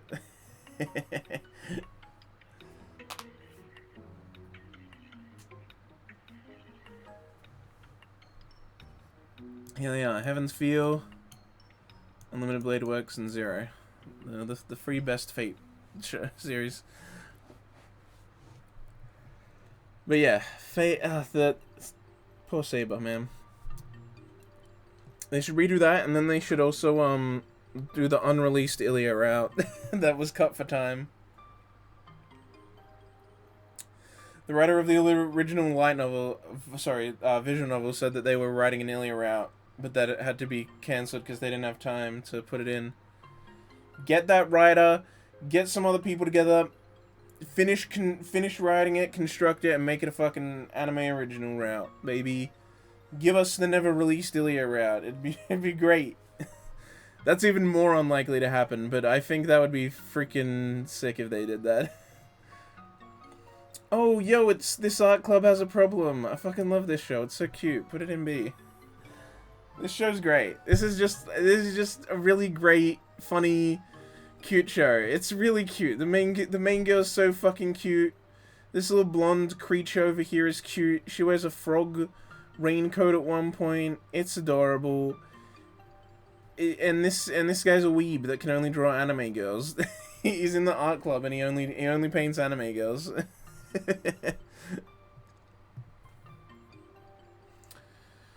I want UFO Table to do something else besides Fate and they are doing something else, aren't they? Genshin Impact. They're also doing something else. Isn't there something else they announced that they were doing? Like some other thing that I think is also based off a mobile game, but you know. Yeah, Girls Work. Whatever this is. Oh no, it's an original work. Yeah. That's co-production with Type of Moon as well. Yeah, I remember hearing about Girls Work. It was like announced after Demon Slayer. And it just hasn't come out. Yeah, the upcoming stuff is Girls Work and Untitled Genshin Impact series. Yeah, it's Type Moon thing. But it's original. It's just co-production with Type Moon. I mean, that's exciting in its own way. Yeah, I remember hearing about that. But yeah, this show's just really freaking cute. It's like there's a little romance between these two. Some other girl likes him, I think. It's just cute. I don't know what to tell you, man. Like it's like kind of a simple club show.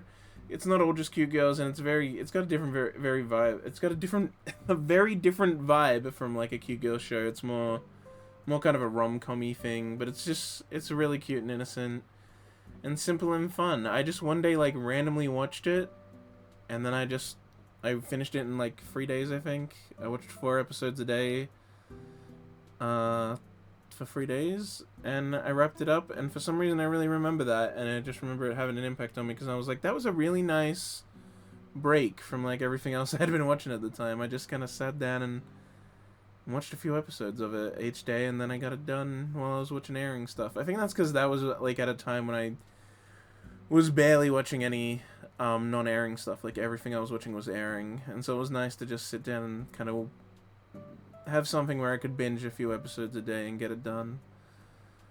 It was that, and then later after that I did Supernatural Battles Became Commonplace. It's there. I did that, and then because both of them were like that, I was like, man, I need to remember to have that going on. And so after that point, I always have like 1 or 2 or even more shows that are like finished airing that I'm watching. And so I watch my seasonal stuff and whatever, but you know, sometimes I just want to sit down and watch a handful of episodes of something. And so I have those. I have my airing shows, and then I have a few non-airing shows that I can just binge. And so I usually have at least one of those going as well. And it's kind of thanks to that and Supernatural Battle just being a nice experience where I just sat down and watched the show. It was done in a few days. Didn't have to keep coming back to it just for one small chunk every week. It's a nice change of pace to watch those two. Here we have Konosuba A tier. A tier all the way, baby. The Konosuba, this is both seasons and the movie, which is just fantastic. The movie's fucking amazing. I got to see it in cinemas, thank God. I was so worried it wasn't going to be in cinemas here, but it was.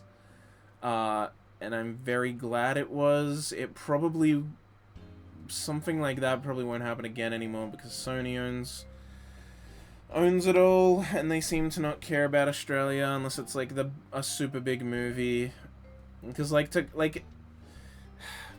Madman was such a good company here, man. They really cared about the anime industry in Australia, because if there'd be movies that would come out in America, get like, oh, it's out for 2-day weekend, and then they'd be like, here's a full cinema release for like longer than a week in Australia. Like when Bunny Girl Senpai movie was only here for a week, that was shocking. That was like, whoa, limited run, only 1 week. Everything else was like longer than that, and if they did well, like Silent Voice, they'd like extend it. Like Silent Voice was here for months. And,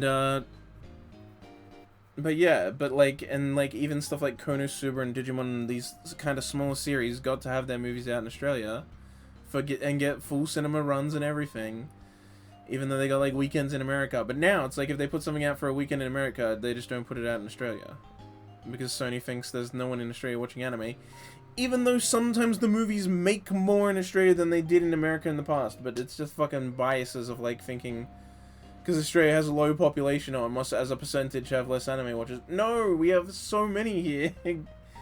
Everything in Australia is a foreign film. That's what you gotta realize. American films are foreign films to Australians.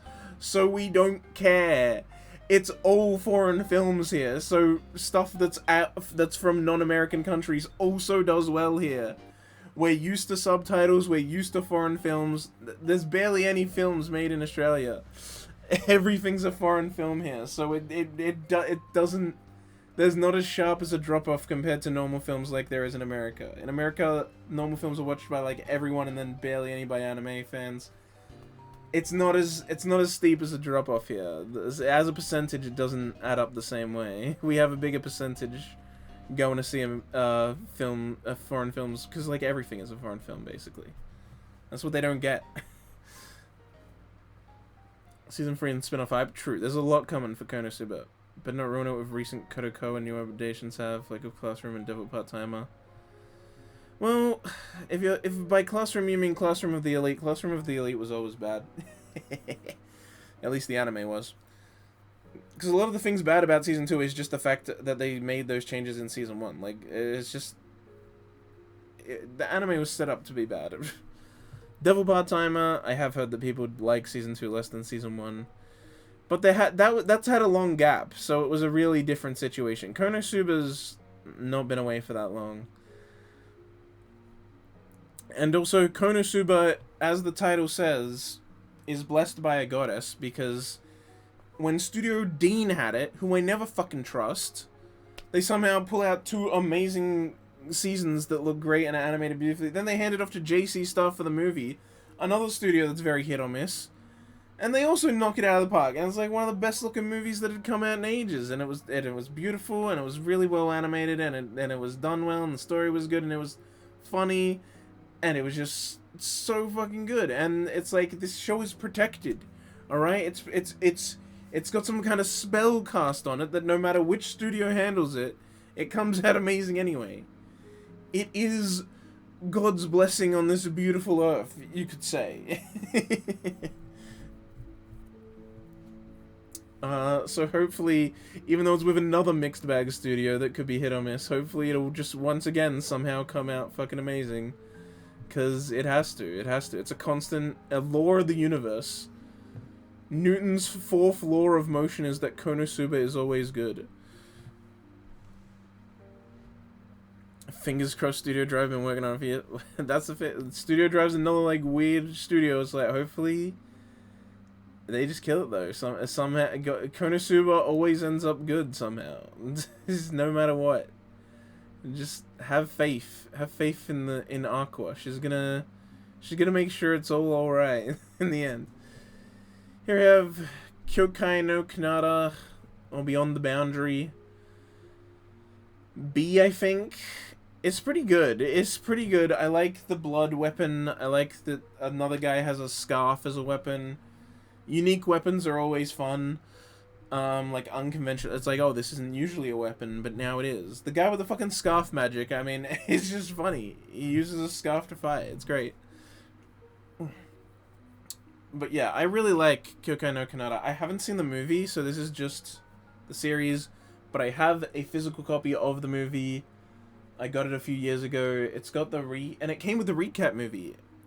It's the recap movie and the continuation movie. So I'll probably watch the recap movie to get a good recap of the series before watching the continuation movie. That'll actually work. Usually I watch the movies so shortly after the show that I don't feel the need to watch a recap movie. And also, I don't want to go out of my way to, like, get it, but, like, I have it. I just happen to have it because the DVD came with both. So, like, might as well, right? Because it's been years since I watched the series. So might as well. And then it's just another thing I can add to, like, the list of things I've watched. Oh yeah, S-tier dance routine. We were watching that, like, a few months ago in the after the... Or was it before the watch-along? It was before or after a watch-along episode. We fucking watched the Idol... The dance routine at the end of the Idol episode. And then the power of Lolly. The power of Lolly at the end saves the day. Oh, that episode's actually the fucking... This is like the best one. It's like a filler episode, but it's the best fucking one. I don't care what anyone says. Idol episode's the best one.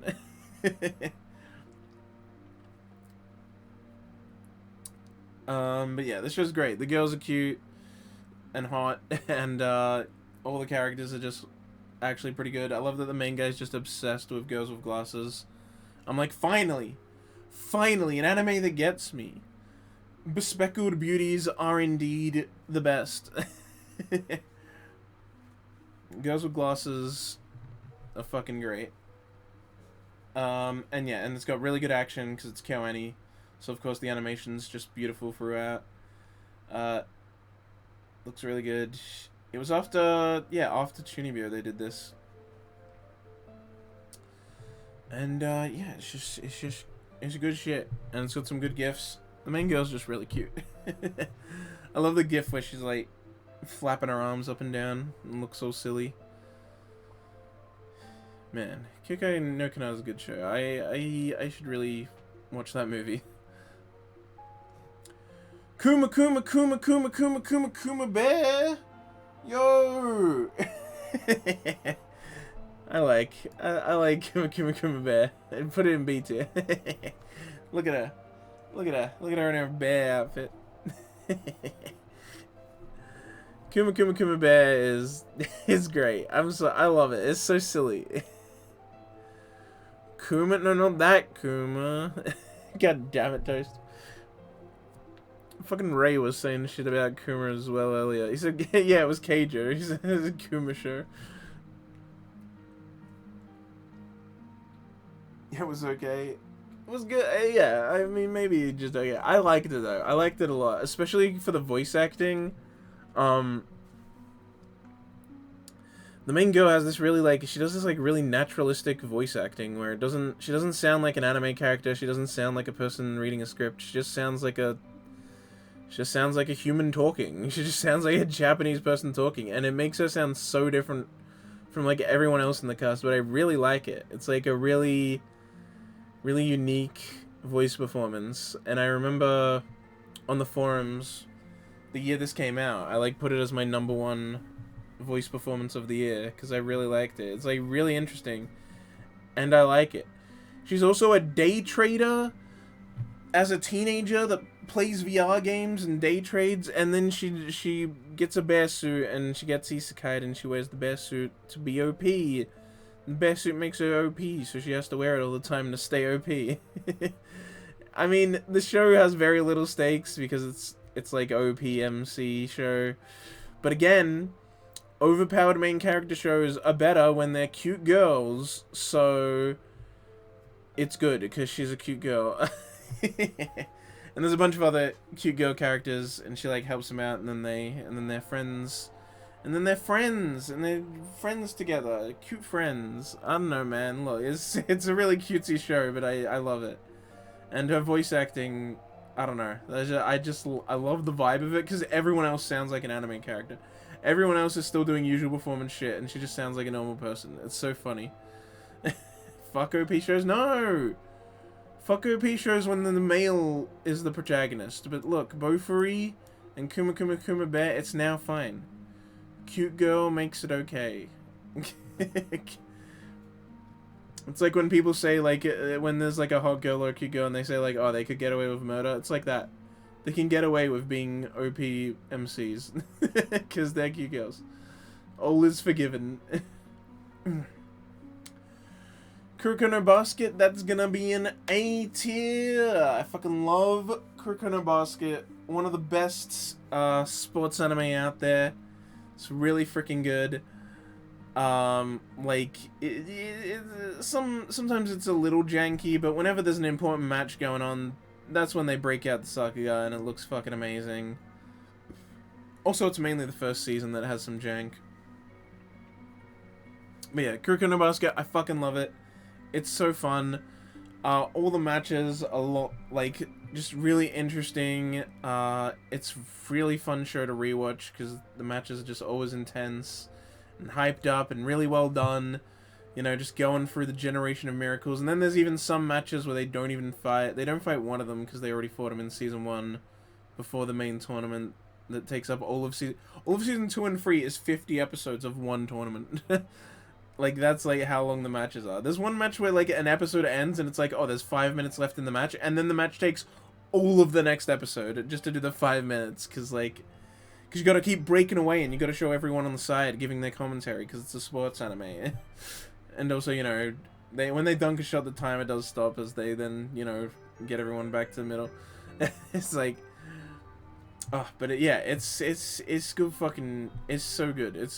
All the characters are great, all the, like, enemy characters are great, and it just does really solid, it's just really solid sports anime fun. Just watch, the matches are long and intense, and I love them.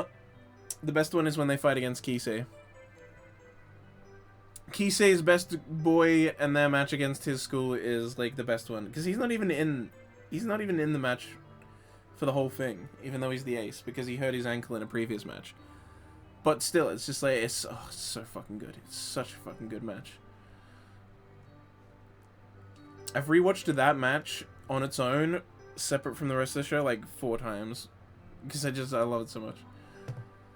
Yo, Kyuisui Giga. I think this is also going to be another A show. God damn. Kyuisui Giga is just fucking wild. Like, it's directed really fucking crazily. It's, like, very art housey about, like, reality and these people that live in this, like, separate created world that's, like, kind of closed circle-y. And she goes through it, and it turns out, you know, that she's another sibling related to the people that, like, have control of this world, and she comes in and just basically breaks the world. And, yeah, it turns out she's, like, almost gonna destroy the entire fucking multiverse with her, like, hammer that has planets in it and shit. You liked it? I could barely understand it. I fucking loved it, bro. It was so fun. It's such a, like, fun, crazy, fucking art house show about reality that's just, like, trippy and does a bunch of really cool shit. I just fucking love it. I love it so much. And yeah, she's a sibling to all the people that exist, and it's like, oh my god. And the way that their dad, like, then comes back and turns out to be the villain and all this stuff, and their mom coming back at the end as well, and then the whole place just becomes, like, a fucking war zone at the end. And oh my god, and I fucking love the moment when she's like, oh, if I do nothing, the world gets destroyed? Fine then, no, not the world, the multiverse. She's like, fine, let every universe and every world be fucking destroyed. I don't give a shit. It's like fucking Chad move. She's like, you're gonna do what I want, or I'm gonna let everything be destroyed. You don't have the cards here, I have all the cards. You think you can control me, but you can't, bitch. I'm the one that decides. It's fucking great. But yeah, she's an absolute cutie. The main girl's fucking adorable. There's a dog in the show. The dog is a very good boy.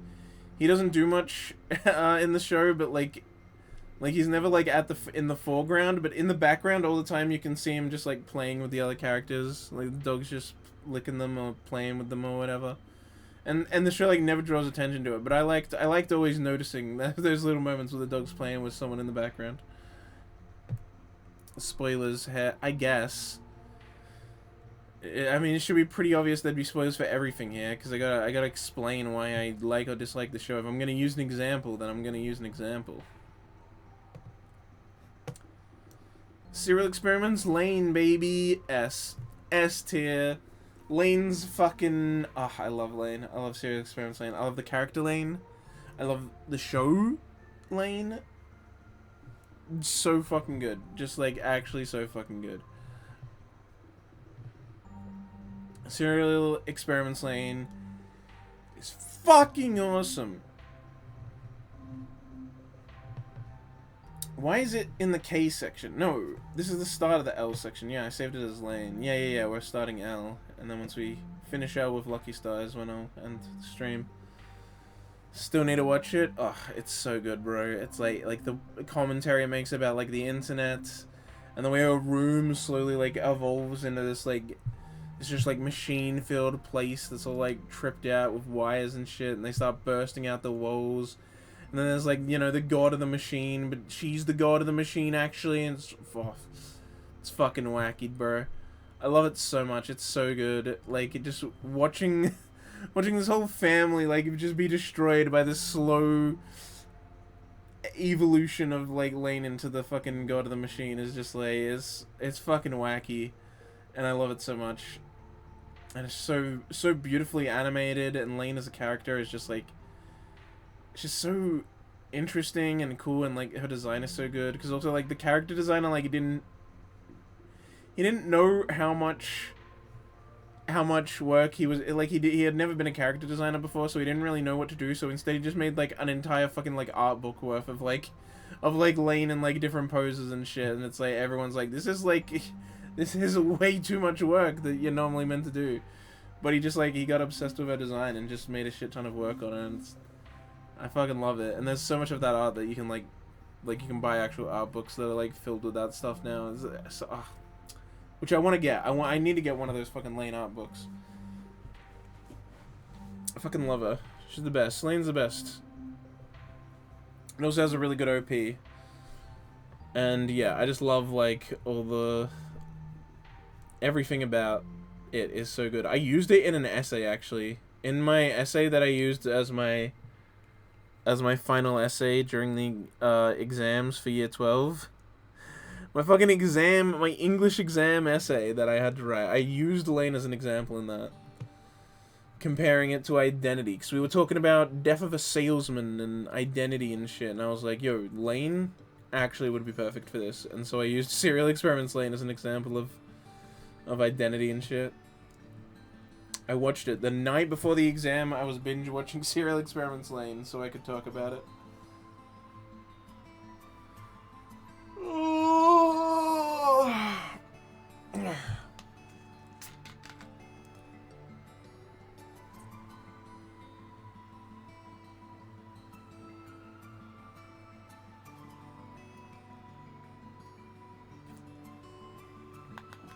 Sorry, I had to drink.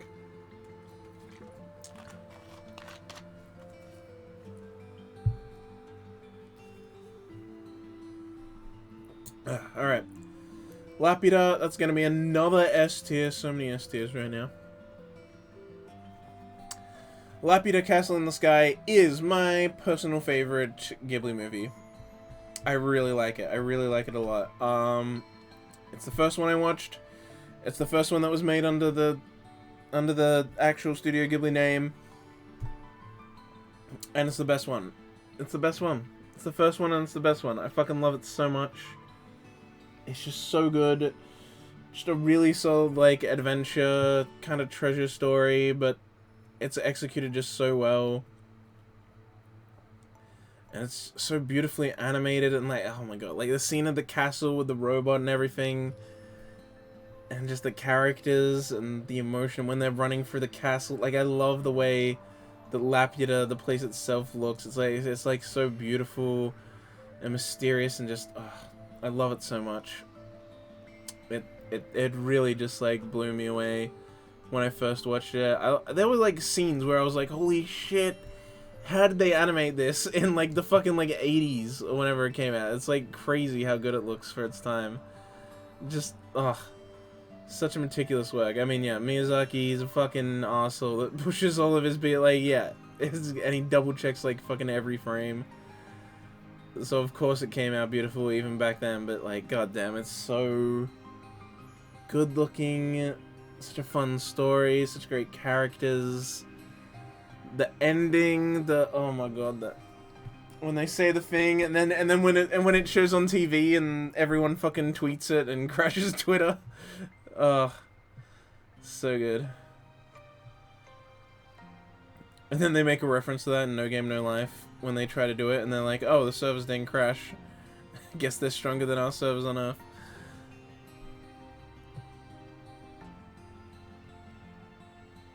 Man, Lapida's, I love it so much. Suppose a kid from the last town, boonies, went to the start of town, or whatever it is. I dropped it after like 2 or 3 episodes. It's alright. It's not bad, which is why I haven't put it in E. It's not bad. It's fine, I guess. It's just, yeah, not for me, really. Had some alright jokes here and there, and some alright characters, but for the most part, I just really didn't care for it, and wasn't interested in sitting around for a whole 12-episode series with full-length episodes on it. It was fine, but like, I was just like, yeah, I'm not interested enough to watch this whole thing. It's not happening. It's fine. It has some good jokes and moments. I'm sure there's people who love it, but yeah, yeah, meh. I mean, that's basically what D tier is for. Meh stuff. It is what it is.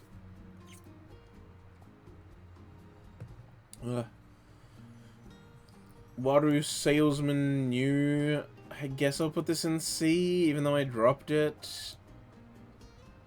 Nah, D. D, C. Should it be in C? Put it in C. No. D. Some of the episodes are alright. Some of the episodes would be in C, but overall I don't know. It's fine, I guess. Like, the whole thing is like someone like wishes for something from him, he gives it to them, and then after they have it for a while, it like gets reverted or like warped into something else. It's like a monkey paw kind of thing, except it actually works how they want it to for like a day, and then it becomes like a fucked up version of it because they're like greedy or whatever.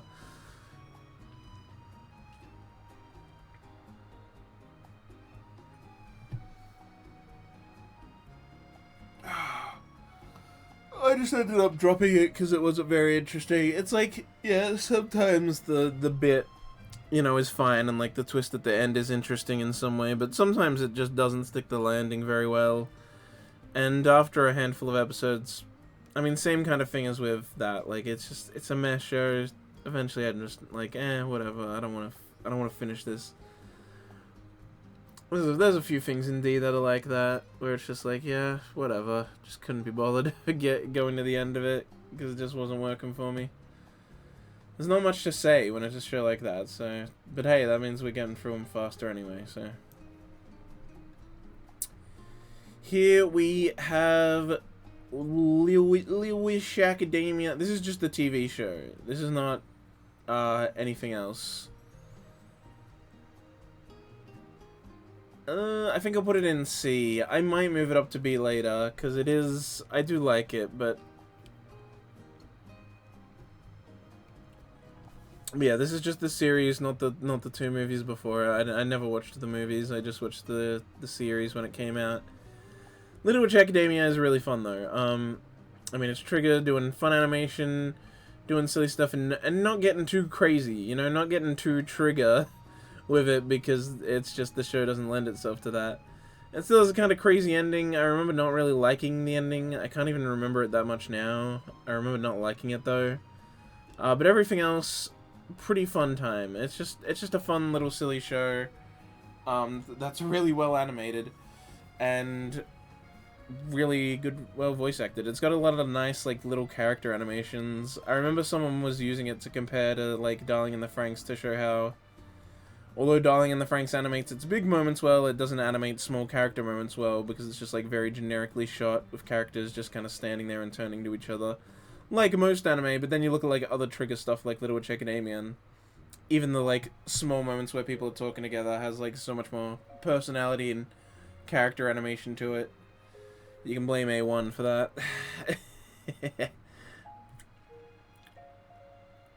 Gotta slide in my daily Attack at A1 pictures. There's gonna be another D. It's just another mesh show. This, like, idol, Locadol, whatever, local idols show that I watched when I was really new to anime. It's barely even good as an idol show. There's, like, not really idol performances. It's more about, like, because, like, yeah, they're local idols. It's more about, like, helping out local community stuff. Being mini local celebrities that, like, just help run, like, community events and stuff. It's like, that's, like, all it is. I really don't remember it that much, though. It's pretty forgettable. It's a real meh. Just a blip on the radar. It's like one of those shows that you bring up, and if people have seen it, they're like, oh, yeah, that. And then they have nothing to say about it. You know, it's one of those. It happened, and then everyone just, like, no one talked about it ever again for the rest of the time. Frank's is good. Asterisks, we don't talk about the last few episodes. Yeah, sure, it's good.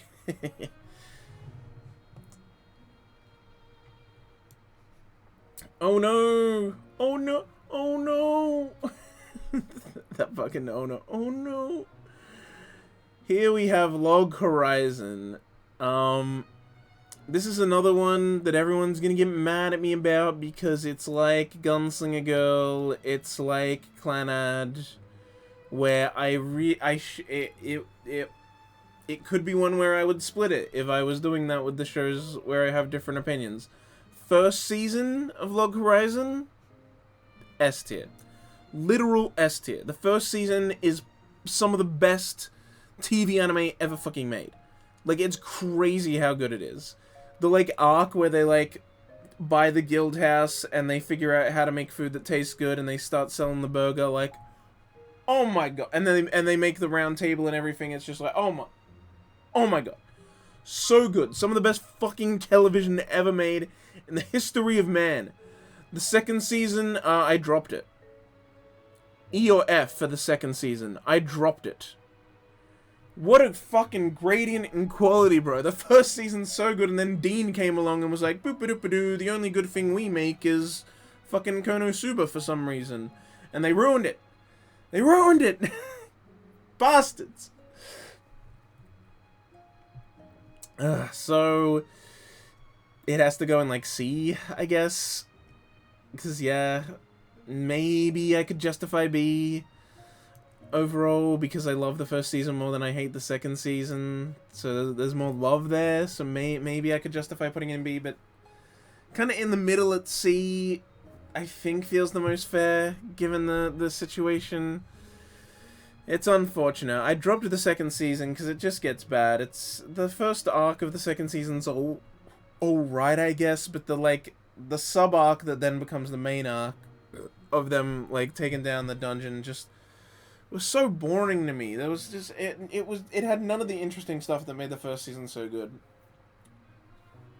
The first season, like, made this really deep, interesting world that was, like, full of, like, great characters, and they really, like, flesh it out, and it's just so interesting to watch them take, you know, this, everyone's just treating it like, oh, it's just a video game world, and we don't have to respect the, like, NPCs and all this other stuff, and we don't know how to make the food taste good, because, and then it's like, oh, like, they slowly figure out, like, they set up a supply chain, they set up that you actually have to cook the food and be at a certain cooking level to make the food taste good, and they set up, like, the round table, because they're the only ones that can make food that tastes good, so then they sell the recipe to, like, merchants, and then they sell, and they get the shit ton of money to buy the guild house, so they can then ban anyone from the guild house building if they want to, meaning everyone has to kind of obey their rules.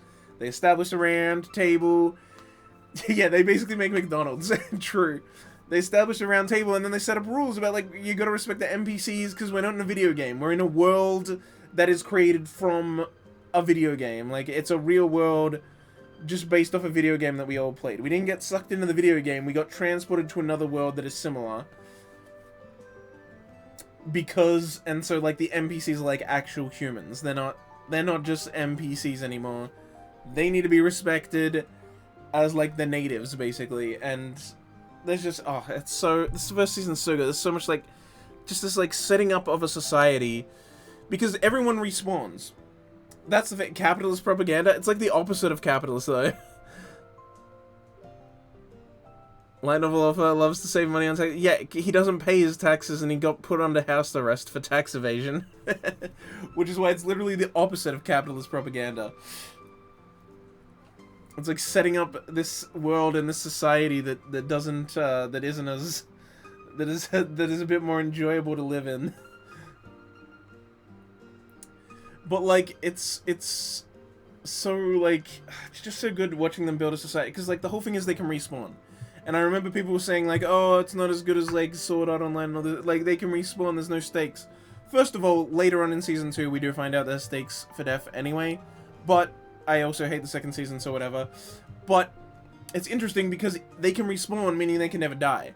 So it instead becomes, like, how do you make a society that everyone can be happy in when they can never die? And also, like, just killing a few enemies gets you enough money to last a day. And so it's like, well, we set up, you know, if we own the guild house, we can make people, like, pay money on a regular basis to have to stay in there so that we can maintain the guild house as well. And, like, trying to make food that actually tastes good so people can do that. And, like, trying to make a world where people have things to do and have reasons to want to work and to have, like, and be able to give their life purpose and instead pursue whatever they want to pursue. Instead of having to just, you know, in the real world, like, a lot of the time you just have to work to make money. And you might not ever get to pursue creative endeavors or what you want to. But in this, it's like, well, you can't die in this, so you can instead do what you want to do, but we also have to make sure, you know, people aren't ruining it for others. And try to make this just society that is full of people who have kind of lost their purpose. Because, like, before they fix everything, it's like everyone's starting to get lazy and they're just sitting around and it's like no one's got anything to do.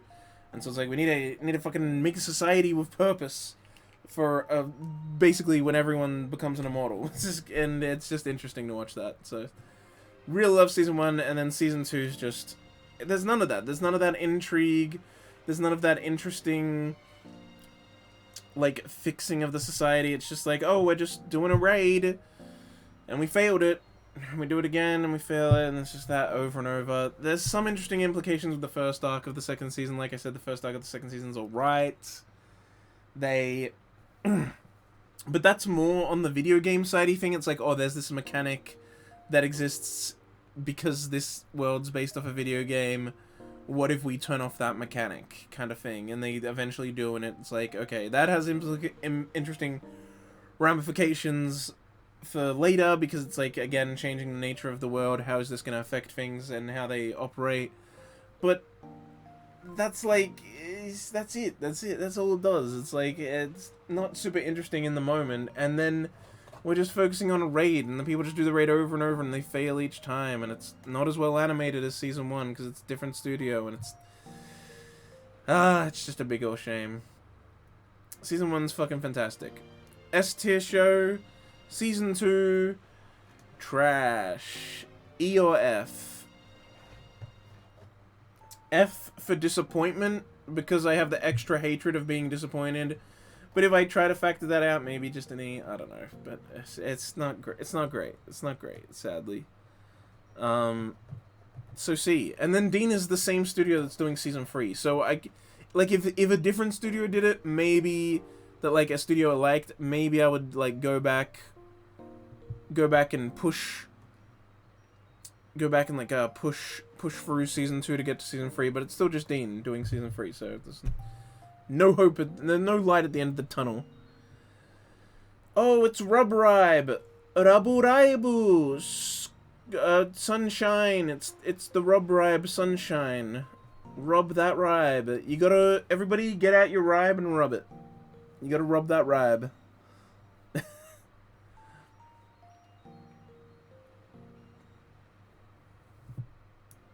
Maybe A? A for Rubribe? Oh. Whoa. Rubribe. Hell yeah. Yeah, I mean, let's just put both of them up here. Let's just do both. There's Love Live, and there's Love Live Sunshine. I haven't seen the second season of Sunshine. I've only seen the first season and then the movie. I still have never gone back and watched the second season. But I watched the movie, which takes place after it, because I wanted to see it while it was still in cinemas. Because I saw the first one while it was in cinemas as well. But yeah, Love Live and Rub Rub Sunshine are both fantastic. They're both great. I love them. I mean, everyone kind of loves them. Everyone that's into idol shit. It's like the second most profitable franchise in Japan. Sometimes the most profitable. It's big. Is very big. I remember when I go to Japan, it's like crazy how omnipresent it is. You're just like walking around. There's just like ads for it and billboards and like everywhere. Like not even in Akihabara, just like in other places and cities and stuff. It's fucking everywhere. It's crazy. Like it's crazy how everywhere it is. And then it's also popular outside of Japan, unlike Idolmaster, which refuses to go outside of Japan. But yeah, Love Live's great. I love the girls. I love the it's the characters really that make it for Love Live. Just they give them the time of day. They give them, each one gets like multiple episodes and backstory and development, and they all have like interesting different relationships between each other.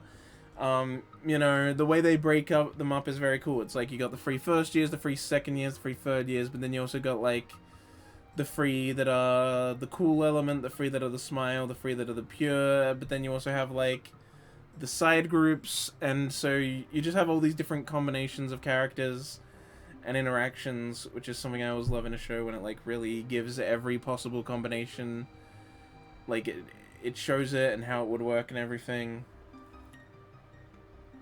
Like poor fucking Ellie getting third wheeled all the time in BB because Maki and Nico are always fucking.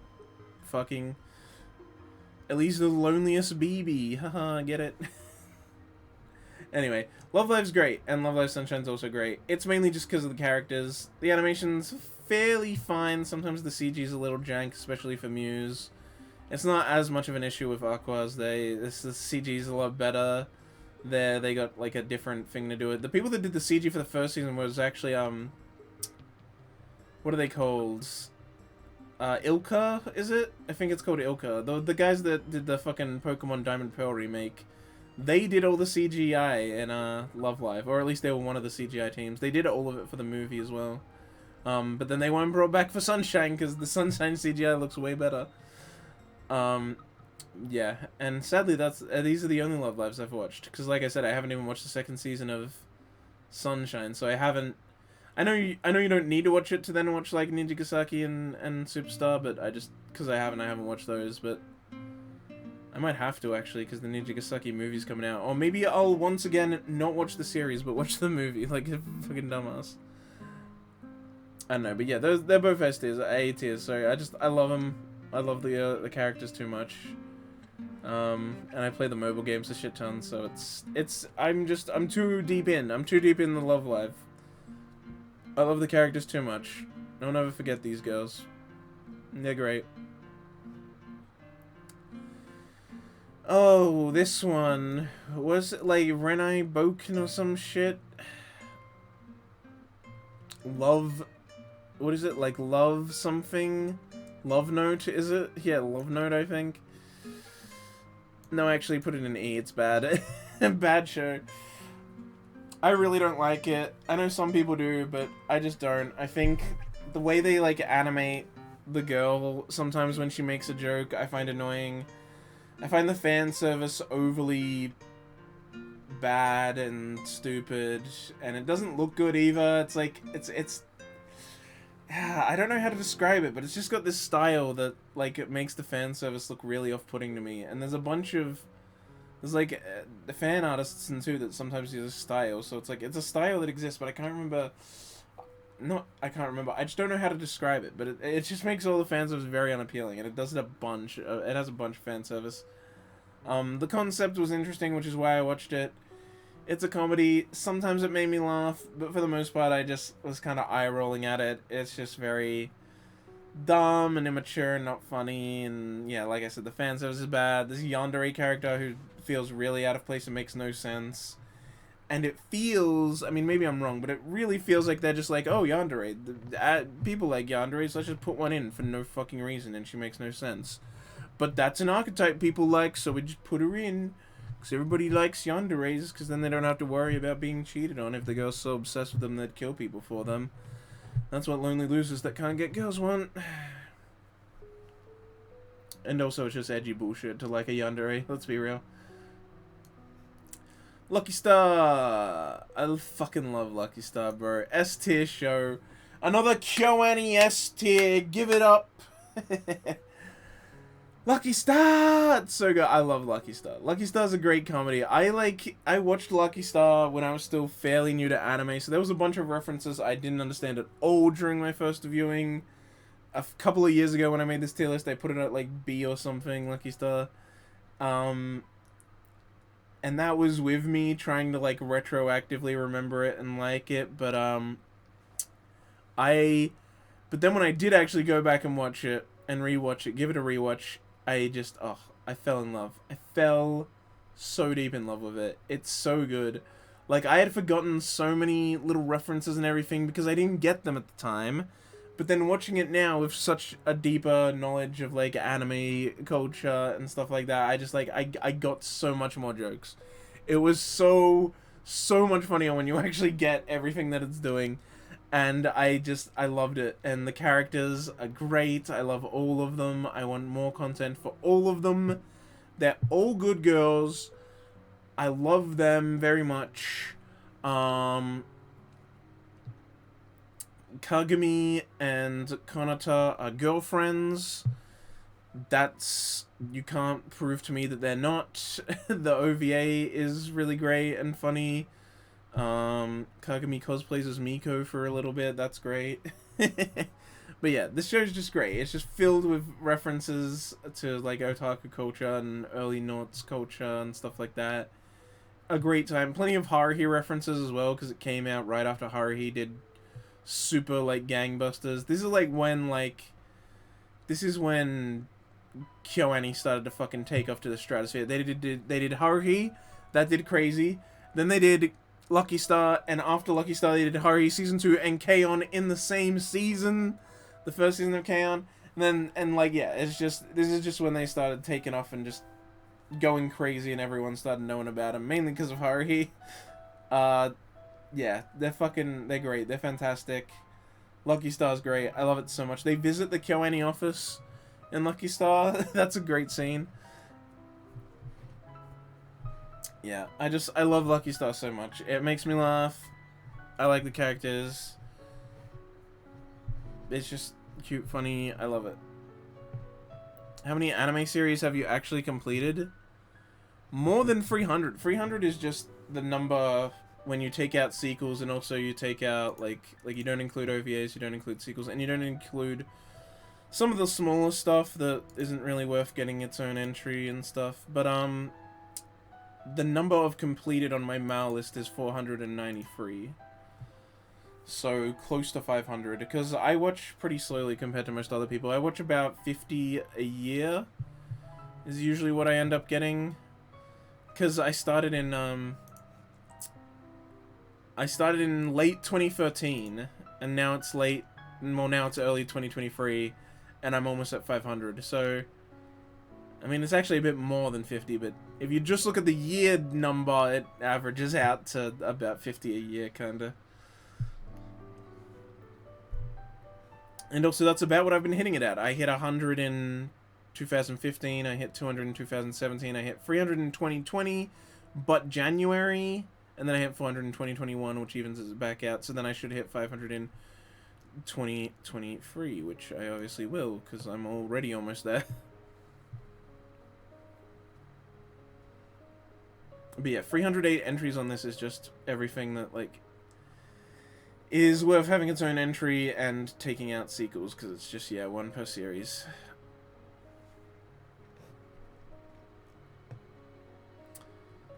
It's pretty good, you just have to get past the first... I like the first episode, but I understand why a lot of people don't, because it's just them talking about things the whole time. But I like that. This is part of the charm.